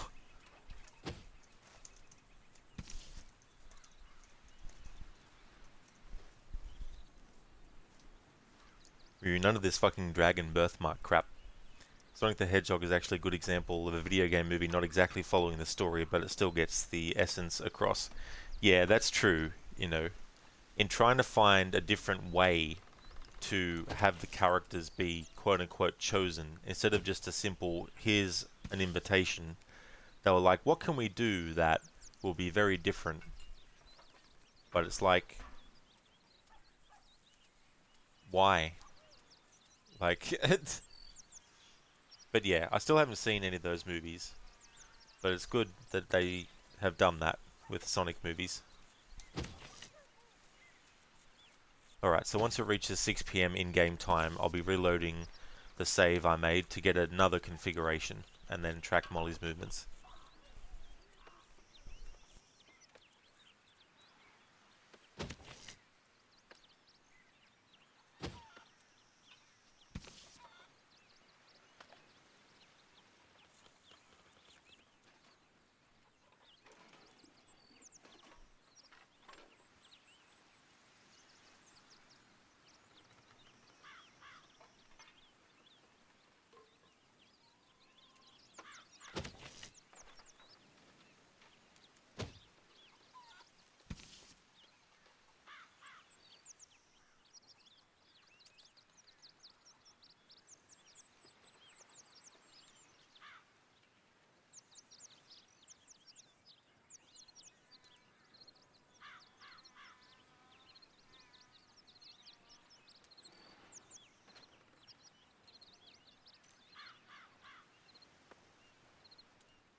Alright, so it's practically in-game time of 6 PM.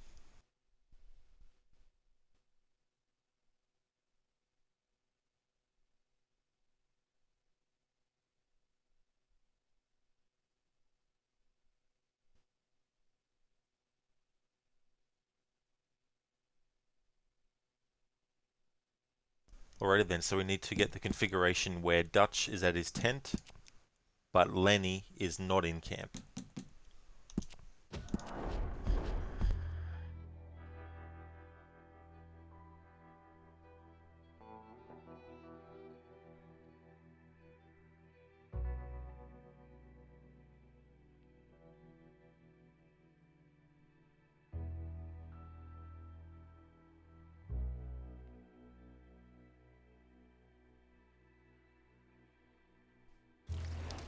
Good morning.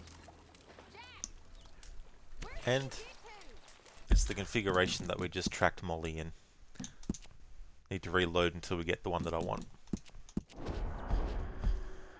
You on the flip side, you have the recent Resident Evil reboot that tried to be more faithful to the games, but it faltered heavily.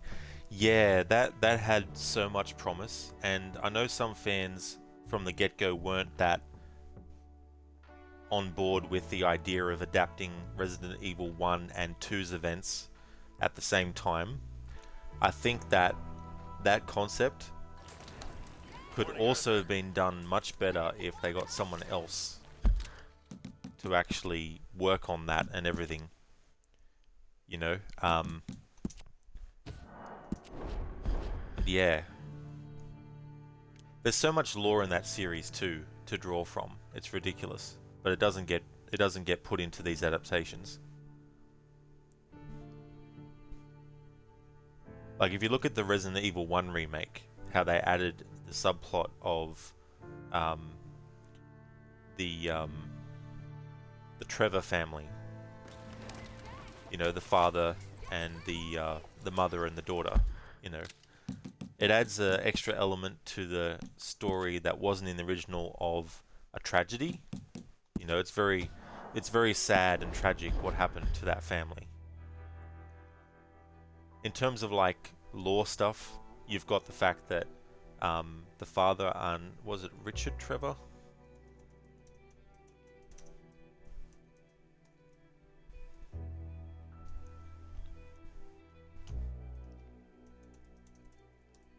Might not have been. George Trevor, sorry. George Trevor. So you have George Trevor, who was the one that actually designed all the traps and everything in the mansion. And so you could have, you know, included a scene in the movie adaptation where he's involved. You know, actually show the moment when he gets betrayed. There we go. So Lenny is in camp. Arthur. Which unfortunately is not the one that I want. I want the one where he's out of camp. But yeah, there's so much stuff they could do. I remember always envisioning that a Resident Evil movie would open with these hikers who have gotten lost in the Arklay Mountain region at night. And they start to hear these noises that Resident Evil fans know straight away as Cerberus, of course. But the movie wouldn't show them full on straight up, straight away.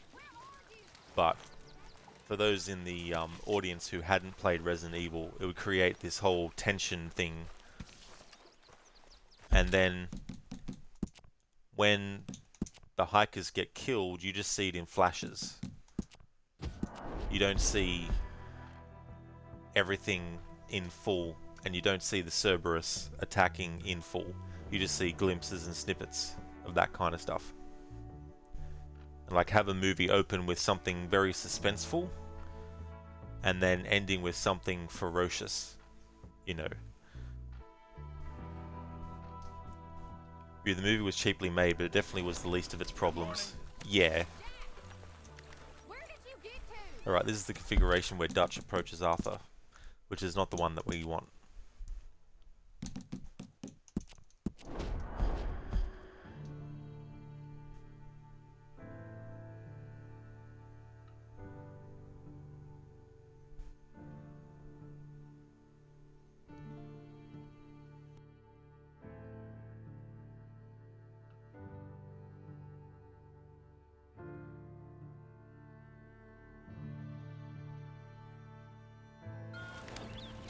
Hi there, Arthur.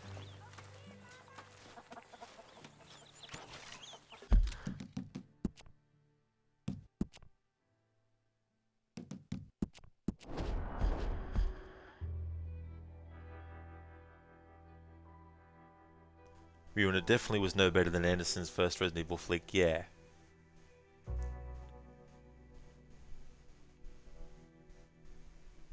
As you know, the movies I think are his best are Mortal Kombat and Event Horizon. I didn't mind Resident Evil, the first movie, because the sequel after it had potential, especially with that ending where Alice comes out of the Umbrella facility inside of Raccoon City and realizes that all hell is broken loose in the meantime. That was a great end to that movie. And they should have just stuck to their guns and not bring in any video game characters, which I know some fans would have been like, why not, you know, bring in the video game characters? Well, the sequel we got, Apocalypse, brought in the video game characters, and then that kick-started off a whole thing where the characters might look the same, but they definitely don't have the same personality traits.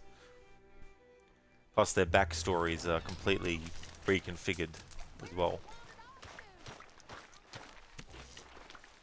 Or at the very least, is semi-non-existent. You know, when you have an important plot, or when you have an important, you know, situation where you have like two characters, Claire and Chris, who are actually related, but you never bring up Chris in the first movie that Claire's in. You know, things like that. Not even hinting at that, not even mentioning it, you know. Unless I'm misremembering, and in Extinction they might have a scene where Claire mentions Chris, but I don't remember there ever being anything like that. At the very least, they could have done a thing where Alice asks Claire, basically, you know, where were you when all this happened, right? And Claire could have just said something like, I was actually searching for my brother Chris, but I couldn't find him. You know, something simple like that. But they didn't even do that in the Resident Evil movies that they made in the early 2000s.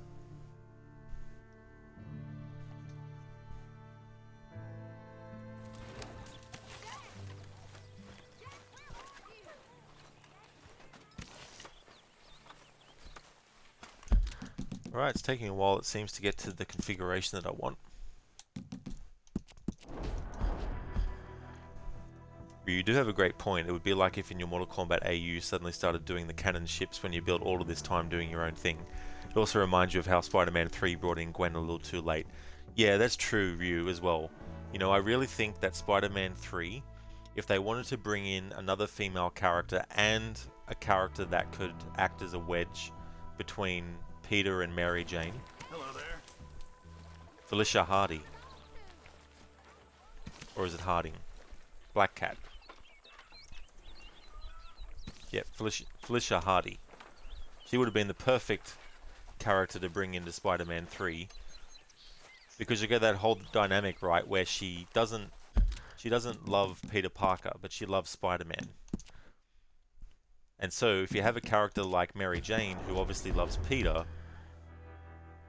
then a character who loves Spider-Man, you've got a conflict potential brewing there as well. Where potentially Mary Jane could see Spider-Man with Black Cat and misinterpret it as something else, which then causes problems with Mary Jane and Peter. You know, but Mary Jane not realizing that it's not the situation she thought it was, you know. Things like that. They could have done that with Spider-Man 3. Good morning.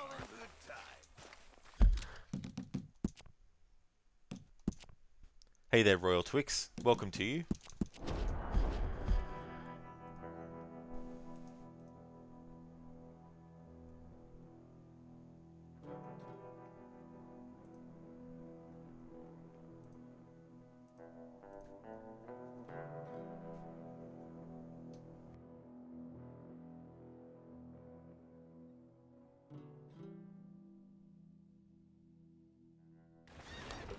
Okay, Mr. Morgan.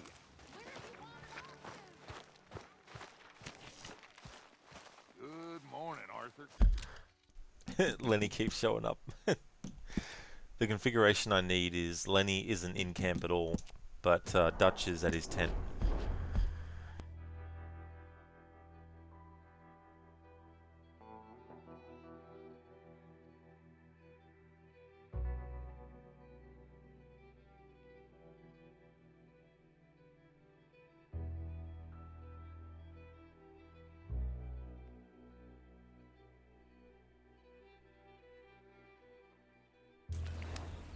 Nice to see you.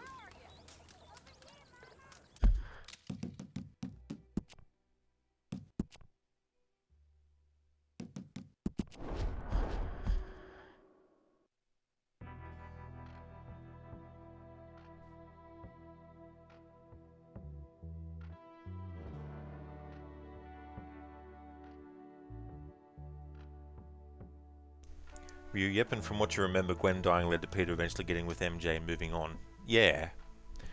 But yeah, the way that they did it in the Raimi trilogy was they had already jumped. And I mean, Kirsten Dunst could have played Gwen Stacy, you know.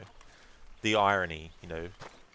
Kirsten Dunst is a natural blonde playing a redhead. When they could have had her play Gwen. I think the story still would have worked.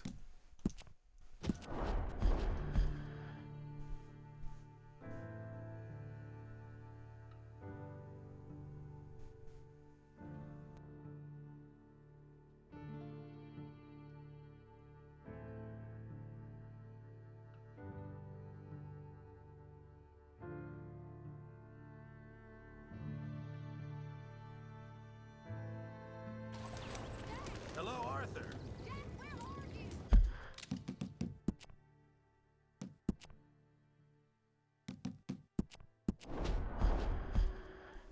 You agreed, and Spider 3 had a myriad of problems beyond that. It sure did. Yeah, you're definitely not wrong there.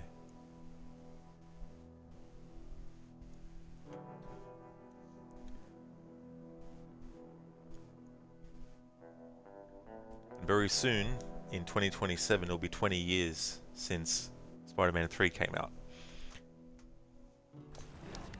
How are you? Where have you wandered off to? Alright, so is Lenny out of camp?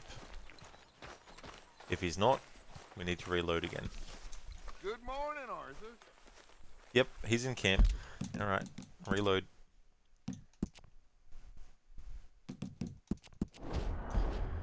You like the live action, like the action and visuals are fine, the cast do fine with the crap material, it's the script that's the primary issue.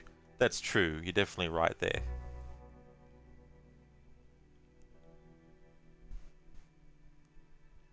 Plus I think Sandman is kind of a weak villain in comparison to the Green Goblin and Doc Ock as well.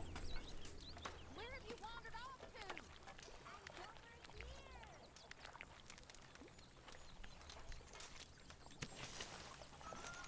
Alright, game.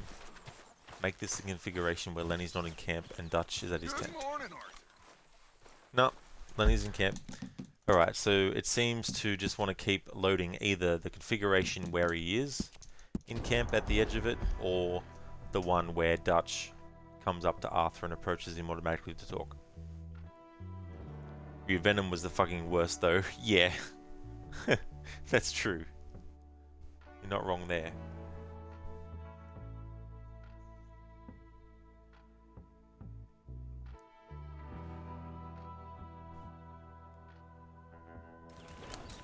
Morning, Mr. Morgan.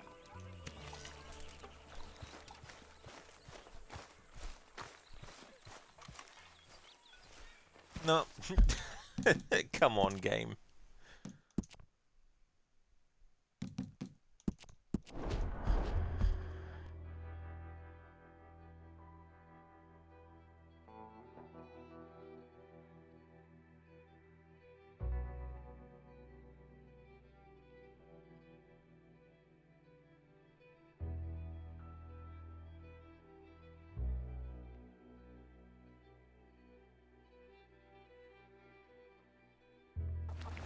How you doing? Where have you wandered off to?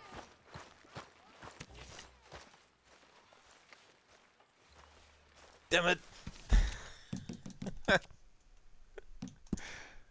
Oh dear. No, we're gonna keep on going until we get the configuration. Because it is a configuration. It's just the game hasn't decided to randomly make it that configuration after reloading the save. There's 3 different configurations that can get loaded at this point, having saved manually at this in-game time. But it keeps throwing me the first and third, not the second one, which is what I need. And now it's back to the first one, where Dutch isn't in camp. I mean, Dutch is going to approach us and talk.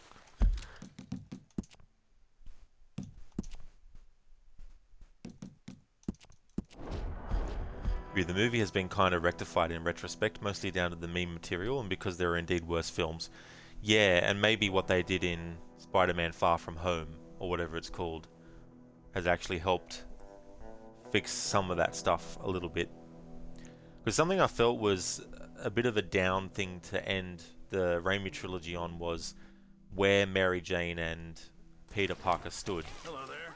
Because obviously she's still, you know, suffering from the mistreatment that she experienced when Peter was, you know, for lack of a better word, possessed by the symbiote. And you just have that moment where they're sort of like, you know... Yeah, it was a sour note. It was, yeah. So I don't know if Spider-Man Far From Home mentions what happened to them after that or not. But feel free to tell me, because the chances of me actually watching it are a long way from today. Could be years before I see it. No Way Home, that's it. That's the movie. Yeah, the only one I've seen out of that trilogy is Homecoming. And that was the last MCU movie I ever saw, actually, too. But before that one, it was Iron Man 3.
Good morning, Arthur.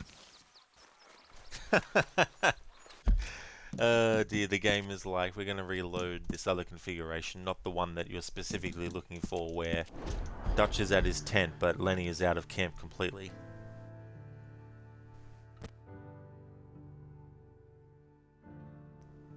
View, meh, you lost enthusiasm for MCU as it is now. Yeah, there's just, I don't know, there's just so much stuff now. I can't even be bothered really to catch up with it all. Except through just reading about stuff. But yeah, I've got, what, 10 plus movies to get through if I wanted to catch up in that way. It's like, couldn't be bothered. Good morning, Arthur. Got too many games to stream.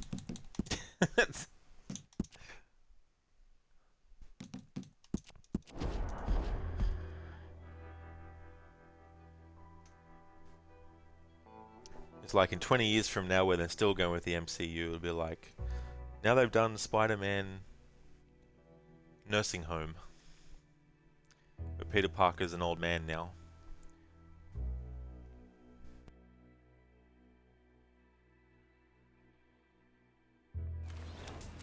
How are you?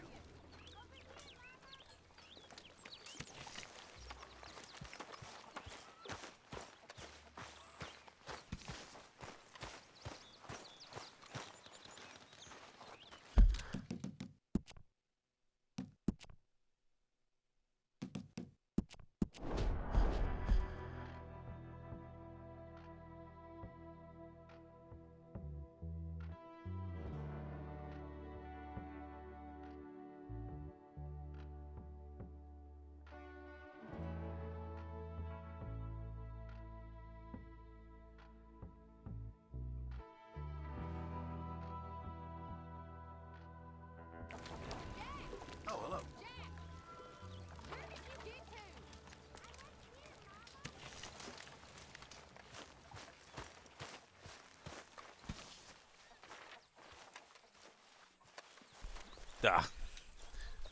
Alright, it's still throwing me this configuration. Come on, game. Give me the configuration I want. I know you can do it, because for the past 5 streams, it's happened. Yeah, Spider-Man 69.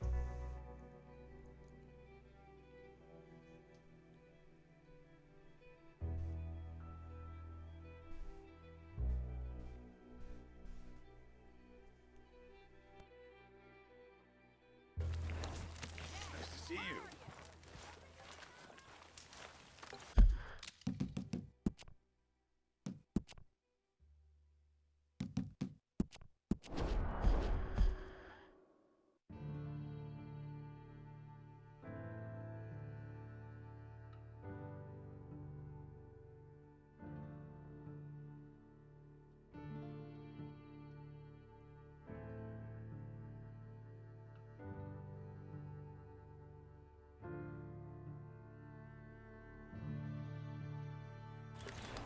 How are you?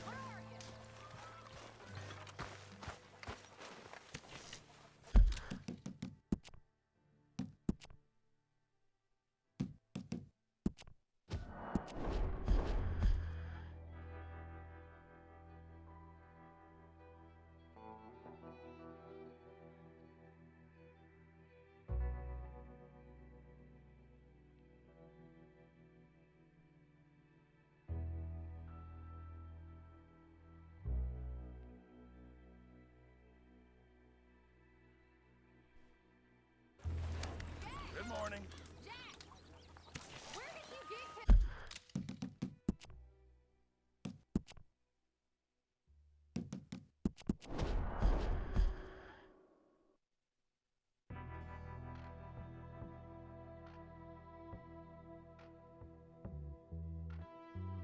It's never taken this long to actually try to get a configuration that I'm after. You, Trevor from GTA, would be like, ah, give me a fucking break. How you doing?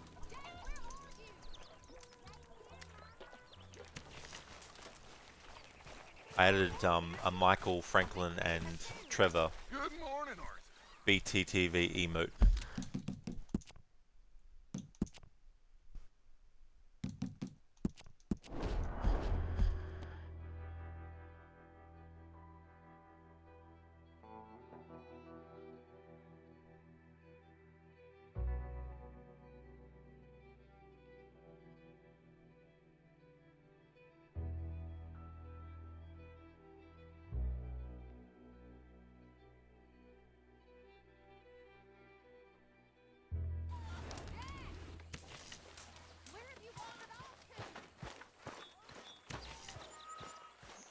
Good morning, Arthur.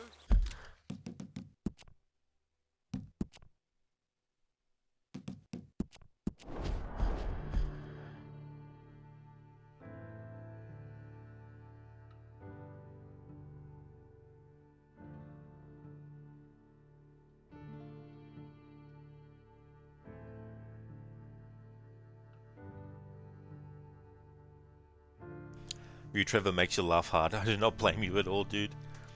Such a great character. I love that moment where he accidentally trips in front of Franklin and Franklin starts laughing at him and then Trevor just goes apeshit. Hello, Arthur. No, Lenny's still there.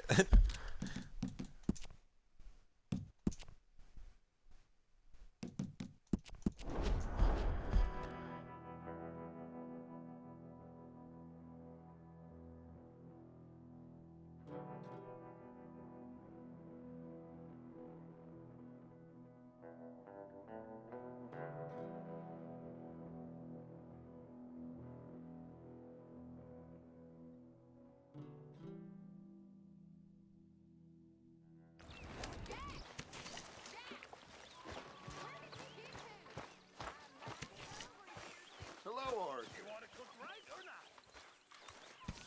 Gonna.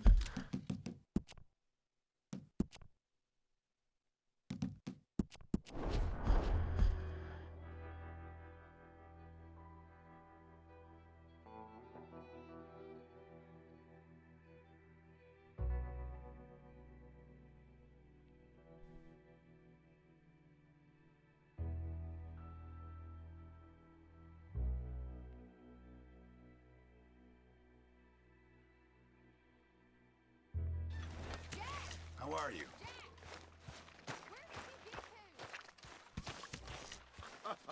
Mr. Morgan.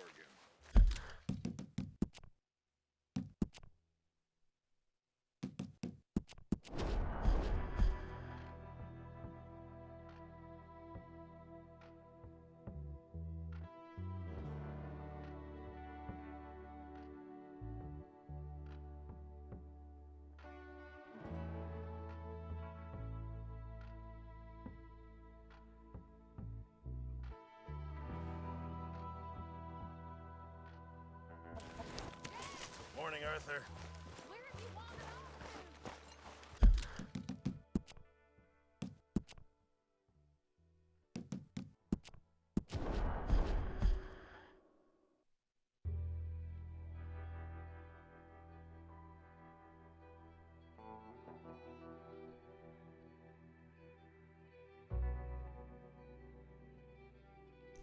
Come on, game. Give me the configuration I'm actually looking for. It's been probably 10 minutes of reloading to get the one that I want. Okay, Mr. Morgan. Good morning, Arthur. Nope. It's still giving me the It's still giving me the configuration when Dutch is at his tent, but Lenny is actually out of camp. Sorry, Lenny is in camp. I need the configuration where he's not in camp.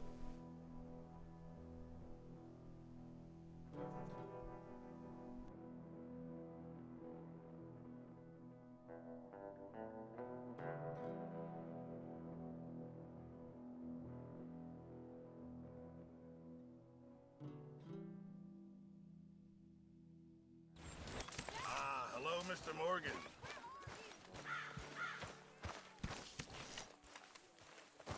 Good.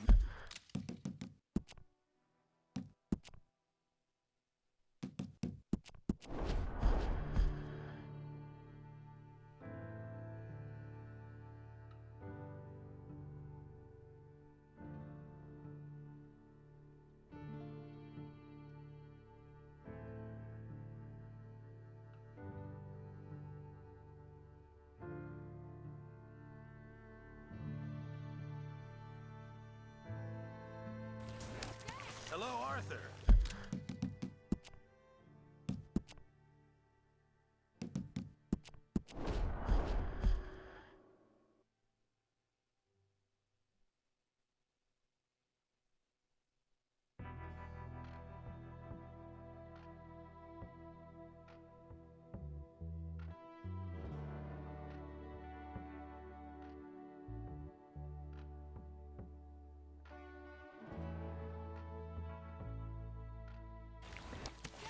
Hello there.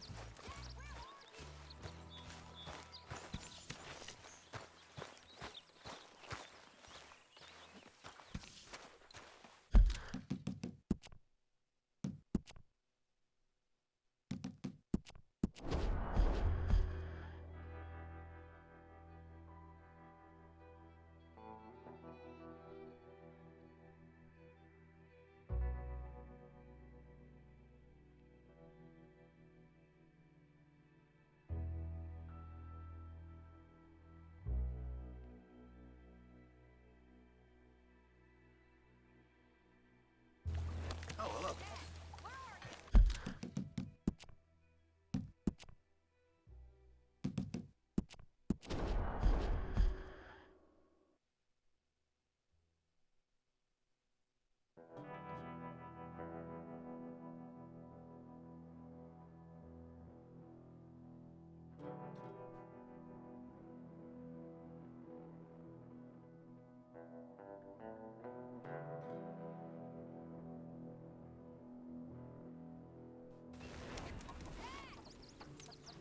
Where have you wandered off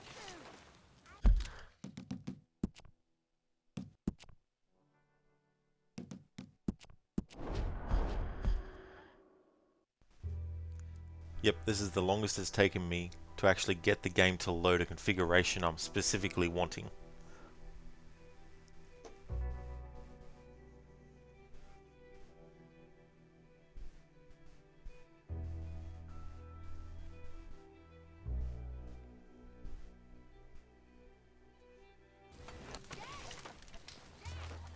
If Dutch isn't at his tent in either case, I know to reload anyway, because that's configuration 1, and again we get the configuration I don't want.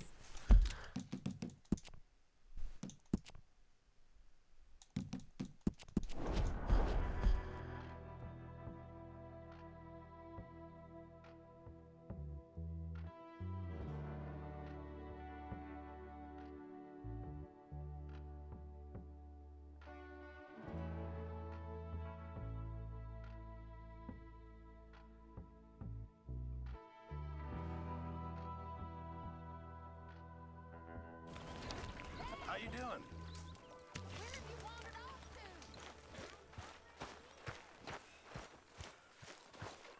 Good morning, Arthur.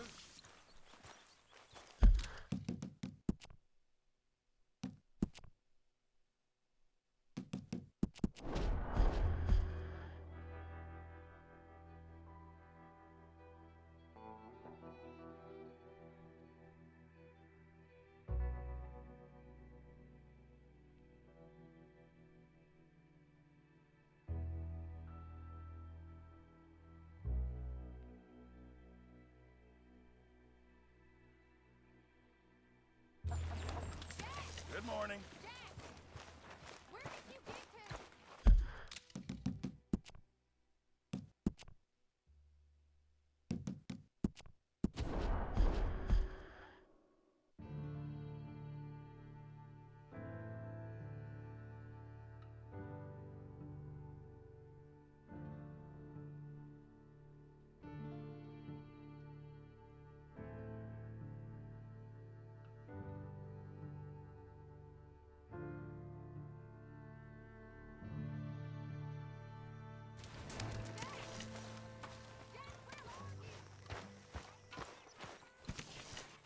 Good morning, Arthur.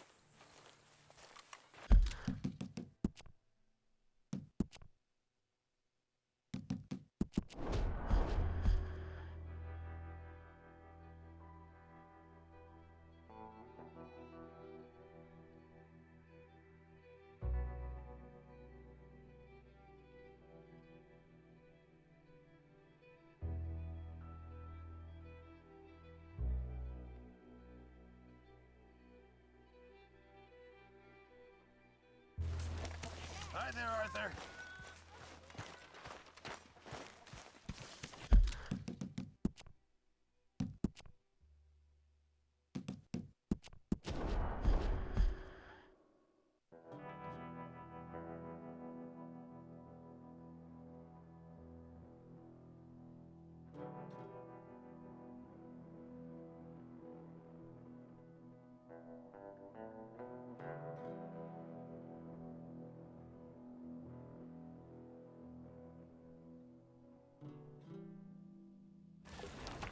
How are you?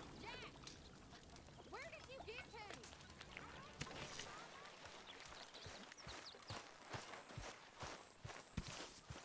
Good morning, Arthur.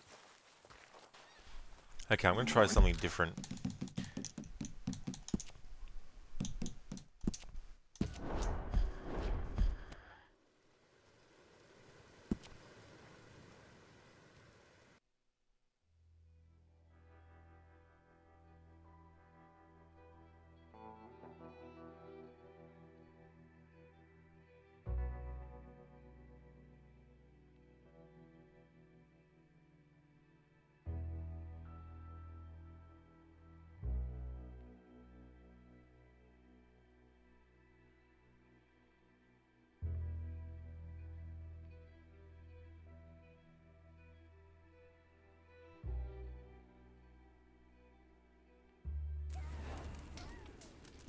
Alright, so this is the autosave, which puts it at 10 past 10 AM, but I need to do my manual save. Alright, let's see if this will actually give us a better chance at getting the configuration that I want now.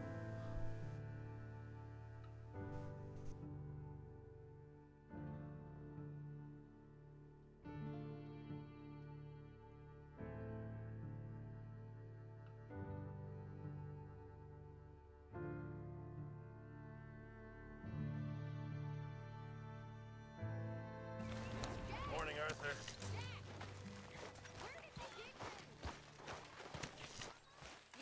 Hello, Arthur. Food, you let me know, Pearson.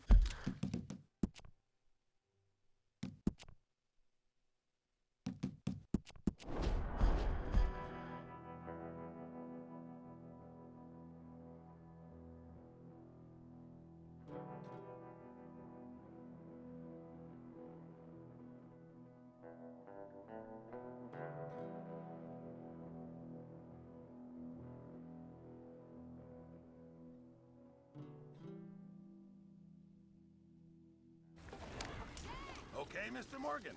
Where have you wandered off to?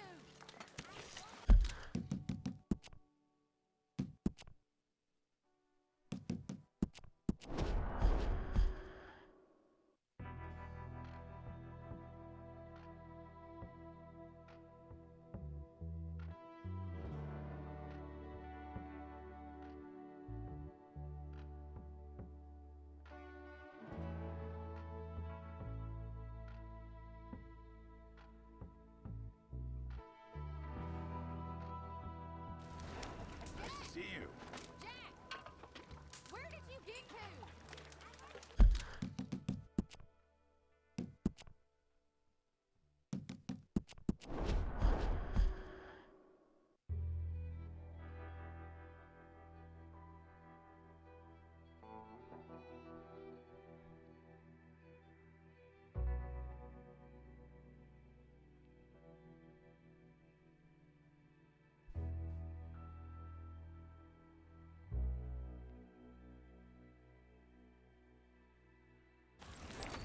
Morning, Mr. Morgan.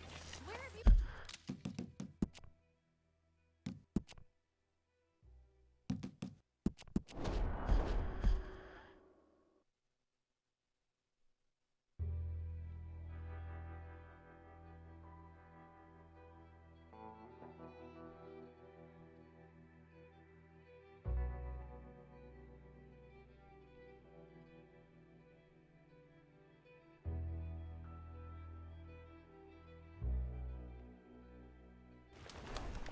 Hello there. Go on, Batman. Do what you want. You can't do anything to change the fact that I removed the virgin from that bottle of virgin olive oil on all five. If only your Batmobile didn't get stuck in traffic, Batman, the world would have been a different place. Thanks for redeeming that, hippie.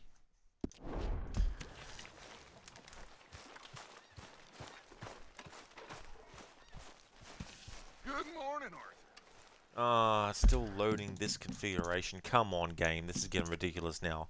I know that it's a fucking configuration. Because the past fucking bloody 5 streams, I've been getting that configuration. So I know it's fucking there. The game keeps giving me either configuration 1 or 3.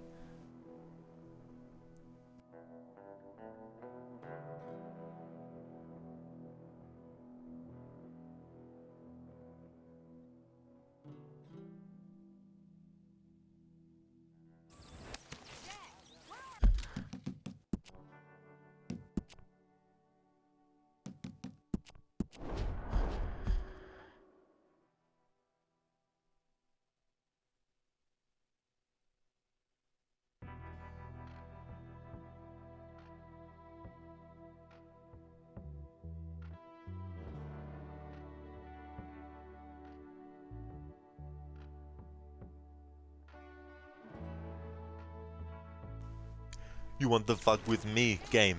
You think you know bad, huh? You're a fucking choir boy compared to me. A choir boy. Thanks for redeeming that paraphrasing of the quote from the movie End of Days. So you're the O'Driscoll.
Hello, Arthur.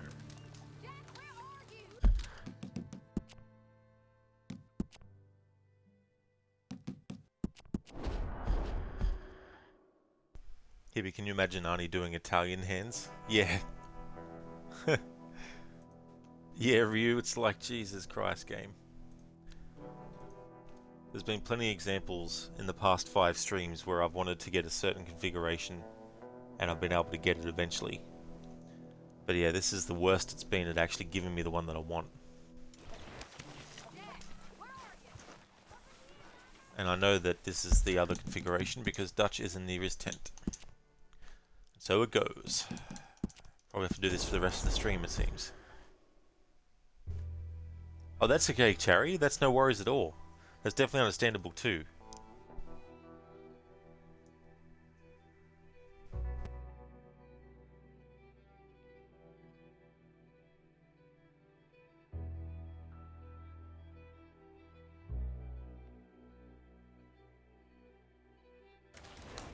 Oh, hello.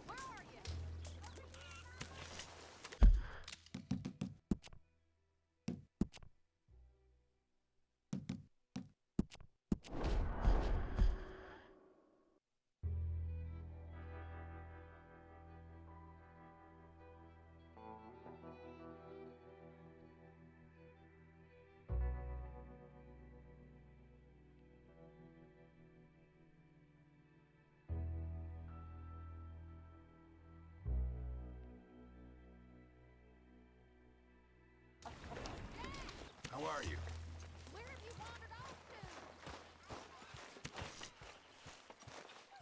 Good morning, Arthur.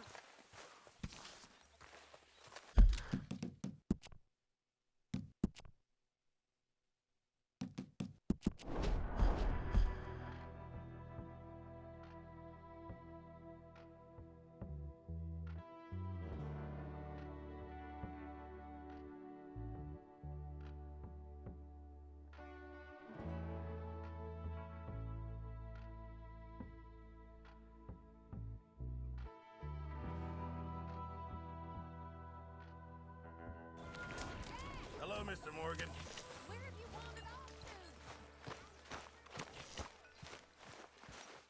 Good morning, Arthur.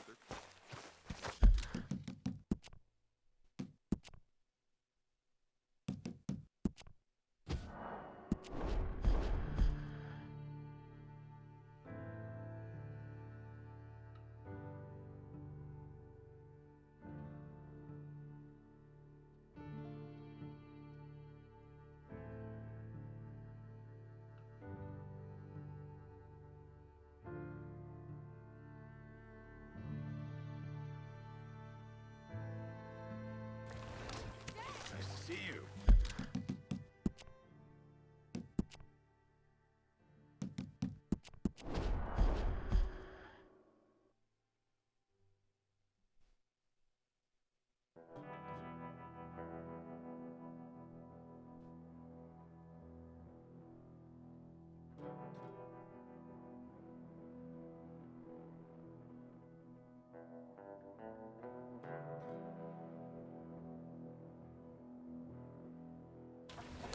Oh, hello.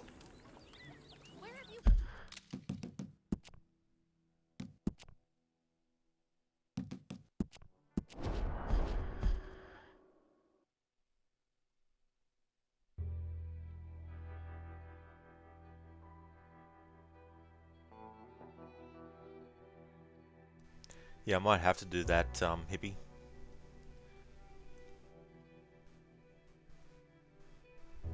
But yeah, it's never taken this long for me to get a specific configuration, because there's only 3.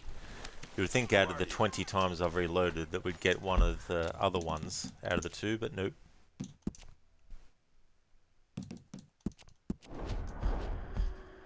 Hey there, Spectrum. How's it going?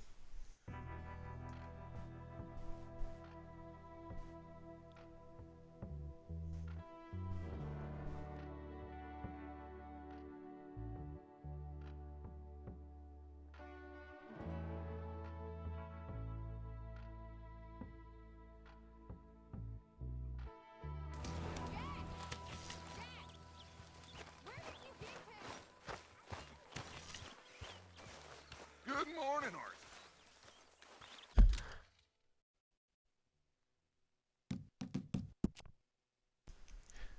Alright, I'm going to exit the game and I'm going to turn the game off and then back on again, and let's see if we can get this to correct itself. Be right back. Spectrum, up way too early, are you? Oh no.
Going really well, Spectrum.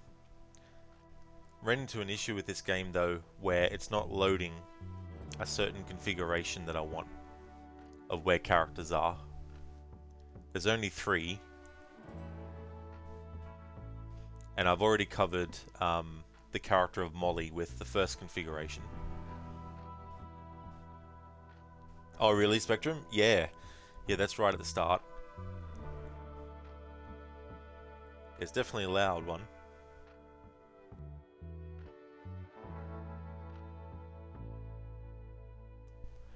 So this autosave that gets loaded won't be what I want, so I'll just have to reload the manual save.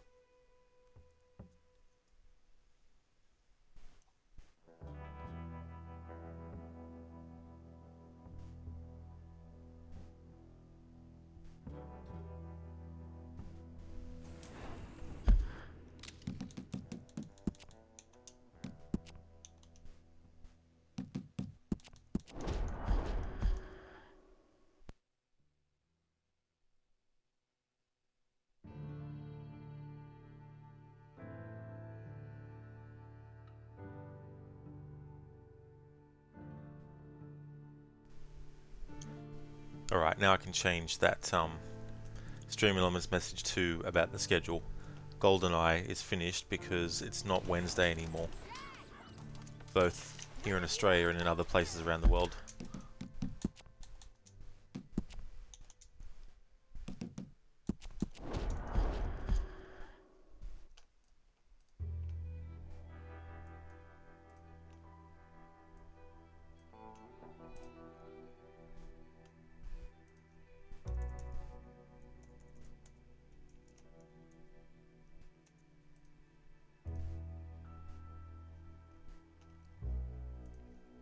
Alright, so both of those have been updated, both the one that I can bring up with schedule, and then the one that automatically turns up will be the same as well now.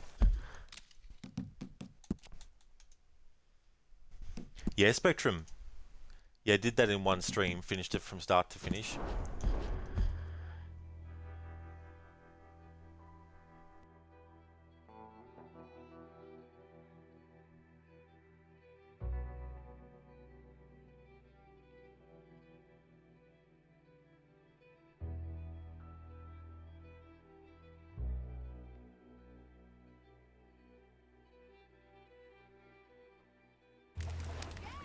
Morning, Mr. Morgan.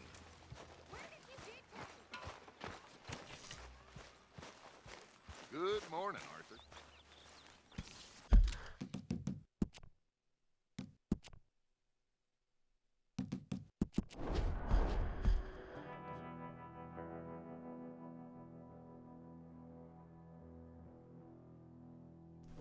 Spectrum, you never finished a game in one session before.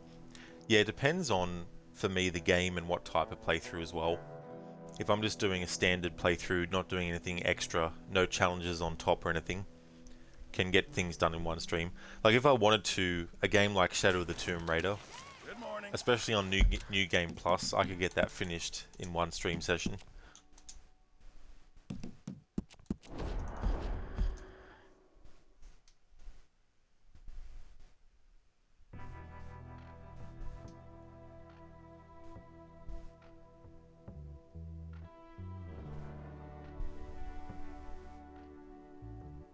Imagine plot twist. This configuration that I'm after was actually a glitched thing that wasn't supposed to happen in the first place, but I thought it was another configuration. And we have the configuration again, where Dutch automatically walks over to Arthur, has a conversation. Sadie goes over to Kieran with a plate of food and taunts him. Susan is cleaning the drinking table. Jack is near his mother. Abigail is not far from the camp. Hosea is... hang on, not Hosea, I haven't covered him yet. And then you've got Tilly, Karen, and Mary Beth, who are all sitting with each other at the start. But game, that's not the configuration I want. I want the configuration where Dutch is fucking standing right here, where he is now, but Lenny's not in camp. But it keeps giving me one of the two, when there's actually three.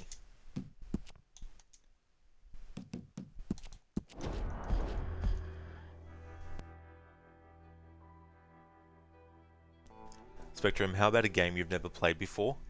It just depends, to be honest. I mean, there have been games that I haven't played before and I finished in one sitting, like Spider-Man 2 Enter Electro on the PlayStation 1. I finished that a few hours after buying it. Because it wasn't really a long game.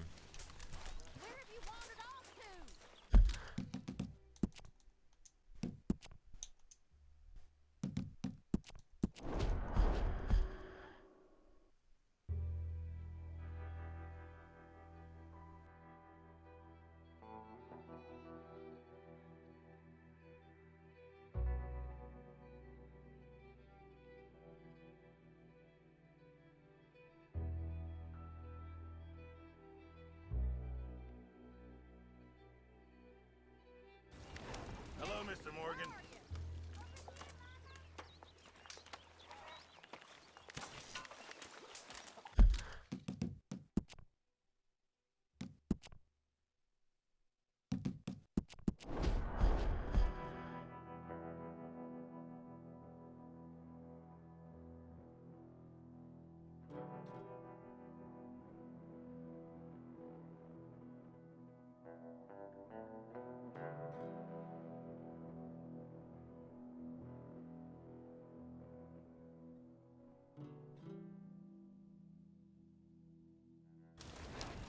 Hi there, Arthur.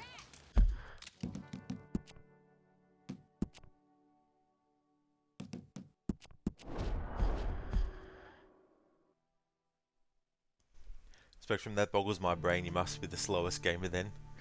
Yeah, I mean, there's so many games too that are so long anyway, that unless you're actually speed running them, which I can't do, that might sound ironic, finishing games in one sitting but not being able to speed run them, but you know, I couldn't get through a game like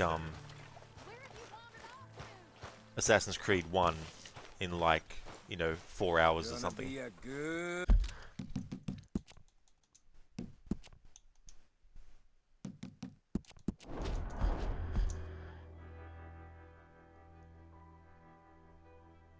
Especially with games that have skips, because a lot of the times when I'm playing a game, I'm playing it because I like the story. And some games you can skip entire sequences of cutscenes and stuff. But then again, if I was a speedrunner, that stuff wouldn't worry me. It's probably one of the reasons why I won't ever be a speedrunner, is because very rarely do I like to skip cutscenes. Unless I'm playing a game and I fuck up and then have to see the cutscene again. Obviously I'll skip it then. Come on game, give me the configuration that I fucking want. Dutch at his tent, Lenny out of camp. That's all I'm asking for.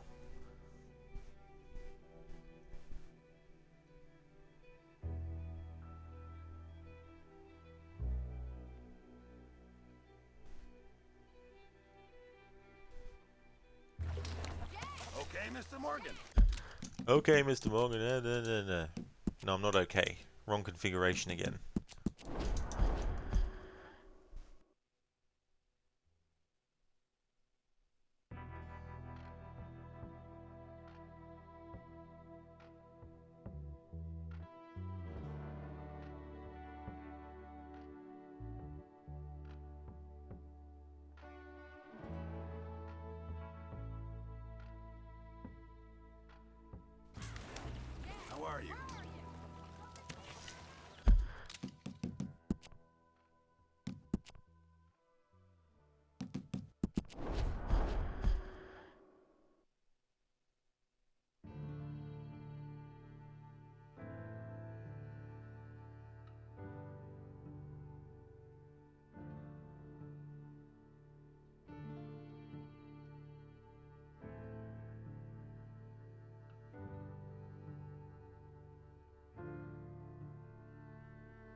doing?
Morning, Arthur.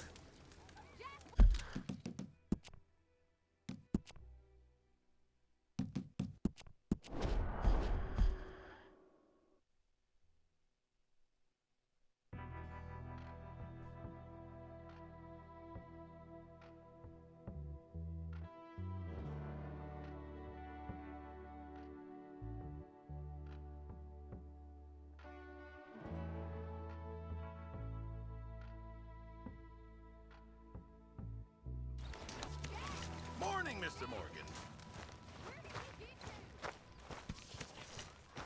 Good morning, Arthur.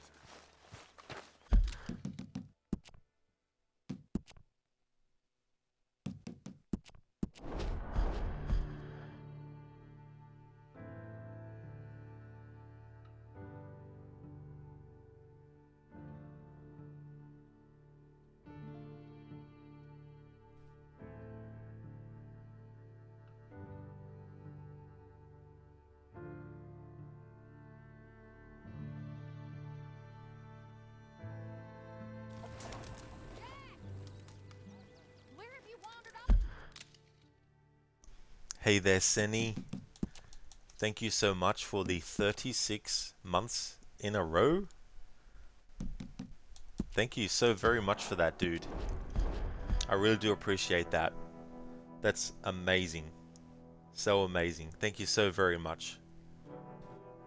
Hope you've been having a good week with awesome streams. Greetings from Levy too. Hello there, Levy, to you as well. How are both of you going? I hope things are going great.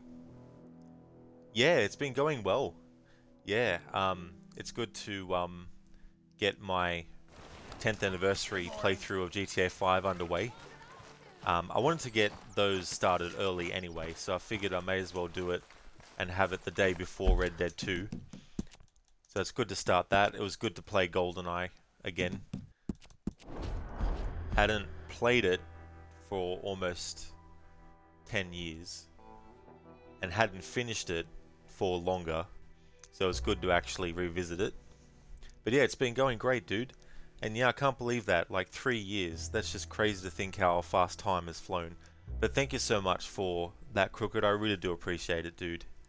I hope that you're having a great time on holiday. Hope you're enjoying yourselves.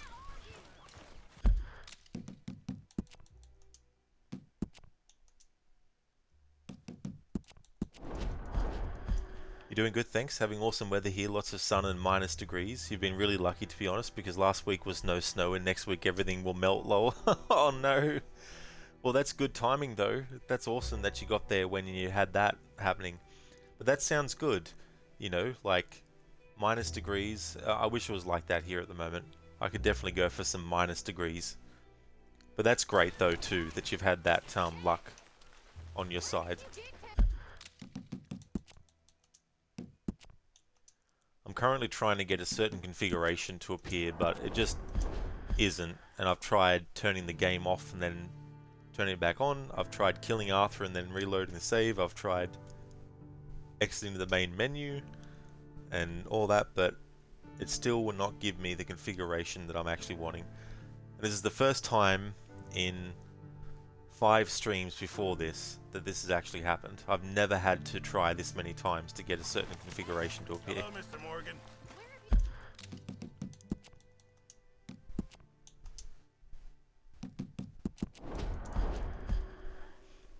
Good, that's fair. You reckon it's become quite hot for you?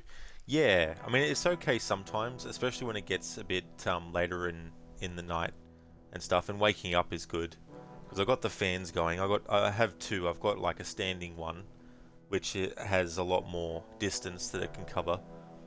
Bigger size fan on it, but also a desk fan that's not like one of those real small ones. Hello, Mr. But Morgan. I've got that close to me, so it's creating some good airflow.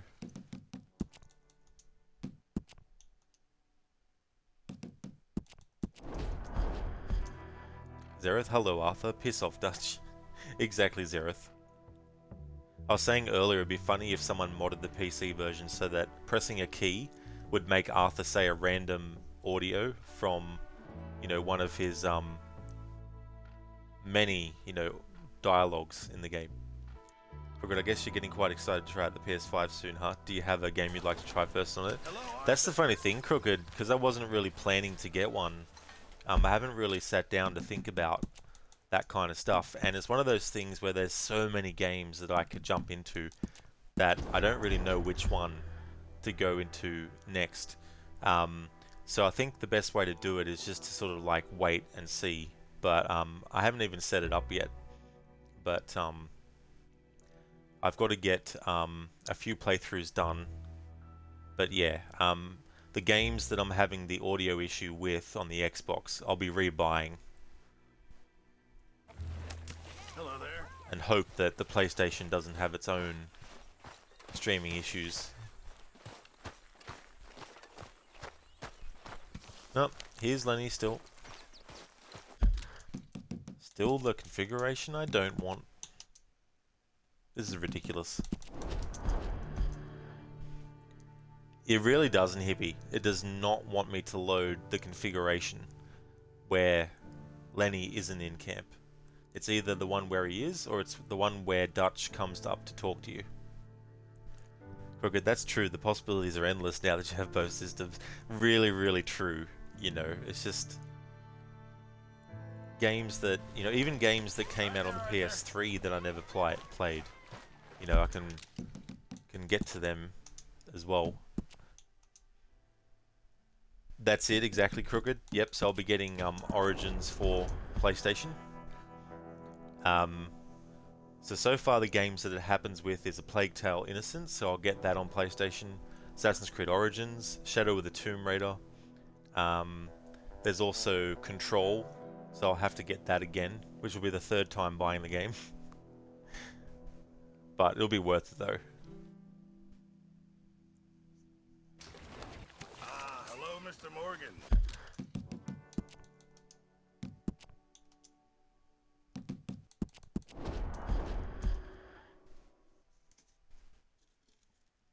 Ah, hello, crocodiles. We meet again. I was wondering when you would come back with your tail between your legs. Crooked, some games are so good you just have to get them multiple times. This is true. Exactly. And who knows, I might get a good deal on some of those games that I have to buy again, but for the different system.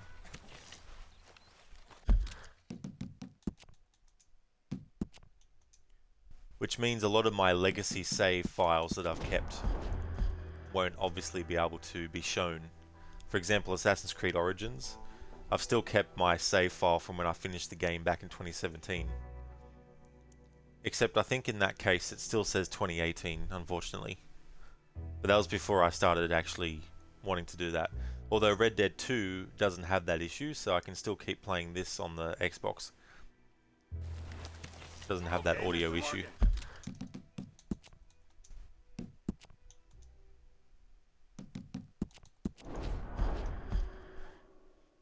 Well, good. Definitely in Germany we have sites that refurbish old consoles and games, etc., and sell them for a really good price. That's really cool to do that. In the past I've actually bought new Super Nintendo controllers because they were refurbished. which felt quite cool to be buying a brand new controller for a system that's been out for decades and decades now. Come on, game, is it too hard to ask to give me the configuration where Dutch is at his tent right here, but Lenny's not in camp? Arthur. No? Okay, fair enough.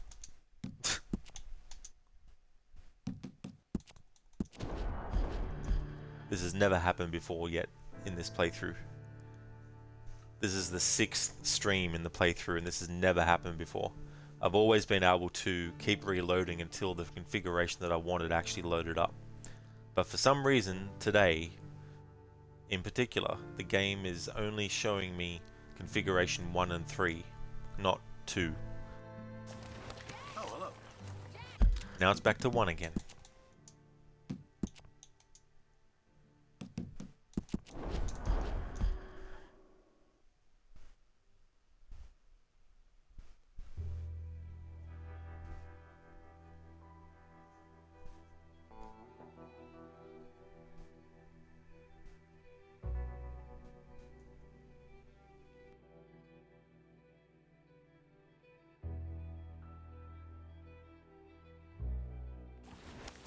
How you doing? Good morning, Arthur.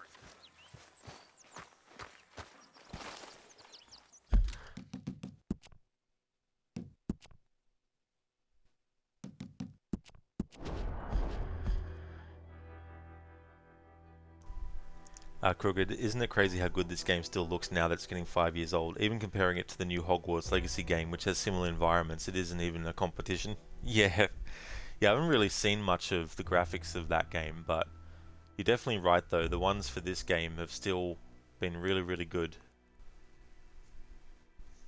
Nice to see you.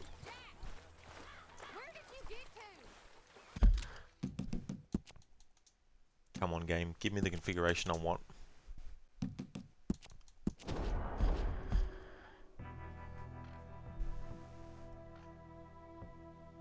I reckon I've spent half an hour trying to get this configuration to load now.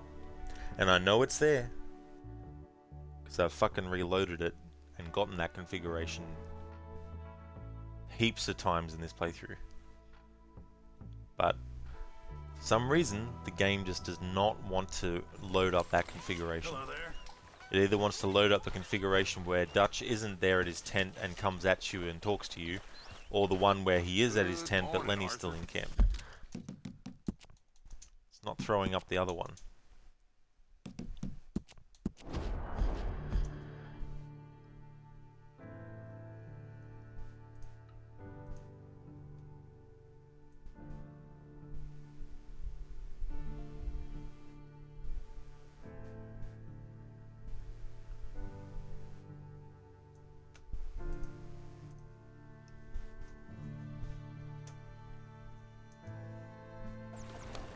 How you doing?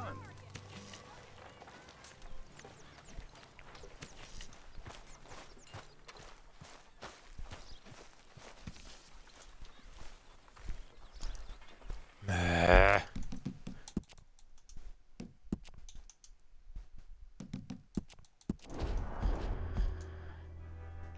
Maybe I was wrong. Maybe, just maybe, all the times that it's loaded up this other configuration, it was actually a fucking glitch. That'd probably be my fucking luck.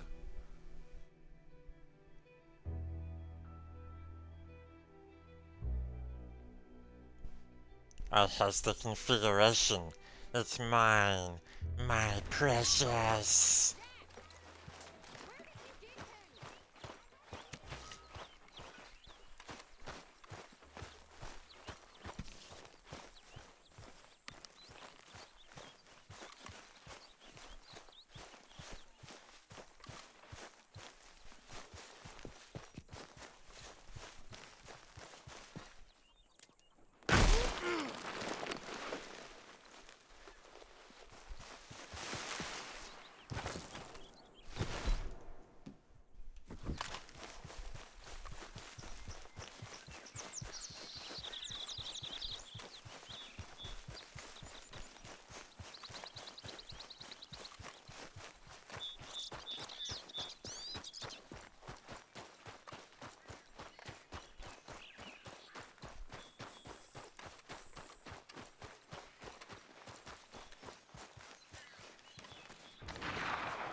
Open the damn lock, or give me the damn key. It's a stage company lockbox.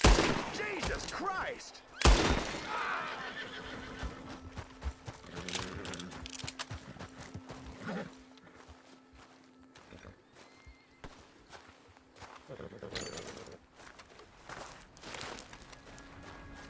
Mister, I don't hardly know what to say. Thanks, I guess. You done me a service. Hey, look, the stage company's gonna write this off as a robbery anyway. If you can get in that lockbox, you can take what you want from it. But ain't stealing if it's already stolen. Got that right. Done you a service? Shit, I'm here for the money. I didn't mean no offense. Please, just take what you want.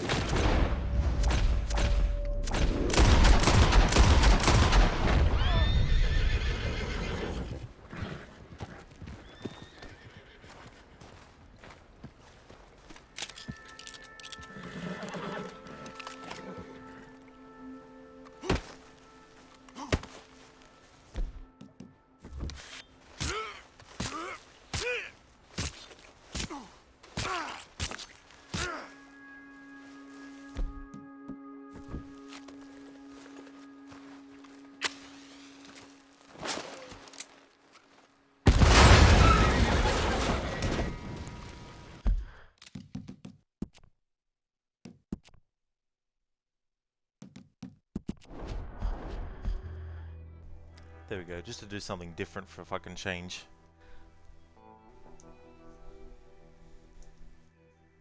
Zareth, your beard is getting long. Yeah. Oh well, there's no point worrying about it because I keep reloading the save, so even if I did shave Arthur's beard, it would grow back anyway. Hey guys, Arnie taking over. I've never seen Rod so mad before. I think he's driving off to Rockstar headquarters.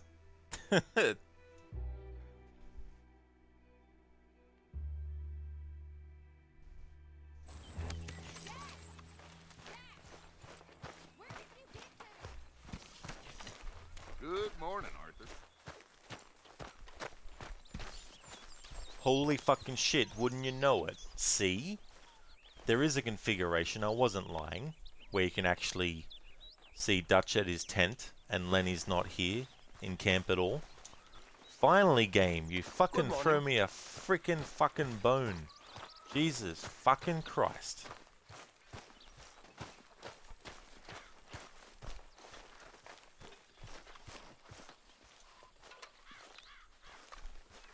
Alright, now we can resume the process of taking notes of Molly's movements in camp. So it took Arthur antagonizing someone and shooting someone innocent for the game to be like, okay, Rod, we'll finally load up the configuration you want. Yes, there's like, good morning, Arthur. Good morning, Arthur. Good morning, Anna. Good morning, Anna. That's how dialogue starts to sound sometimes when you've heard it 100 times. How are you?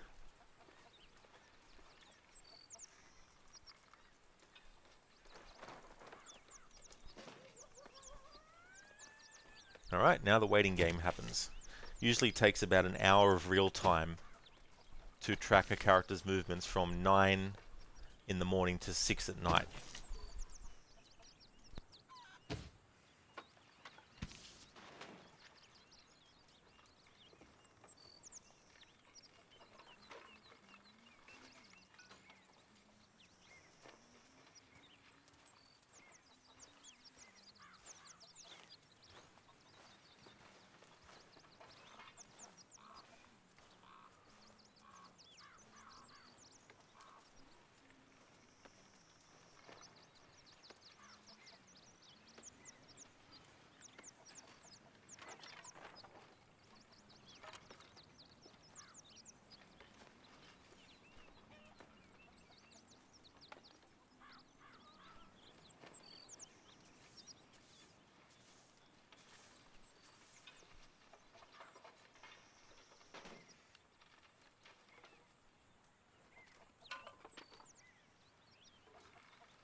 Yezero's like, good morning, Arthur. Boom. Okay, I'll catch you later then. Or, Take it easy, I'm just needling you. That should be a shirt. Have Arthur with an angry face. Sorry, not have Arthur with an angry face, but have Arthur looking out as if he's looking at someone and saying, take it easy, I'm just needling you, and have his hands up or something. You could probably take a shot with photo mode when he's actually getting arrested and he gives up. And when it's posed a certain way, have the text, take it easy, I'm just needling you.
Alright, so in configuration 1, when it came to Molly, and Dutch approaches Arthur to chat and Sadie taunts Kieran with food, Molly stays in Dutch's tent until 11 AM in game time.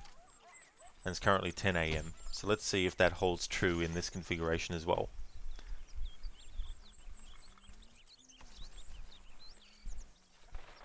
And in that configuration, she moved from where she was sitting to standing outside of Dutch's tent, where Dutch is currently standing.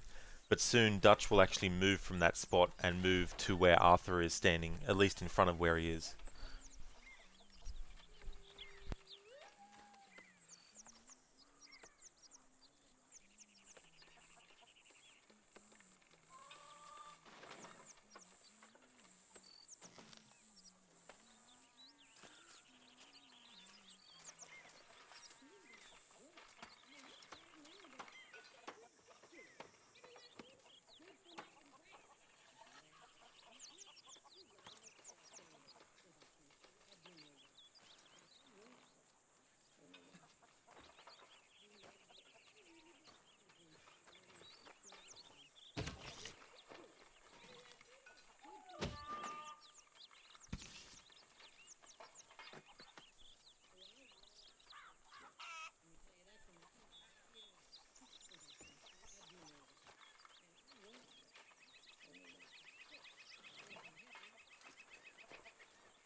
when it comes to Dutch and Molly's relationship, because I haven't done this kind of approach to the game before, I don't know how many interactions we actually see in camp between the two where they're actually being loving with each other. The only one I can think about, I think it happens when either Sean is returned.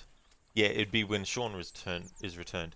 When Sean returns to camp, Dutch and Molly will actually dance together, and they'll seemingly be happy. But that changes, obviously, of course. But I'm curious to find out at each point that I'll be focusing on the characters in camp. I wonder how many interactions like that we'll see with Molly and Dutch. But so far, from 9 AM to 6 PM in the game, we don't actually see them do much interacting with each other.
Alrighty, so 11 AM or 11:01, and Molly's moving now.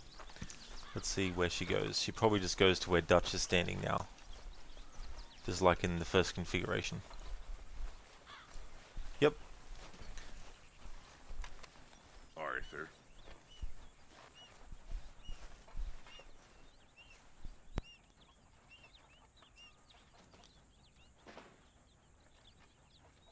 That's my boy.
Okay, I've set up a command so that people who know, whenever you hear Arthur, when I'm antagonizing characters, go, "Take it easy, I'm just needling you." That can be put into chat.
Hey there, Rosie, welcome.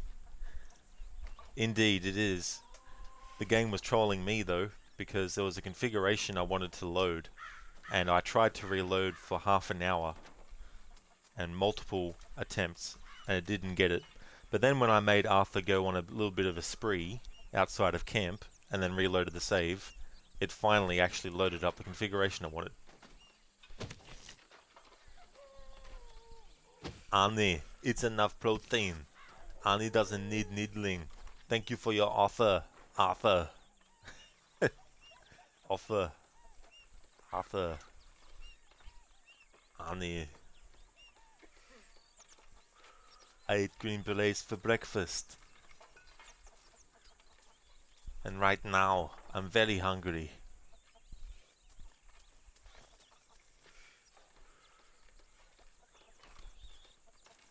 Remember, Sully, when I told you I'd kill you last? That's right, Matrix, you did. I lied. What happened to Sully? I let him go.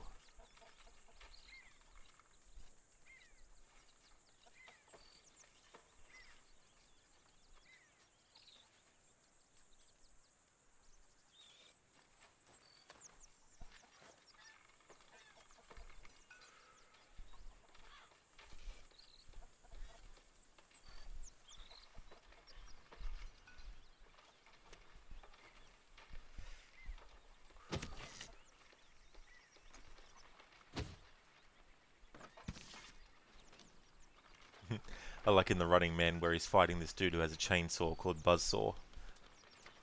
And when they're fighting, they're struggling over the chainsaw, and Buzzsaw is like, "This saw is a part of me. Now I'm gonna make it part of you." And then Arnie's like, "It's alright. Keep it." And then he manages to win the struggle and basically saws him right up between the genitals and makes him sing. And then when he goes back to, I can't remember her character's name, but she goes, "What happened to Buzzsaw?" And he's like, "He had to split." Miss O'Shea. Hello? Right, 12:01 PM. There's actually movement from Molly.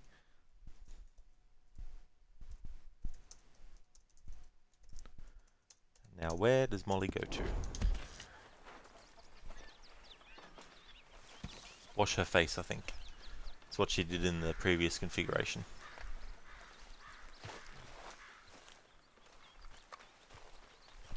Yep. Goes to Pearson's wagon and washes her face.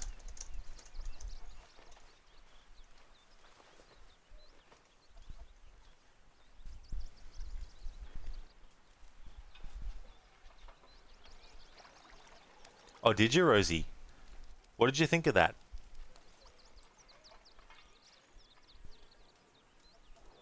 I personally think when people think of comedies that Arnie's been in, I think that kind of gets overlooked.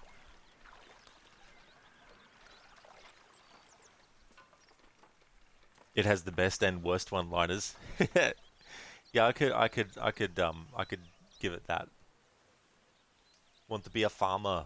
Here's a couple of acres. Kicks the dude in the nuts and makes him fly up in the air. Ice that guy. The Kona phrase. Rubber baby bug. I fucked it up. Rubber baby buggy bumpers. Ha! You didn't know I was gonna say that, did you?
Hey. Alright, so 1:01 PM in-game. Molly is moving again. 1:01 PM. So far this is consistent with the first configuration.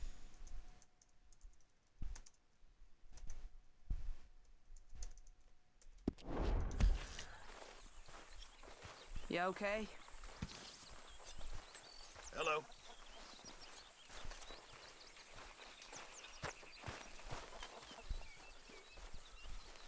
Yep, goes back to tent.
Hey there, Anemone. Welcome.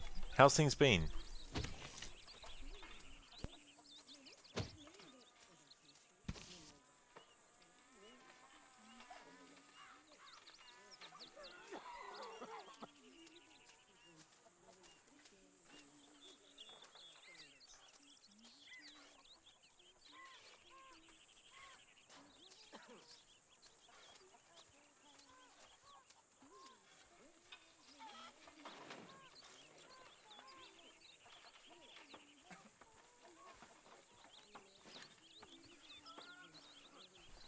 Anemone, you're okay, but you're a bit overtired. Ah, I gotcha. Yeah, that can be an annoying feeling, to be overtired. Good for you.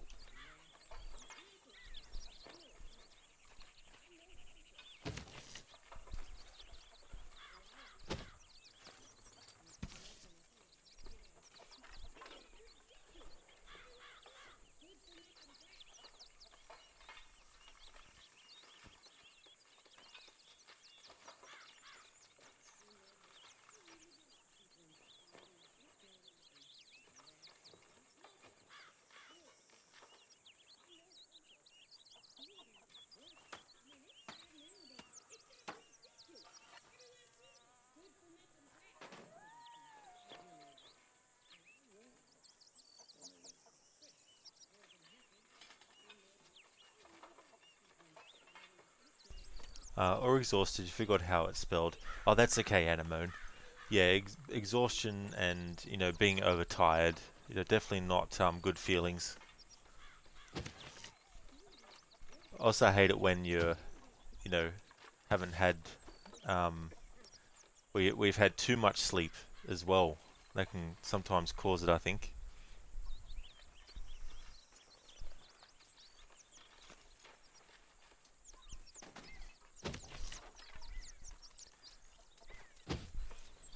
In the first configuration, Molly stays in this tent after she went somewhere else until 2:05 p.m. and it's almost that same time in the game at the moment. So let's see if her movements will be the same in this configuration.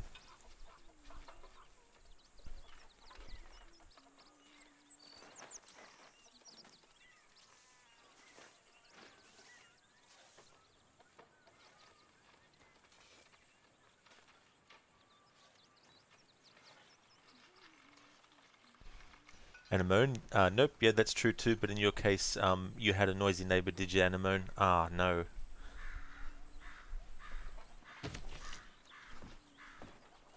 Yeah, that definitely wouldn't help.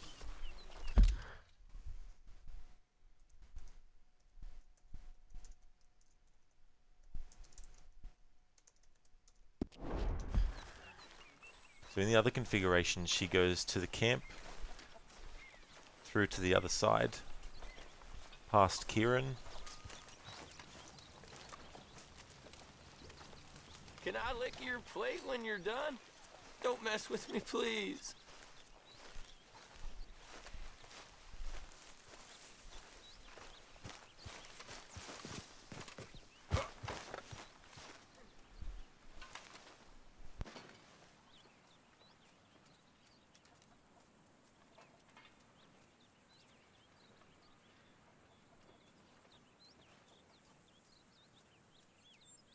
Oh yeah, Anemone. Like the way that Molly gets treated by Dutch, and then what happens later where they think that she's the one that's ratted them out, and then you find out after that, eventually, that it wasn't actually her at all.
And when she got lost it, but was due to all the madness happening to their relationship in the camp, then got taken by the Pinkertons. Exactly. You know, I was saying before that as far as I know so far, there's only one point in the game where we actually see Molly and Dutch having a good time together, and I think it's when Sean returns to camp and you see both of them dancing. But then I don't think there's any other point that I've seen anyway. Doing this type of playthrough I'm currently doing, where I'm focusing on the characters and their movements and stuff and their dialogue, probably will come across some other stuff, maybe, but yeah. So the dancing was something that I remembered, because there's so much that happens in the camps in this game at any given time that it's easy to miss. Like, you can be off doing mission after mission, and by the time you return back to camp, there's conversations and events that have happened in the camp that you won't see because you've passed the point where they're active still.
Anemone. Yeah, that's going to happen by people who are too quickly with missions. So yeah, the game is meant to pacing and slow down. Yeah, like I get it when people just want to do the missions and stuff. But yeah, if you're someone that likes to explore a bit, it's good to just take your time and not rush through the missions so early. Because there's also some stranger missions that are quite cool that I think some people might miss because they're not exploring.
So in the other configuration,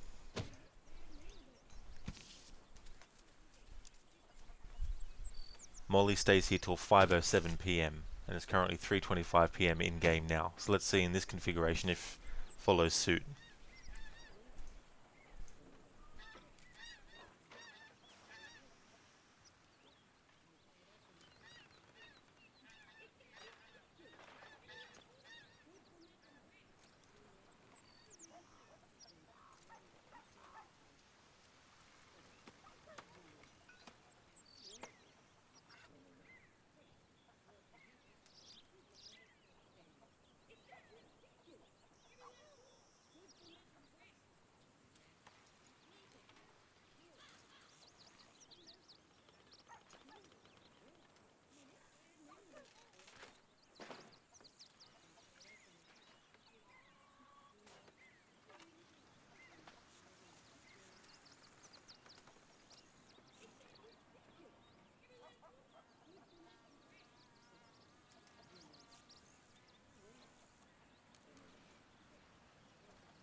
Oh yeah, Anemone, absolutely. That's definitely no worries at all. That's definitely understandable too. But thank you for popping in as well. I appreciate it.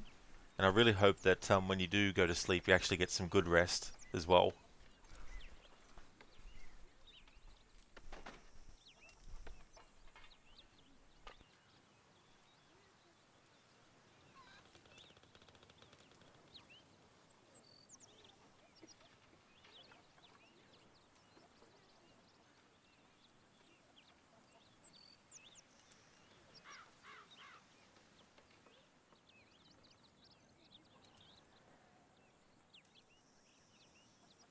Absolutely no worries at all, Anemone. That's for sure. It's always annoying when that kind of thing happens and you can't, get some good sleep and all that.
Alright, so in game time it's almost 5.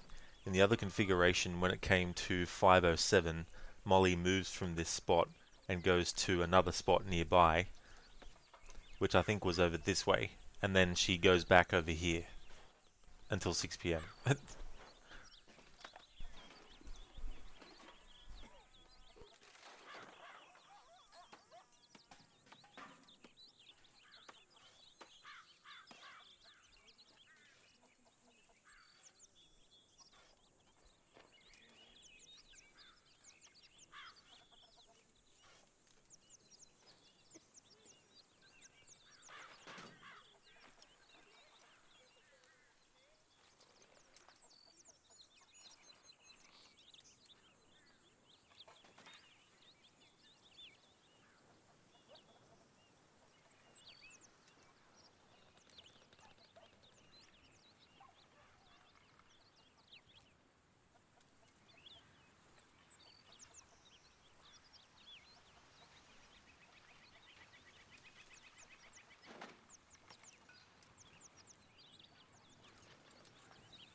Alright, here we go.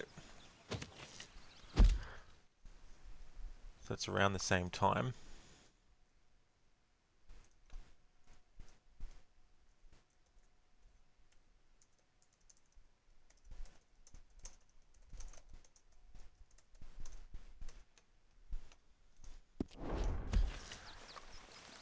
Not really hippie, no. The only impression that I could do, I wouldn't want to have it be something that has a short cooldown, which would be the, you know, the Batman, like the Bale, sort of like, kind of thing. But yeah, I don't know if I'd put that as redemption, because I don't want to wreck my voice.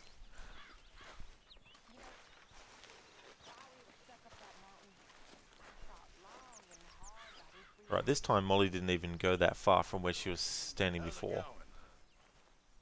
I guess I'm fine.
Hey there.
Try all you want, Batman. Once I take down the Tinder servers, everyone's Valentine's is over. If I can't get a date, Batman, so can't you. Bane, you mischievous bastard. Why would you do that for? I think Calendar Man will be disappointed too, won't he? Alright, so that is that configuration sorted. So there wasn't really anything different for Molly. with configuration 2.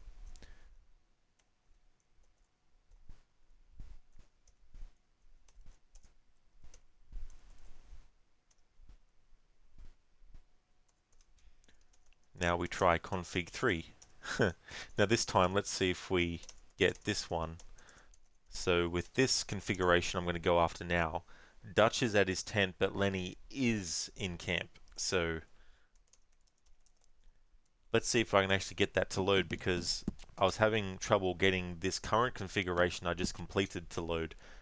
More than 20 reloads of probably over half an hour of trying. And it wasn't until I had Arthur go outside of camp and kill someone and then reloaded the save that the configuration I wanted actually came up. So let us see if the configuration that I want this time around, which I was getting heaps of the last time, actually turns up relatively quickly.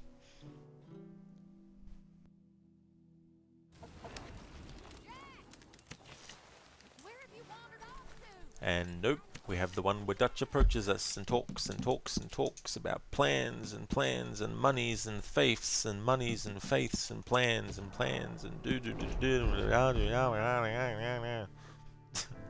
on and on and on. Not those words exactly, but you kind of get the point. Hey there, Arthur. I'm going to talk to you again for the 100th time, because every time you reload this configuration, I'm just going to come up to you and start talking. Oh, go get your plans, plan this, plan that, plan everything. Morning, Arthur. And the same configuration. This is like, morning, Arthur. This seems familiar. I feel like I've asked you this before, or said this to you before. Good morning. My name is Serge. How may I help you?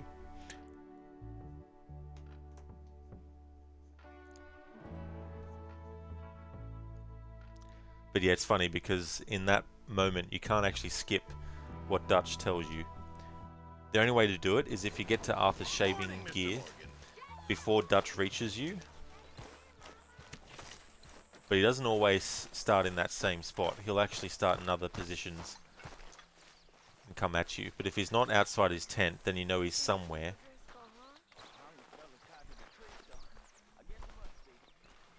There he is. There he comes. Oh, Arthur, my boy. Arthur, my boy, my dear boy. Da da da da da blah blah blah blah blah.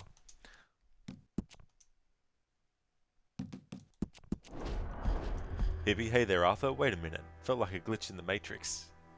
Yeah, you gotta watch those glitches in the Matrix. Makes me wonder why they chose a cat to represent that in the Matrix. I'm sure there's some actual, like, either philosophical or religious or some kind of thematic reason why it's a cat. Good morning. Hang on, isn't it a black cat? Which some people consider to be bad luck, but...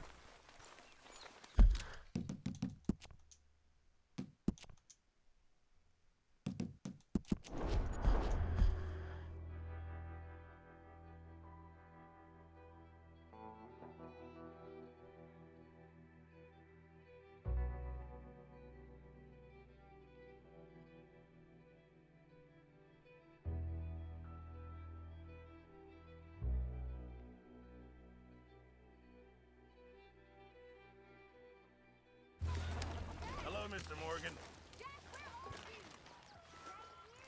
Now it's stuck giving me this configuration.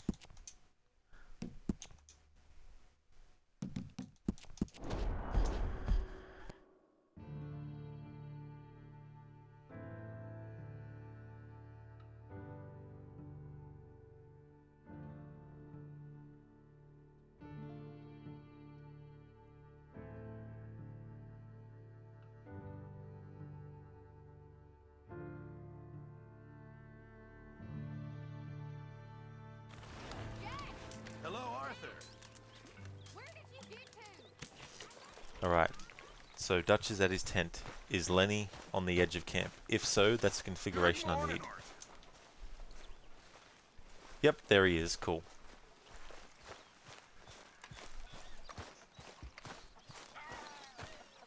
Molly's back this way, Rod. Where are you going? So now Arthur will walk on top of that. It wouldn't last time I tried. Another day. Indeed, Molly. It's another Groundhog Day. It's Groundhog Day. Again.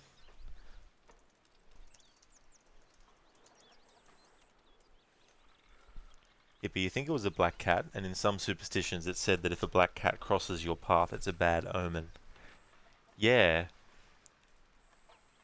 That's the funny thing, like, when these superstitions start, because you can make a superstition out of anything. Like, if you take...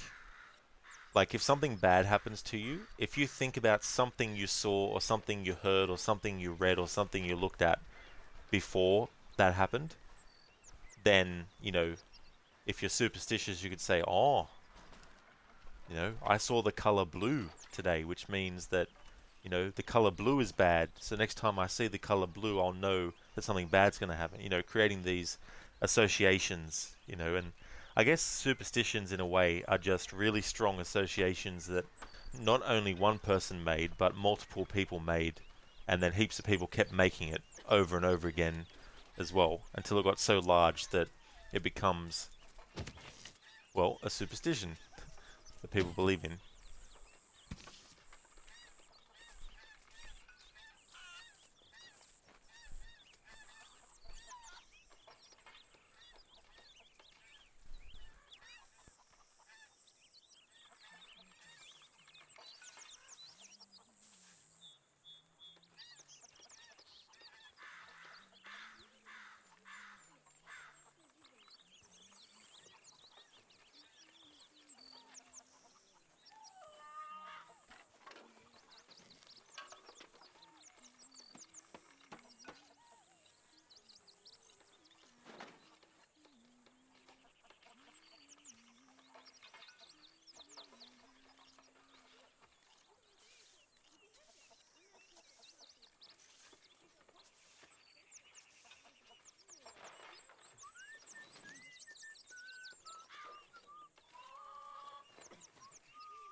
Hello, Hosea.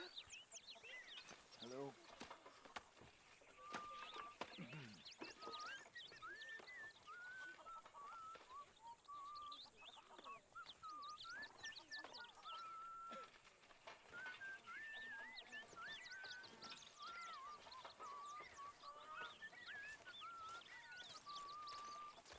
How are things? I'm busy, but good. Me too.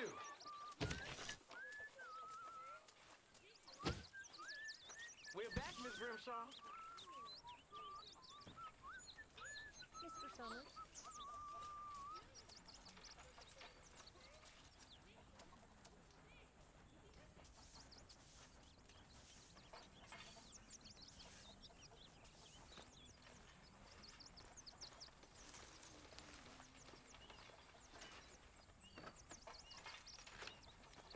Susan?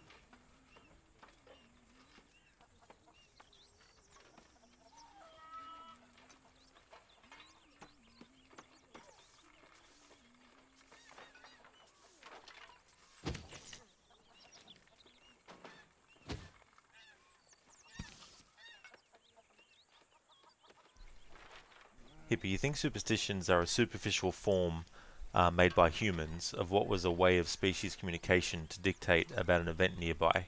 Say if you saw many ravens in the sky, there's a chance that an animal died nearby and they're feeding on it. Our civilization appears to have made its own exaggerated signs to look out for that may or may not be exactly rooted in reality. That's definitely a good way to put it, and to compare it to something like that too. these signs that let us know that potentially something is actually happening. Like as you say, seeing, you know, a lot of ravens in the sky, that there's a chance an animal died and that they're feeding on it.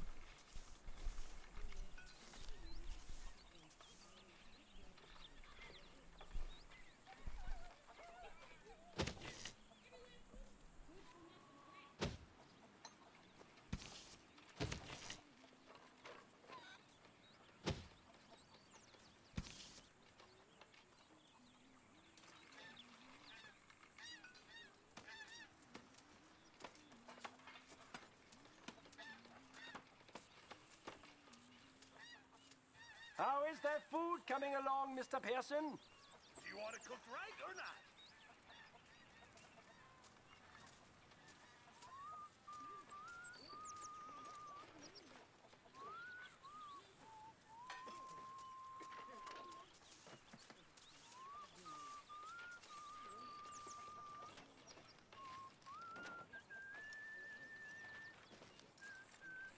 I won't even ask what's in it.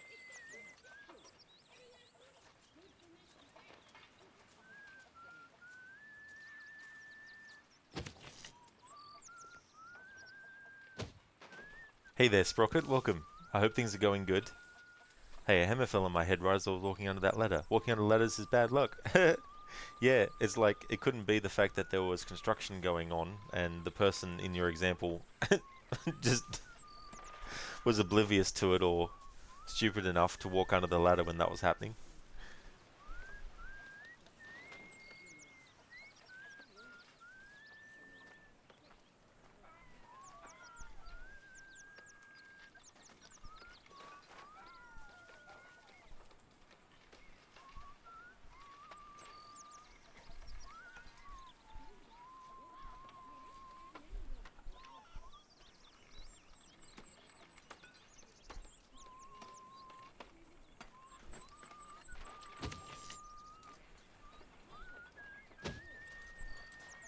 Alright, so let's see if when it hits 11 AM, if Molly will actually move and stand next to Dutch.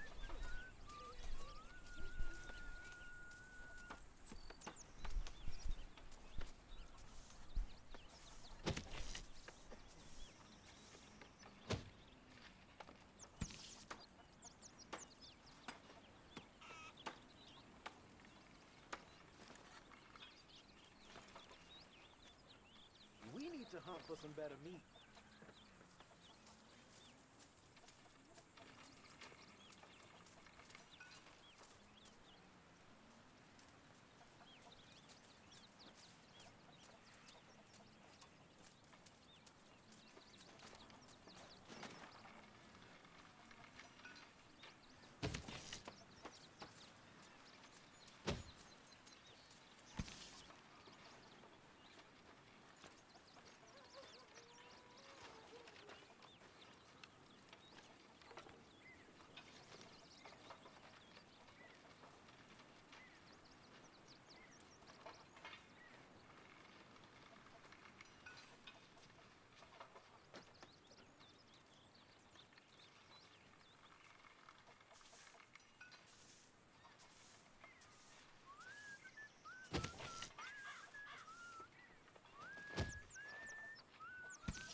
Smells delightful, Mr. Pearson.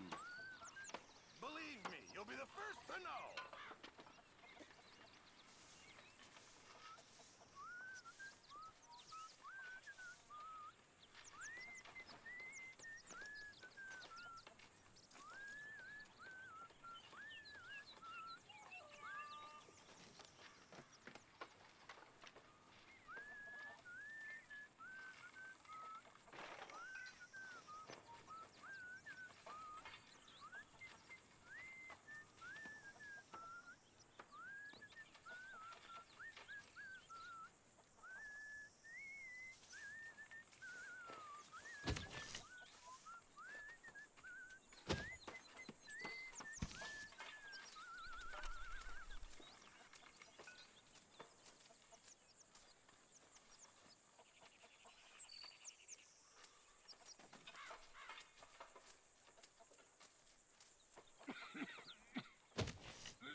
Alright, so there doesn't seem to be much variation. Can we eat soon, Pearson? Just hold your horses.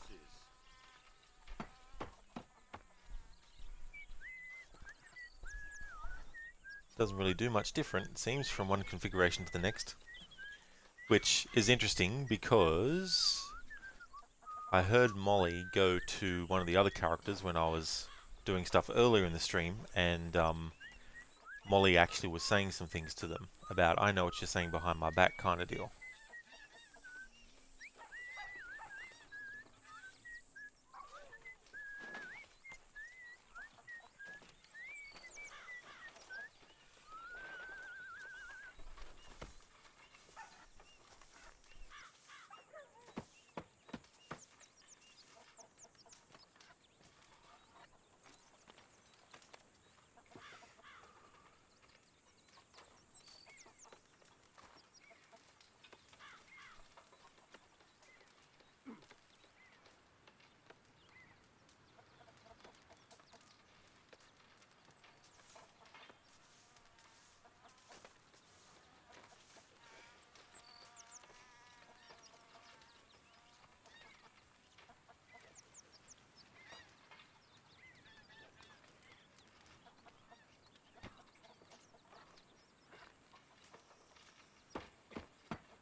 Bellies are rumbling, Mr. Pearson.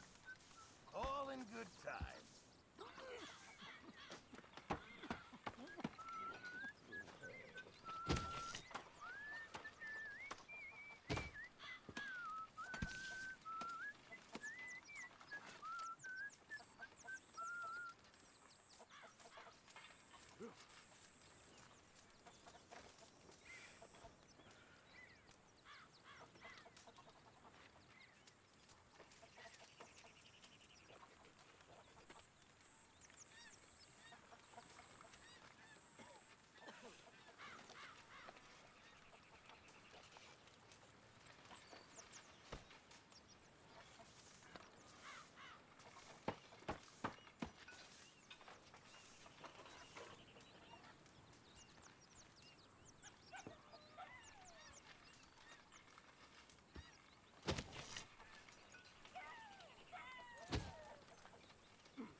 So if Molly's movements in the camp follow the same configure as the other two configurations, when it reaches 1201 or thereabouts, Molly should move from that spot and walk all the way over here to where Pearson's wagon is, and then wash her face in that bucket that's behind him in the background.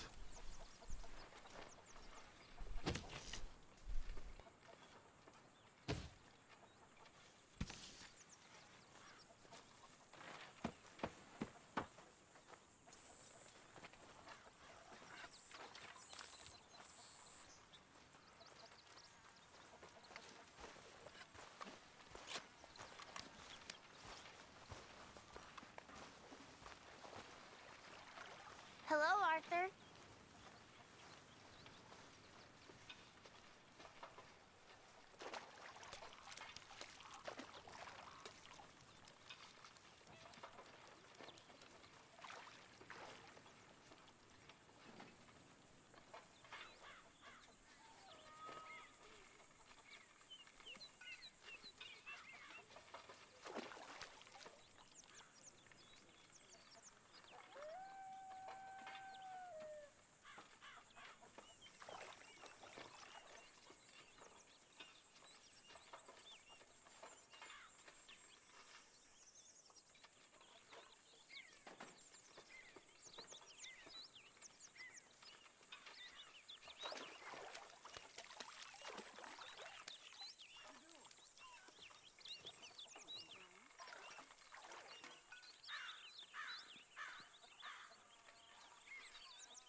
When it hits 1 p.m., Molly should go back to Dutch's tent, if it's holding true to the other two configurations that we've tracked.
You okay?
So if this follows the other configurations as well, Molly will be in Dutch's tent until 2 PM or 2:05, and will actually pass through where Kieran is tied up at the moment. So yeah, with Molly there hasn't really been any differences that much in each configuration.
Hello?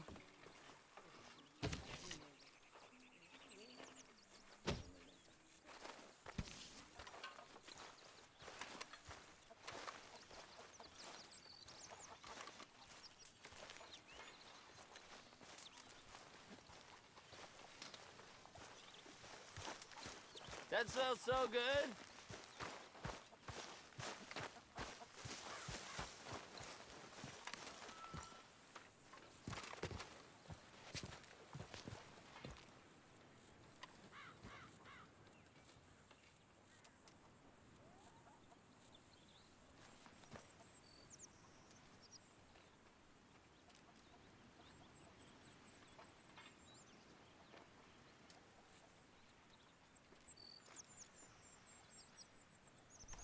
Alright, now if this also follows the other configurations, Molly should be staying there until it's about 5 or 5:07 p.m.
Hello, Miss O'Shea. Hey.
Alright, so it's 4:06 p.m. in-game, and so if Molly follows the same movements as in the first two configurations, then at then at 5 she should go to a spot nearby here and then not spend much time there and then move back to that spot that she's currently in until 6 p.m., which is the cutoff time so far that I'm using with all the characters at this point in the story.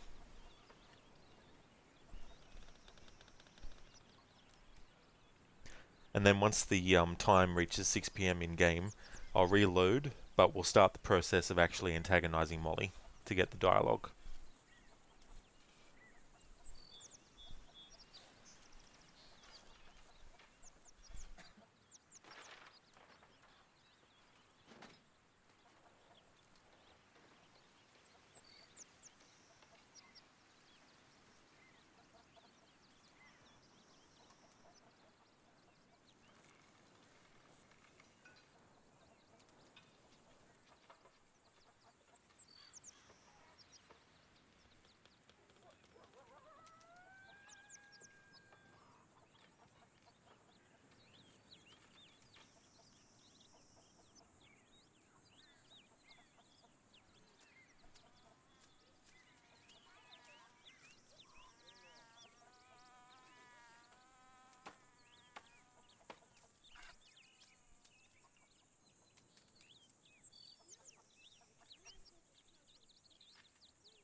Uh-huh.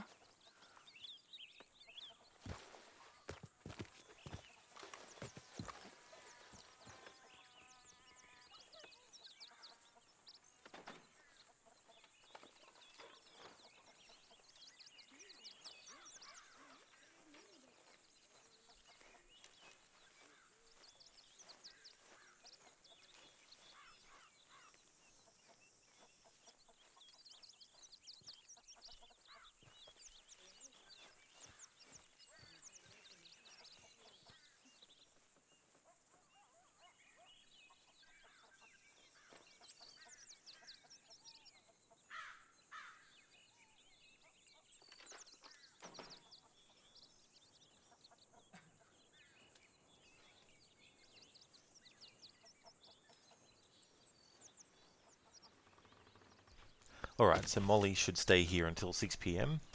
and then that's where I'll reload the save and then start the antagonizing process. So pretty much hardly any difference across the 3 different configurations. So what do I mean by configurations, just to recap?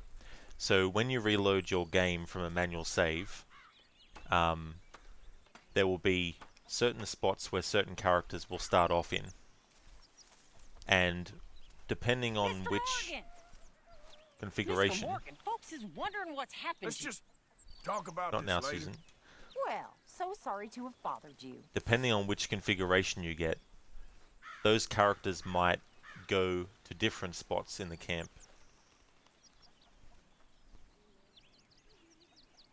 So when I started doing this process, basically the characters that were closest, with the exception of Pearson, to where Arthur was standing when I reloaded my manual save, are the characters that I focused on first, like Dutch and Sadie.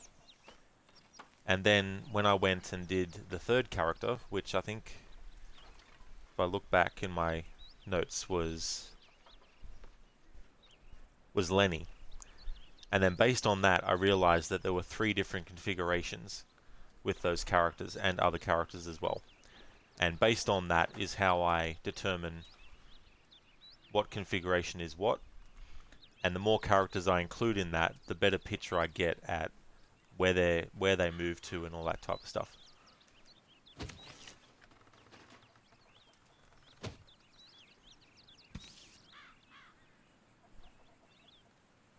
And in one configuration, Dutch was standing somewhere else in the camp, and he'll come at you and actually talk to you, and you can't skip the dialogue. Once he's locked onto you and gotten close enough, he'll just start talking, and you can't get away from him. The game actually slows your movement down so that you have to actually listen to what he's saying. In that configuration, Sadie goes over to Kieran. She takes a plate of food over to him and taunts him about it, and basically comments about what the O'Driscolls did to her husband and drops the food on the ground in front of him. And then Lenny is on the edge of camp. So that's one configuration. Then the second one is Dutch is already at his tent, and then Sadie is sitting over by a rock, and Lenny is actually in camp still. So that's another configuration. And then there's another one where Lenny is not in camp, but Dutch is at the tent. So they're the 3 configurations I've been working on with all characters that I've worked on. And this is only on the 9 AM to 6 PM time slot on the first day in camp at the start of chapter 2 of the story. I still have to do this for the characters, not only for the rest of the 24-hour period, but also do the same thing throughout the whole game and after doing every mission, because some missions will change the dynamic of what's happening in camp, because there might be characters that are out of camp that when you do a mission with them, they then come back to camp.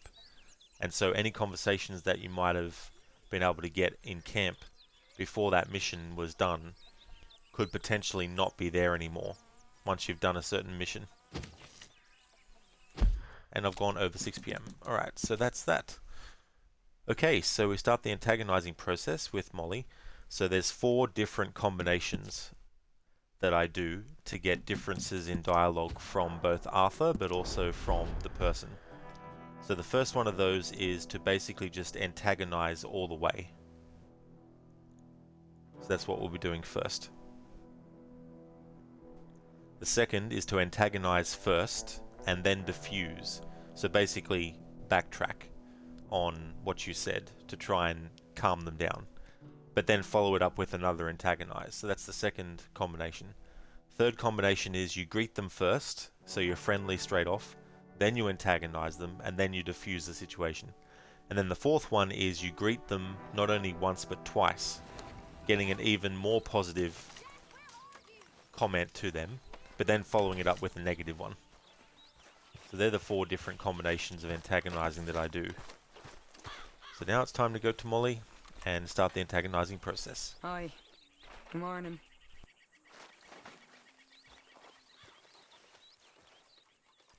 If the game will let me, that is. That's weird. Maybe I can't do that to the character yet.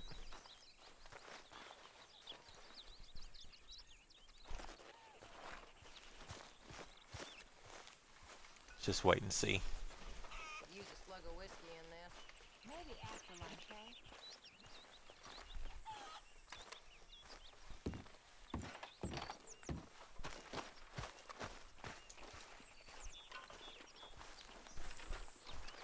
Alright, so maybe we can try reloading a configuration. Or rather, reload to get a different configuration. Maybe we can antagonize her then. If not, I'll just have to wait until the character moves to a different spot and then try.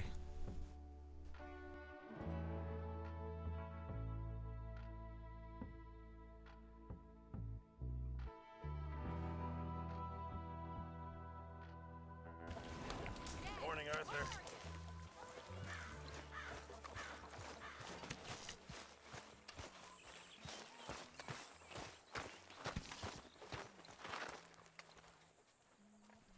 The only way to, one of the ways to prevent Dutch from actually automatically locking onto you and talking to you is by getting to your shaving kit.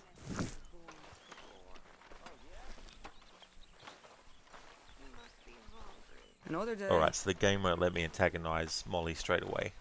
Alright, so what we do instead is we just wait until she moves to a different spot. And given that it's only 9:09 AM, if I look at the configurations that I was keeping track of with her movements, she'll stay there until 11. So there's a little bit of a wait. So we'll just wait until it hits 11 AM when she moves over to Dutch, and then see if we can antagonize. If not, I'll just have to wait until she actually moves over past where Kieran is, or at least to the first she goes to Pearson's wagon and washes her face.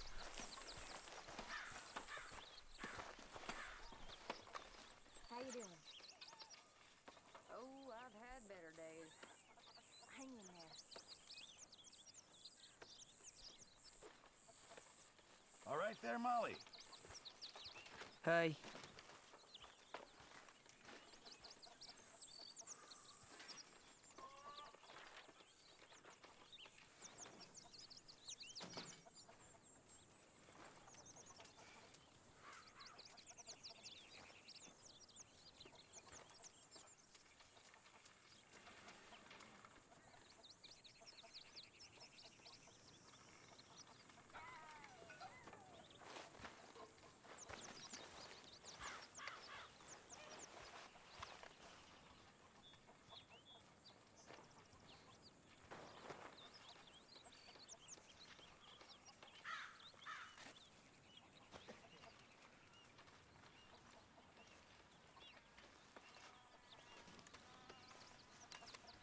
Good morning, Arthur.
What I should do, just to pass the time, since I'm only waiting for Molly in terms of like the time, not keeping track of her movements, let's actually have Arthur do some work.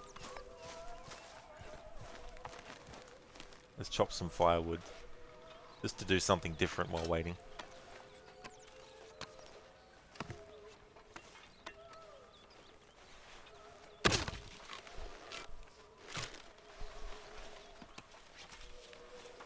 Yes, Herr Morgan, putting your back into it.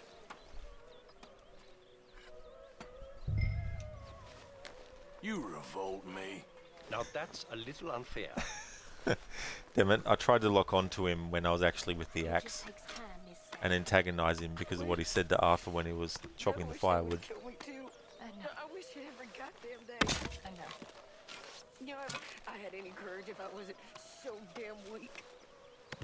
I'd kill How myself is that too. food coming along, Mr. We Pearson? both know that ain't true. We both know the bravery is in the living. I don't know you very well, but I can tell you're brave, Miss Sadler. I really can. I don't seem very brave. Nonsense. You're about the bravest woman I ever met. And that tells me you got the courage. The courage to live. I hope so. I really do. I know so.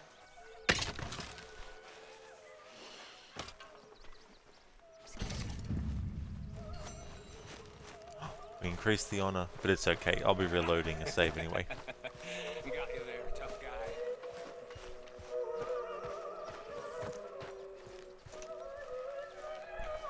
But to save time, because we have to wait until Molly moves to a different spot, what I'll do is I'll make a temporary save file so that every time I reload that save file, at least we'll be in a position to just go straight to Molly. Alright, now it's 10:14 AM in-game.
Smells delightful, Mr. Pearson. Give me a chance, will you?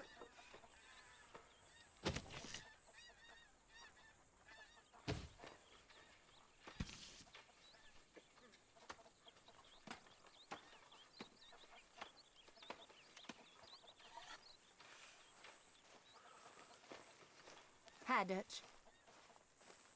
Hello.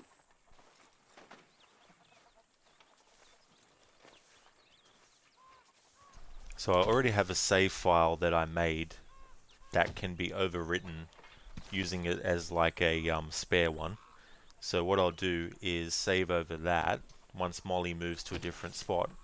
That way, instead of having to wait from 9 AM to 11 AM or whatever time it might be, depending on where we can actually antagonize her, instead of having to wait for that time, I can just reload the save and be right there.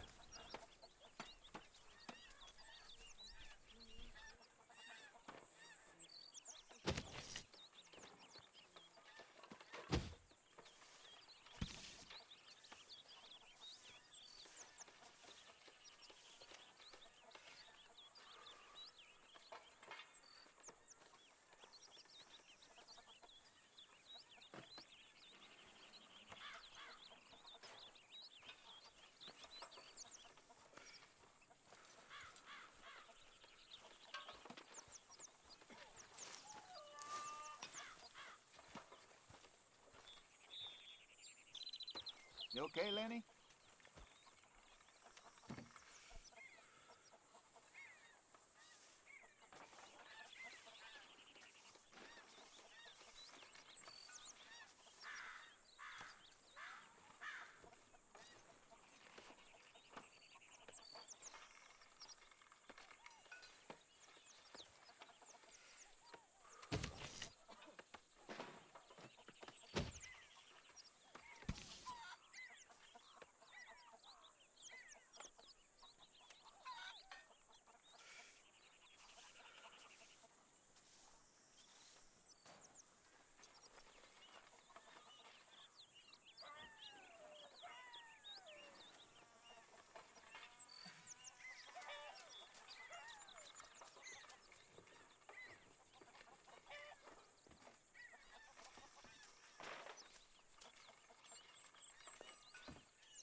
I won't even ask what's in there.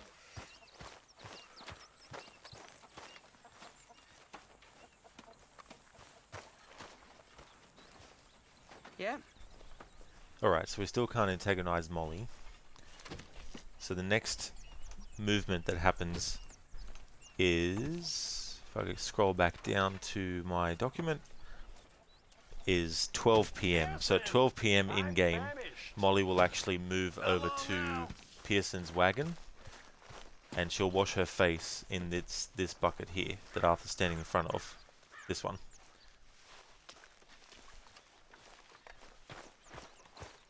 Oh no, you again.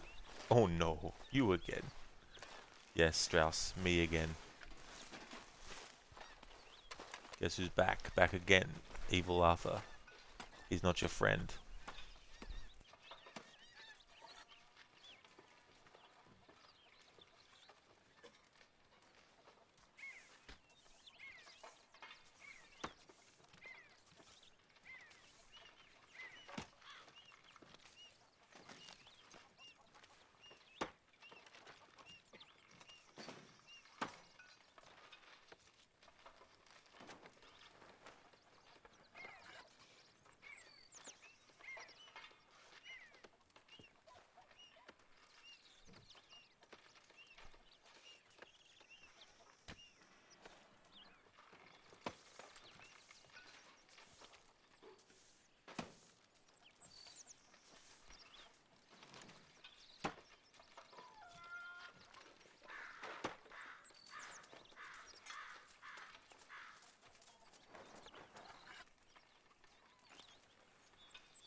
Thank you so much for the follow, Asa Hinator.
Smells Hey. delightful, Mr. Pearson.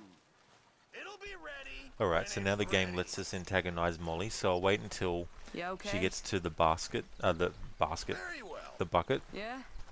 Just That's leave good. me be now, please.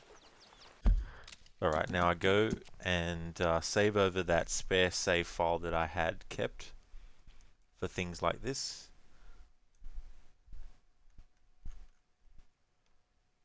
Alright, so it's the one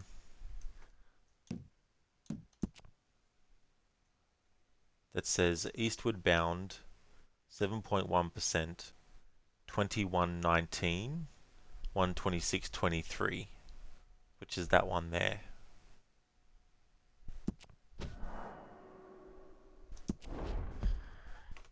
So that way, for antagonizing, I can reload that save. So we don't have to do all that waiting.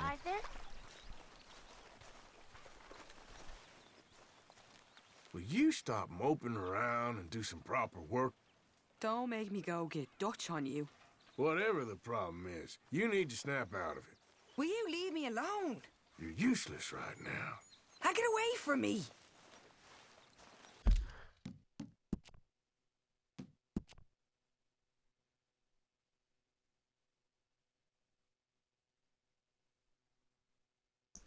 Alright, now that we've saved over that, I need to make note of the new time. So it's Eastward Bound 7.1, the same stuff, except it's actually time 23:02.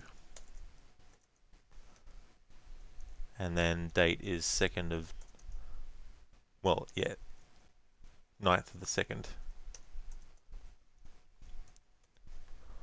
Alright, so we reload that save, and it should have us directly next to, or if not, it should have us near where Molly is.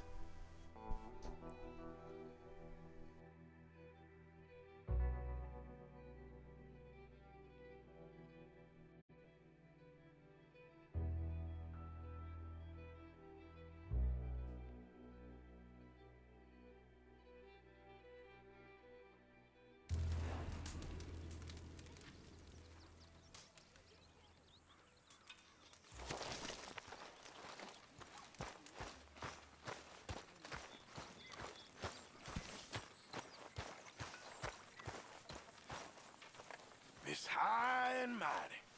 Do I look like I'm in the mood? Above it all. That's enough now. Just visiting us from her manor house. Get the hell away from me.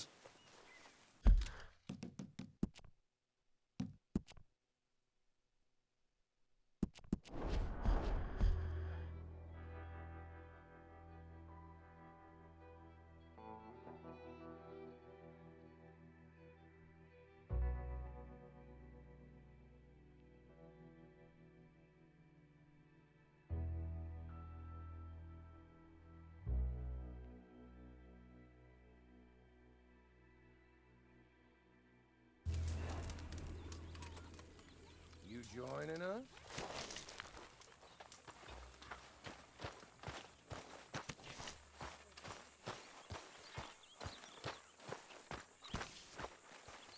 Ah, Miss Prim and Proper from Ireland. I'm in no mood, Arthur.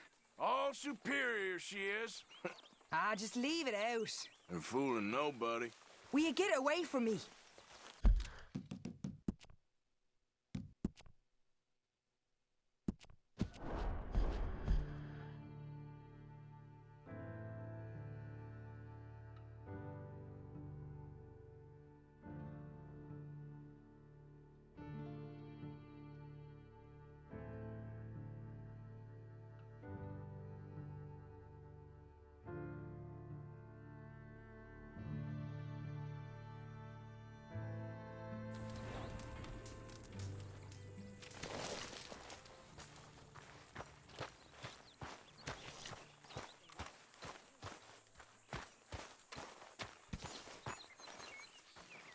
Have you seen the way Dutch looks at Mary Beth?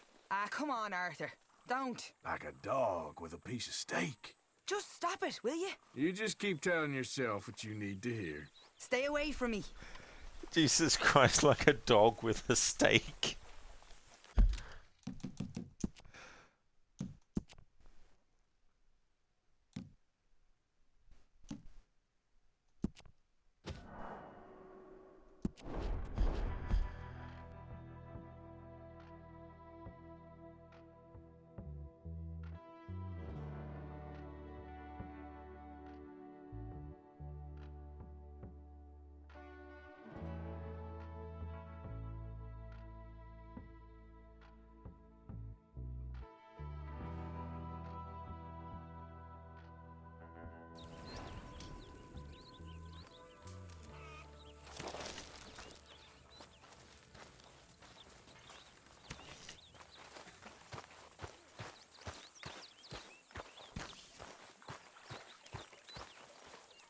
You've made a career out of staring into space, ain't you? I'm not in the mood, Arthur. Are you lovesick today? Or just real dumb? Will you leave me be? I can never tell. Go away! Jeez, I tell you, Arthur, it's so interesting because I don't normally antagonize characters like Molly.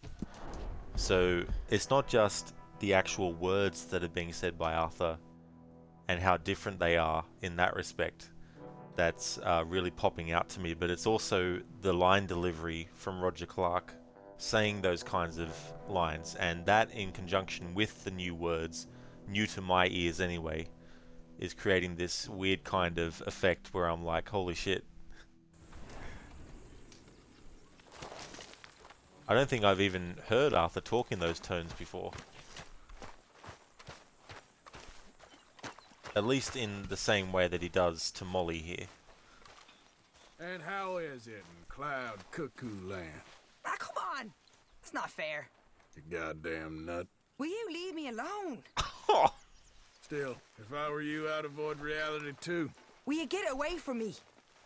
Goddamn nut.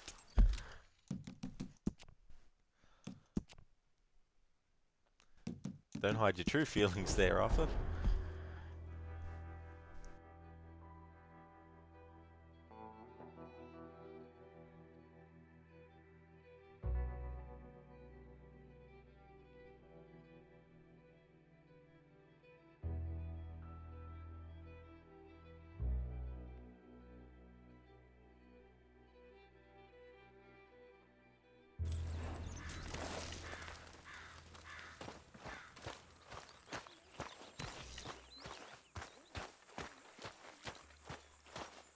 Miss High and Mighty. Don't start with me, please. Above it all. Ah, just leave it out. Just visiting us from her manor house. Ah, get away from me.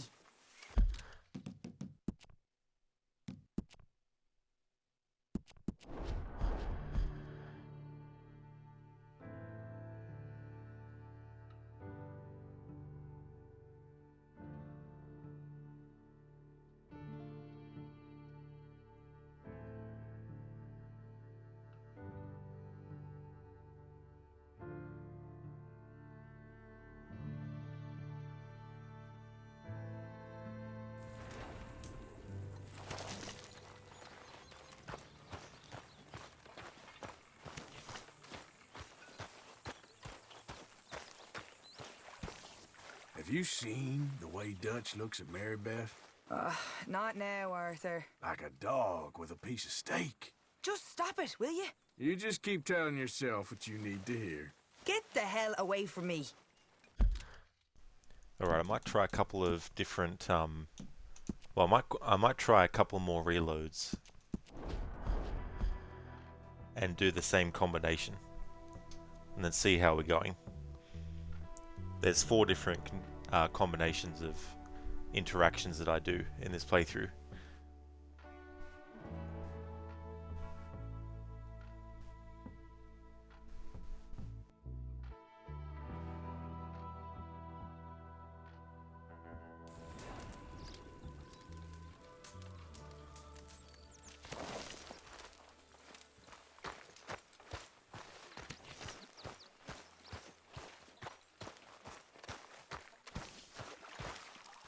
You've made a career out of staring into space, ain't you? Ah, come on, Arthur. Don't. Are you lovesick today? Or just real dumb? Ah, that's enough now. I can never tell. Will you get away from me? Alright, we'll reload one more time and do that same combination, and then I'll move on to the next one. Mark that off as done for Molly.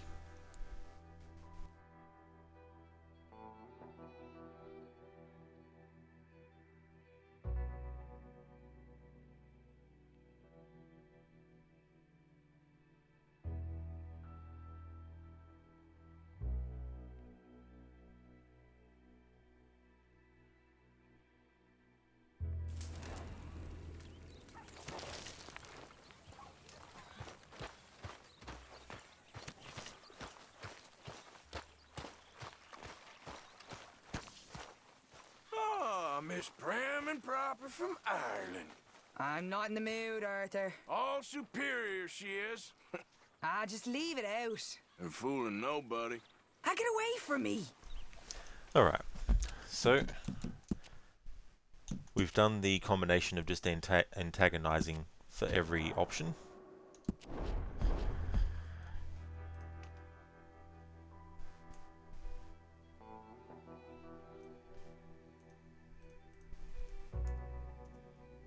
Alright, so the next combo is we need to antagonize and then diffuse, and then antagonize and bounce back and forth between those two options.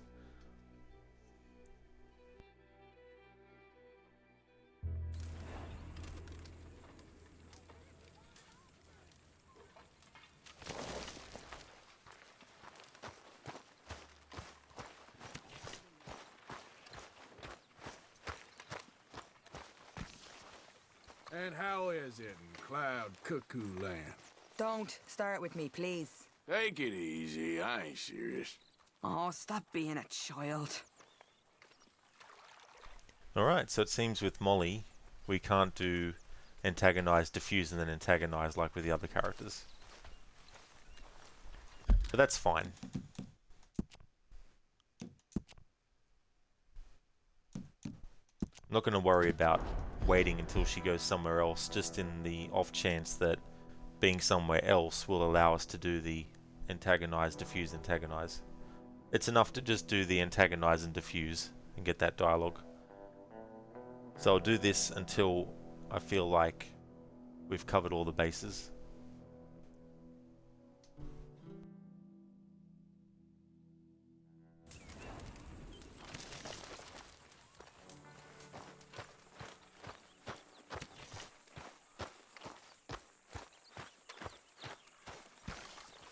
It's high and mighty. Come on! It's not fair. Take it easy, I'm just needling you. Lovely. Thanks for that. Above it all, Will you leave me alone? just visiting us from her manor house. Go away! Alright, so let me actually antagonize after diffusing in that situation.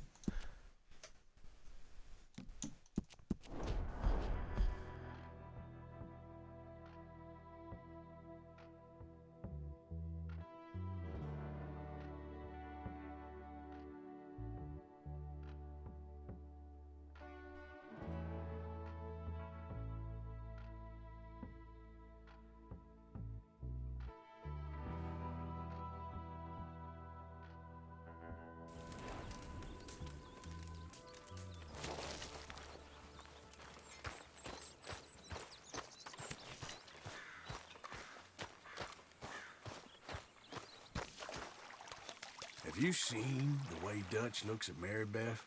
Come on, Arthur. Don't. I'm only joking with you. If you're trying to lift my spirits, it's not working. Like a dog with a piece of steak. That's enough now. You just keep telling yourself what you need to hear. Will you get away from me?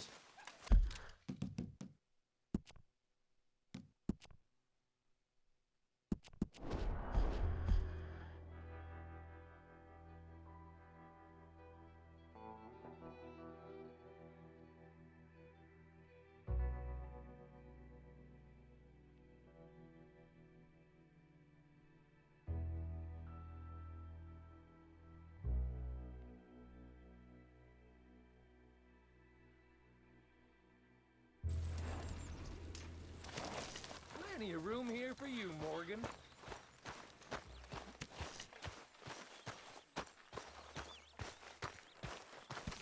And how is it in Cloud Cuckoo Land? Don't start with me, please. Don't worry, I'm just playing with you. Ha-dee-ha. Ha-dee-ha.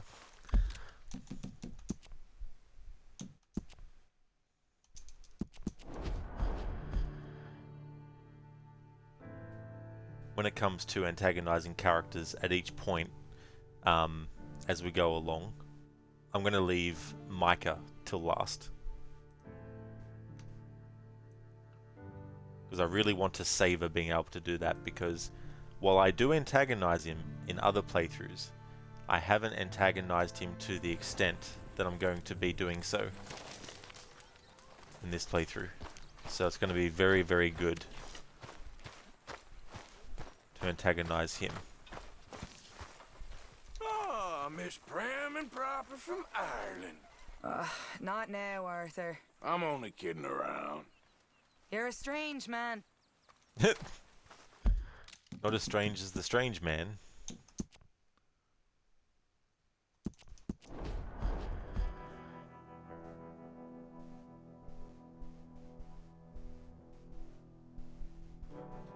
Hey there, Harbinger. Thanks for redeeming the scene reenactment as Schwarzenegger.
Okay, so here we go. I found one. Why didn't you just kill me? You don't fear death. You welcome it. Your punishment must be more severe. Torture. Yes, but not of your body, of your soul. Where am I? Home, where I learned the truth about despair, as will you. There's a reason why this prison is the worst hell on earth. Hope. Every man who has ventured here over the centuries has looked up to the light and imagined climbing to freedom. So easy, so simple, and, like shipwrecked men turning to sea water from uncontrollable thirst, many have died trying. I learned here that there can be no true despair without hope. So, as I terrorize Gotham, I will feed its people hope to poison their souls. I will let them believe they can survive so that you can watch them clamoring over each other to stay in the sun. You can watch me torture an entire city, and when you have truly understood the depth of your failure, we will fulfill Ra's al Ghul's destiny. We will destroy Gotham, and then, when it is done, and Gotham is ashes, then you have my permission to die. There we go, Harbinger. From The Dark Knight Rises. That scene with Bane talking to Bruce Wayne.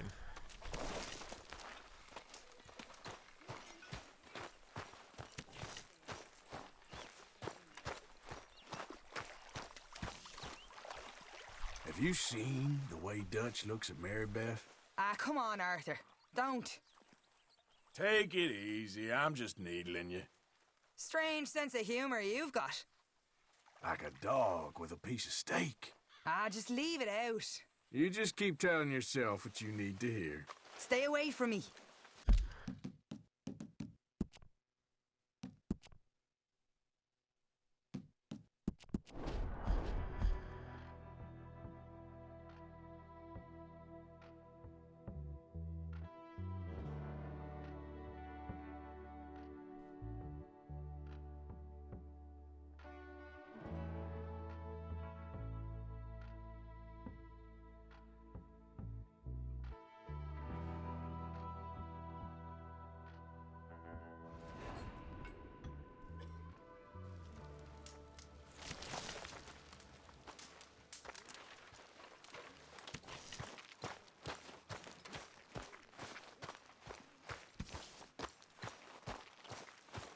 And how is it in Cloud Cuckoo Land? I'm not in the mood, Arthur. I'm only joking with you. Well, I'm not laughing. You goddamn nut. Just stop it, will you? Still, if I were you, I'd avoid reality too. Go away!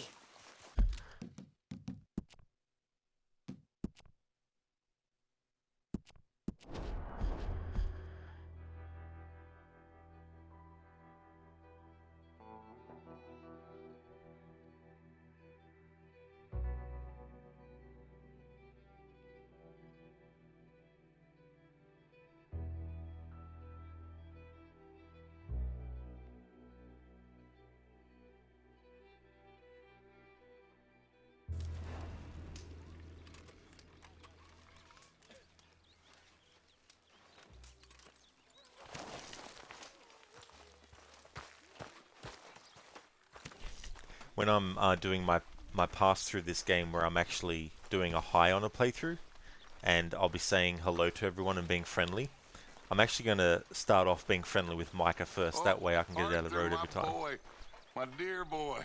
Huh, this is interesting. Nothing. Nothing. So I've at loaded the all. configuration, For the first time like I've made in a new weeks. save file, right, Nothing. at a different in-game We're time. free. And I've We're been reloading that free so I didn't have to to wait plan our from own 9 a.m. futures once more. to 12 I p.m. hope so, Dutch. again You in kept real the time. faith, Arthur. And You always kept it. we've loaded the configuration now where Dutch seeks us out and says this conversation. So it's the same configuration that I've kept track of, but it's just at a different point that it's happening. Where those other O'Driscolls left my husband. Will you stop moping around and do some proper work? Don't make me go get Dutch on you. Don't worry, I'm just playing with you. Well, you're not funny. Whatever the problem is, you need to snap out of it. Ah, that's enough now. You're useless right now. Get the hell away from me.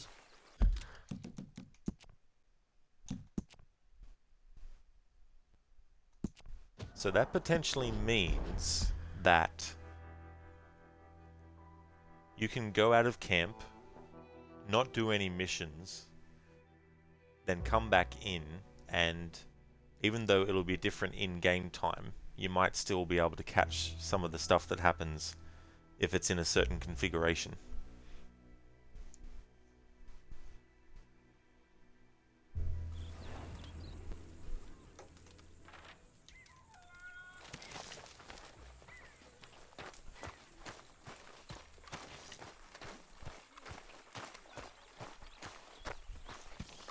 You've made a career out of staring into space, ain't you? I'm in no mood, Arthur. Take it easy, I'm just needling you. You're a strange man. Are you lovesick today? Or just real dumb? Ah, just leave it out. I can never tell. Ah, get away from me. I can never tell. Alright, we'll try this combination of interaction one more time, and then I'll move to the next one, which is greet and then antagonize.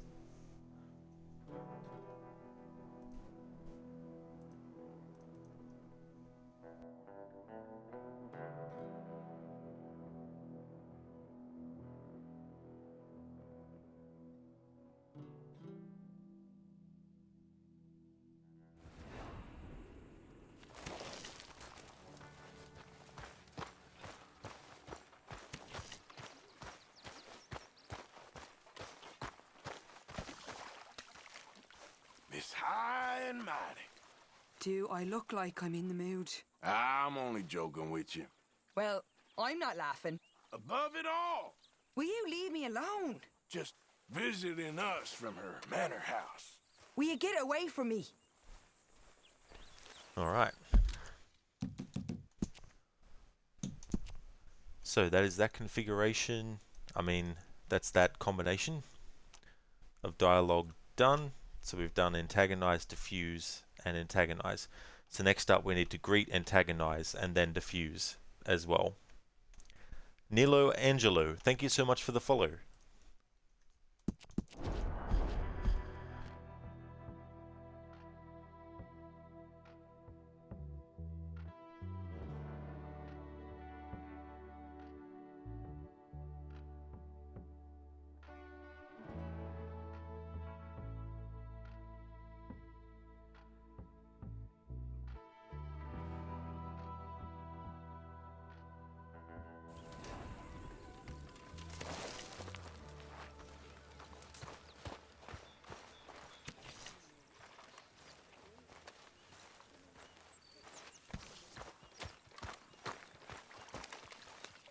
Hi, Molly. Yeah? Let's try that again. Hello. Yes? Hello, Arthur? I'm only kidding around. Well, you're not funny.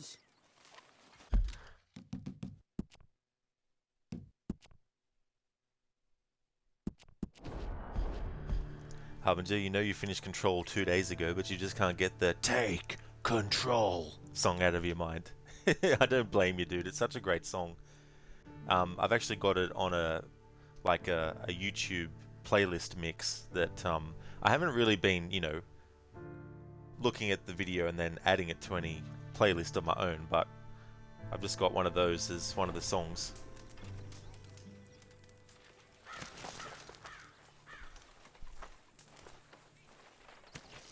Nephew GT, thank you so much for the follow. Alright, Dutch is gonna speak to us, so I'll just wait till he's finished gas bagging. Oh, Arthur, my boy. My dear boy. What's going on? Nothing. Nothing at all. For the first time in weeks, nothing. We're free. We're free to plan our own futures once more. I hope so, Dutch. You kept the faith, Arthur. You always kept it. And I ain't losing it now. Yeah, Harbinger, just like Arthur, my boy, my dear boy, Arthur. Arthur. There she is. Well, I'll Hey. leave this here then. You can do better than that. Hello. I'm not playing this game. Take it easy. I ain't serious. Ah-ha, dee-ha. Hardy hair.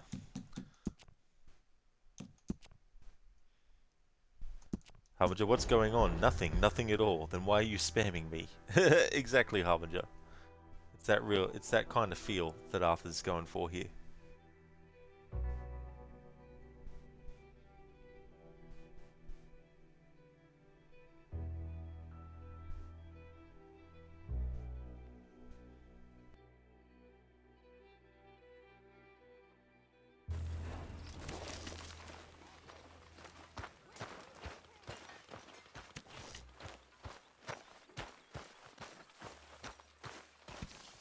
Always good to see you. Hey. I don't know. Let's try that again. And what was wrong with the first one? Take it easy. I'm just needling you. Well, I'm not laughing.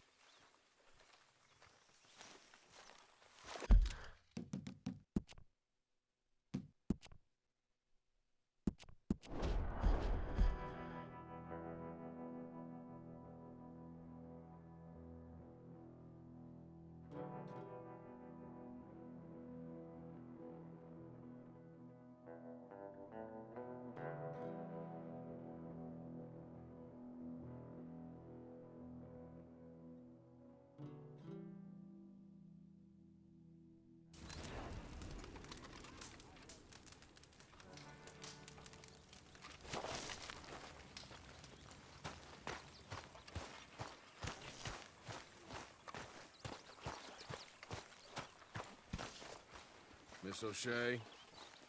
Uh-huh. That's all you got for me? Take your foolishness somewhere else. I'm only joking with you. Strange sense of humor you've got.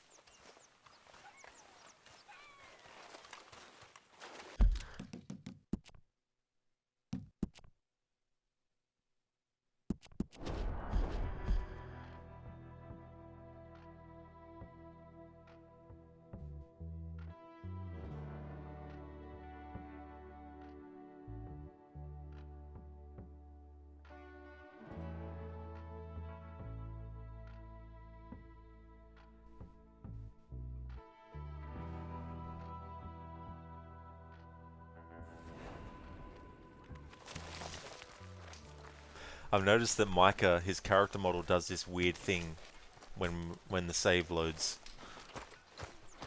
It's like he's sort of like folded over a bit and then he corrects himself to be seated. My lady. Arthur. Madam, you can do better than that. What are you going on about? Don't worry, I'm just playing with you. Ah-ha, dee-ha.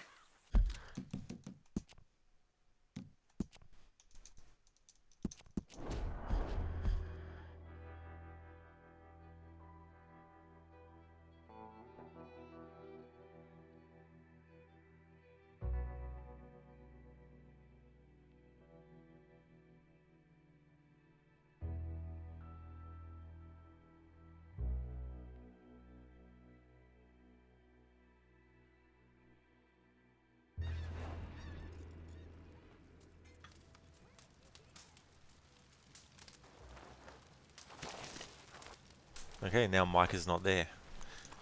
So that means we're in a different configuration then.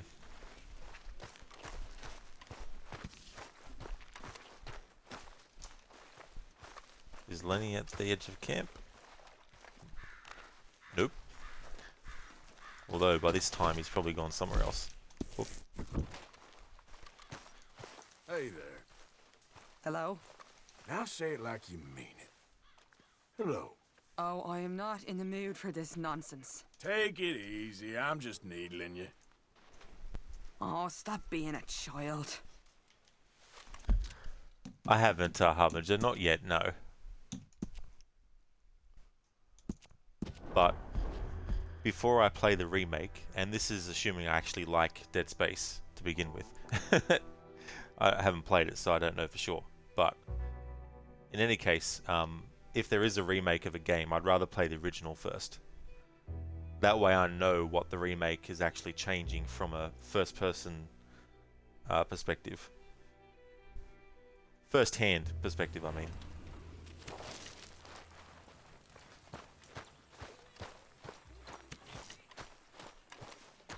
I think it would allow me to appreciate the remake more too if I've already played the original.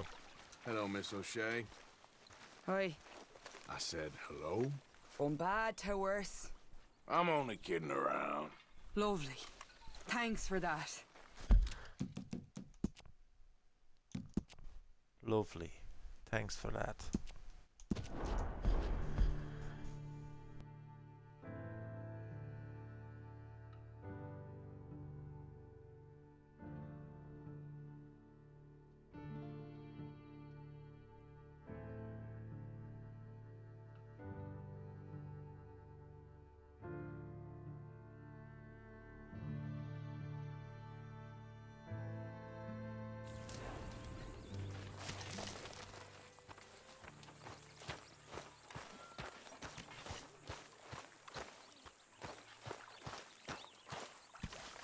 Molly? Hello? I'll say it again. Hello. Ain't like it's the first time. I'm only joking with you. Oh, stop being a child. So now we're getting some dialogue responses from Molly that we haven't heard before, but don't actually have subtitles for them. Not sure why that is. Might just be a glitch in the programming. Maybe there's some dialogue they forgot to actually put subtitles for.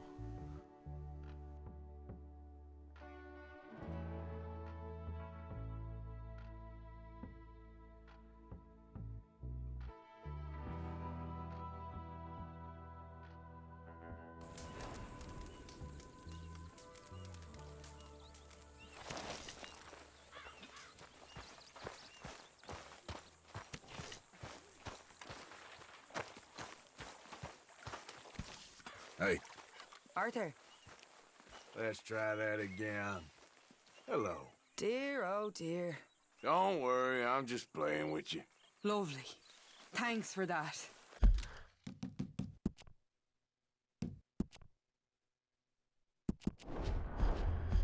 Alright, so we'll try this combination a couple more times, and then after that I'll move on to the next combo. And out of the 4, this is actually currently the 3rd. The final one is to greet twice and then antagonize. Because if you greet twice, you get different dialogue than what you would have gotten if you just said greet once.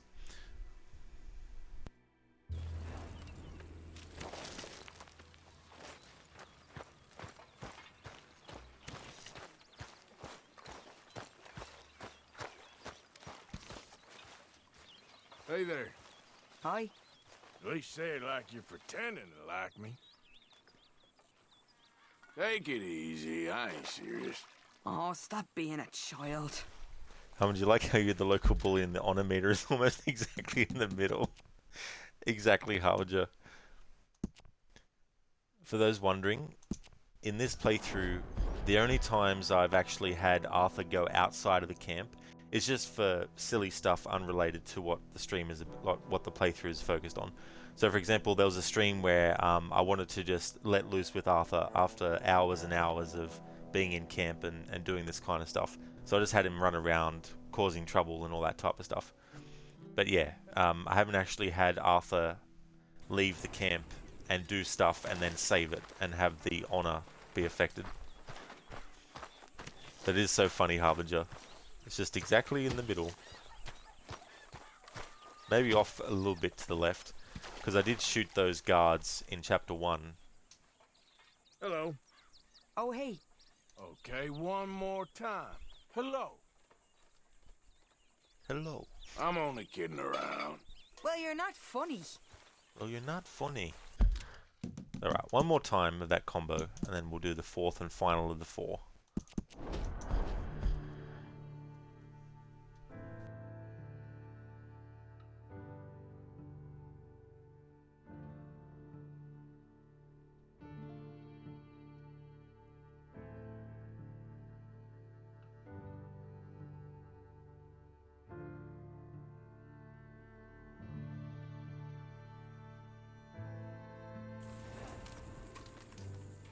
Why don't you join us? Micah, I'd rather chew broken glass than join you and be friendly with you.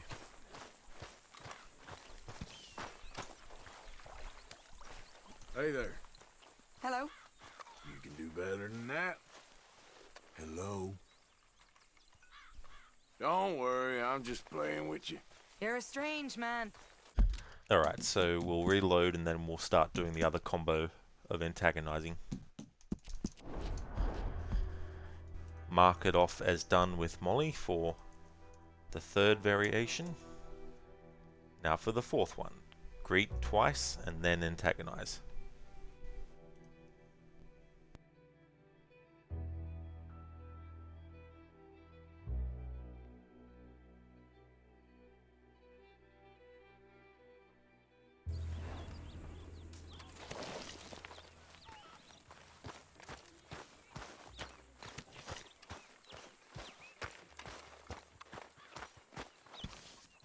Hello there. Arthur. Don't know what we're gonna do with you. I don't either. At least Uncle's happy and lazy. You're adding nothing. Ah, come on! It's not fair. I'm only joking with you. If you're trying to lift my spirits, it's not working.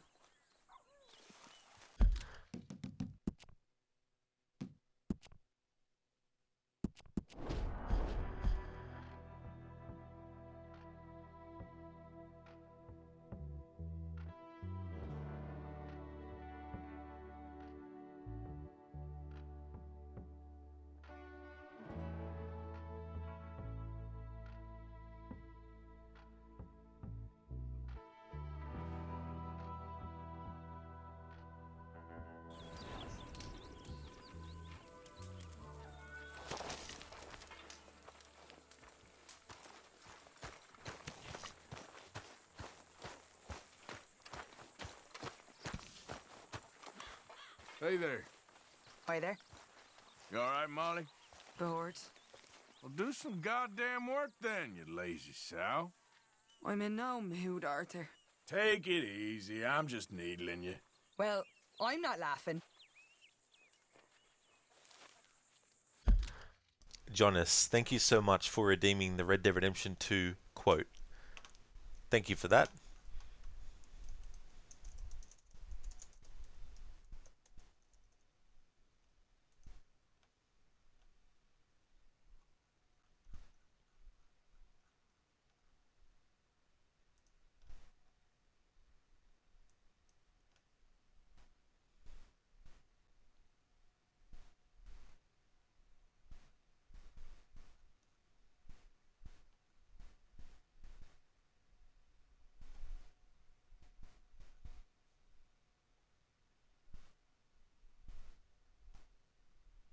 Okay, so I've got on. You are a sad man, Arthur Morgan, but I know you love me. Desperately. You're my favorite parasite. No, ringworm's my favorite parasite. You're my second favorite parasite. Very funny. I lied. Ringworm, then rats with the plague, then you. Shut up. So that's a conversation between Uncle and Arthur when they go to, is it Valentine at this point? I think it is. Yeah, Valentine.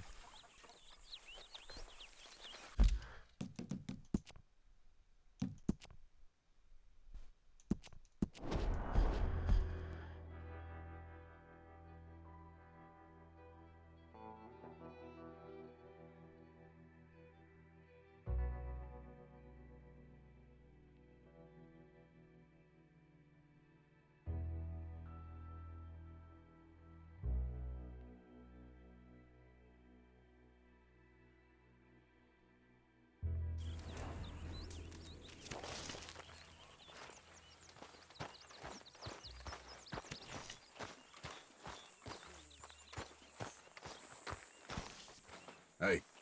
Hi. You know, I'm sure Grimshaw could use an extra pair of hands around here. Well, nobody's servant girl, Mr. Morgan. You think you're above us? Because you truly ain't. Don't start with me, please. Don't worry, I'm just playing with you. Aha, dee ha.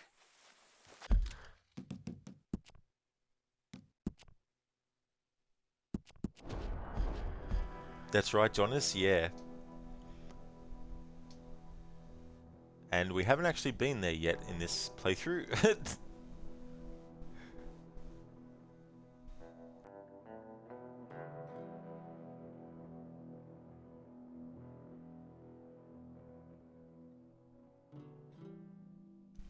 Hey there, Nilo.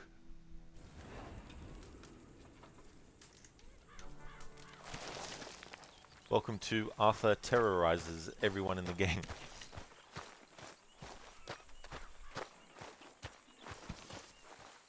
Hello there. Hey.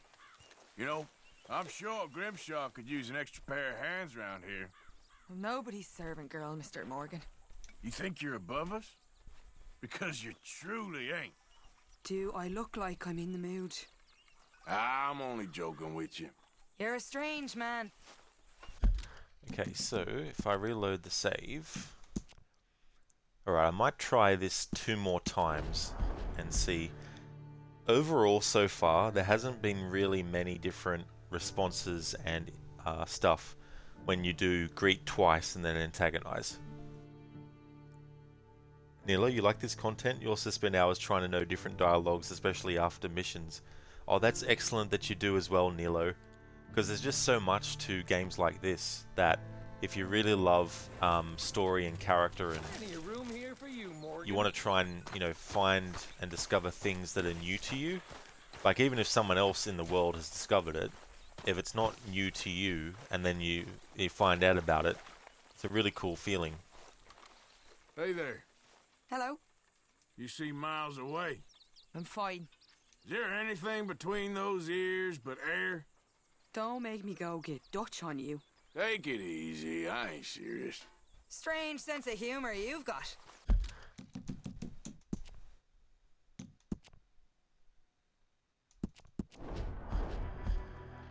I'm actually doing something similar, not to this extent, with Red Dead 2, but I'm doing a playthrough to celebrate GTA 5's 10th anniversary.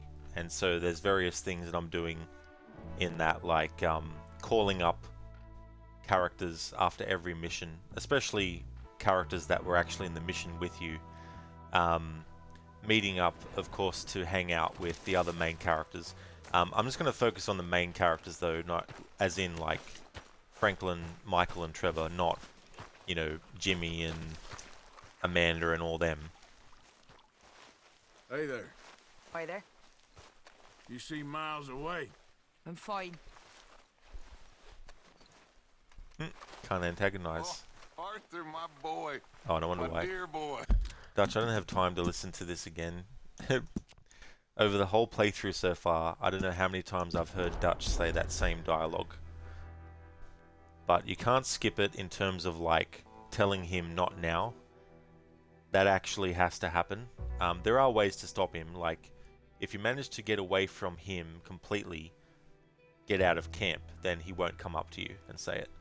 If you get to Arthur's shaving kit and actually interact with it, he'll actually leave you alone. You can actually pick up a book to read it, but if you don't wait long enough and you put the book back down, he will actually come back to you and say that dialogue again. Hey. Hello. You alright, Molly? Bored. Well, do some goddamn work then, you lazy sow. Not now, Arthur. Don't worry, I'm just playing with you. Aha, dee ha. Alright, let's try one more. Nilo, you also tried searching for dialogue game files for Red Dead 2, but you don't have any luck finding it. Hopefully you will, because being able to do that would be so cool. Because I was saying earlier in the stream, it'd be funny to have a mod where when you press a key, Arthur will say a random, like, audio, like, say something random from the game. Like, even without context as well. So you could actually just walk around saying one-liners and quotes of Arthur's.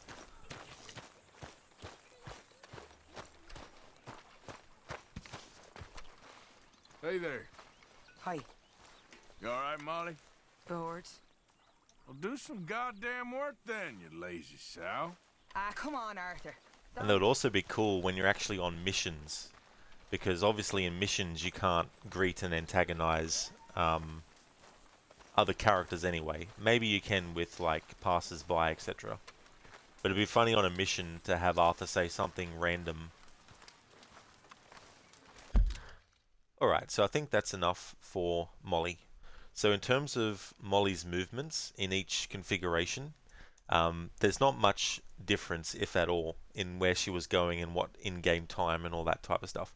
So we've covered that aspect, and we've also covered the different antagonizing options as well. And that means that I can call it a wrap on Molly as a character. So I can put her in the list of characters that we've dealt with, but this is only from the time in the game of 9 AM to 6 PM though, that I've covered their movements. When doing the antagonizing stuff, I don't have to worry about that aspect. And that's a wrap on the 9th character at this point. So the other characters that are in the camp at this moment, Uncle is, but he's a mission giver basically at this point, so I won't interact with him until I'm ready. But we have left Pearson, Karen, Tilly, Strauss, Hosea, Kieran, and Micah. So we've got 1, 2, 3, 4, 5, 6, 7. So we've got 7 characters left to do. And this is the second stream of this game in February, the 6th one overall. So there's 2 more Thursdays left in February. What I might have to do for one of these streams is actually start earlier my time and then end late, because that way I can fit in maybe 3 characters. So let's say next stream, if I can fit in 3 characters, then that would leave 1, 2, 3, 4 left. One of them is actually Kieran as well. And the thing about this process is, instead of doing the antagonizing first, I'd rather do the time-consuming thing of tracking the character's movements first, because then the payoff, I guess, at the end of all that waiting, especially for people as viewers, is to actually see the antagonizing happen.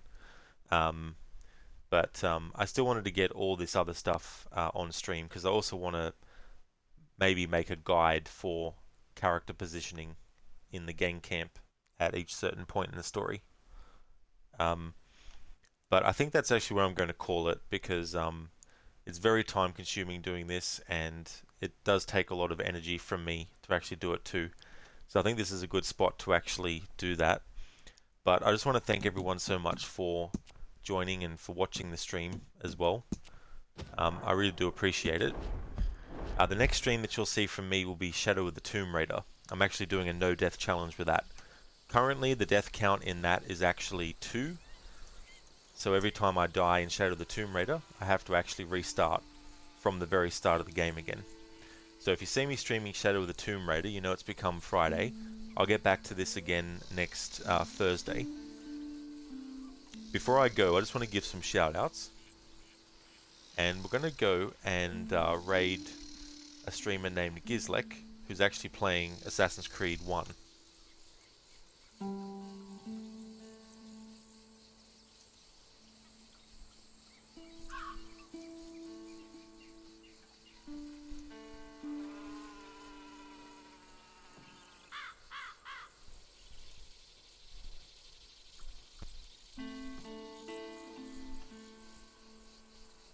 So I'd like to highly recommend people check out Crocodiles, who's been doing some Assassin's Creed 2 as part of his annual series playthrough.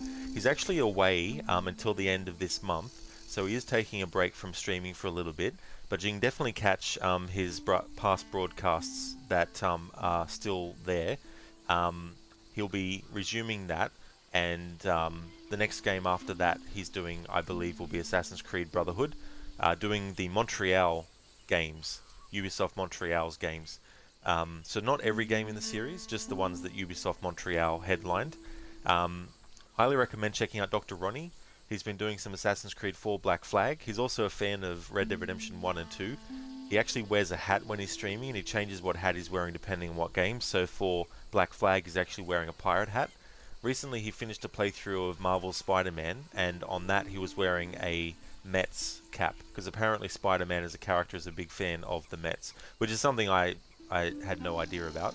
But he's actually a scientist too in real life, and he's working in the field of regenerative medicine, working on cures for things like MS and Parkinson's.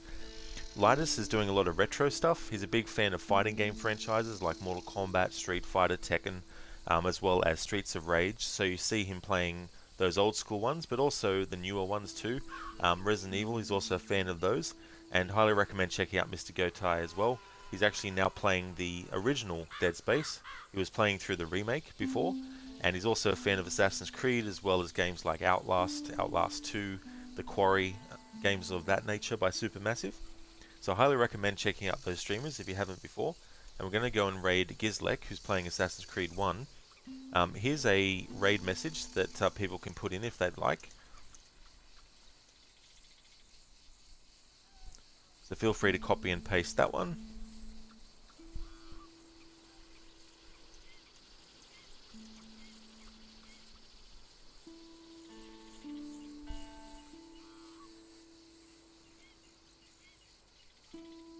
And I've also got some free follower ones.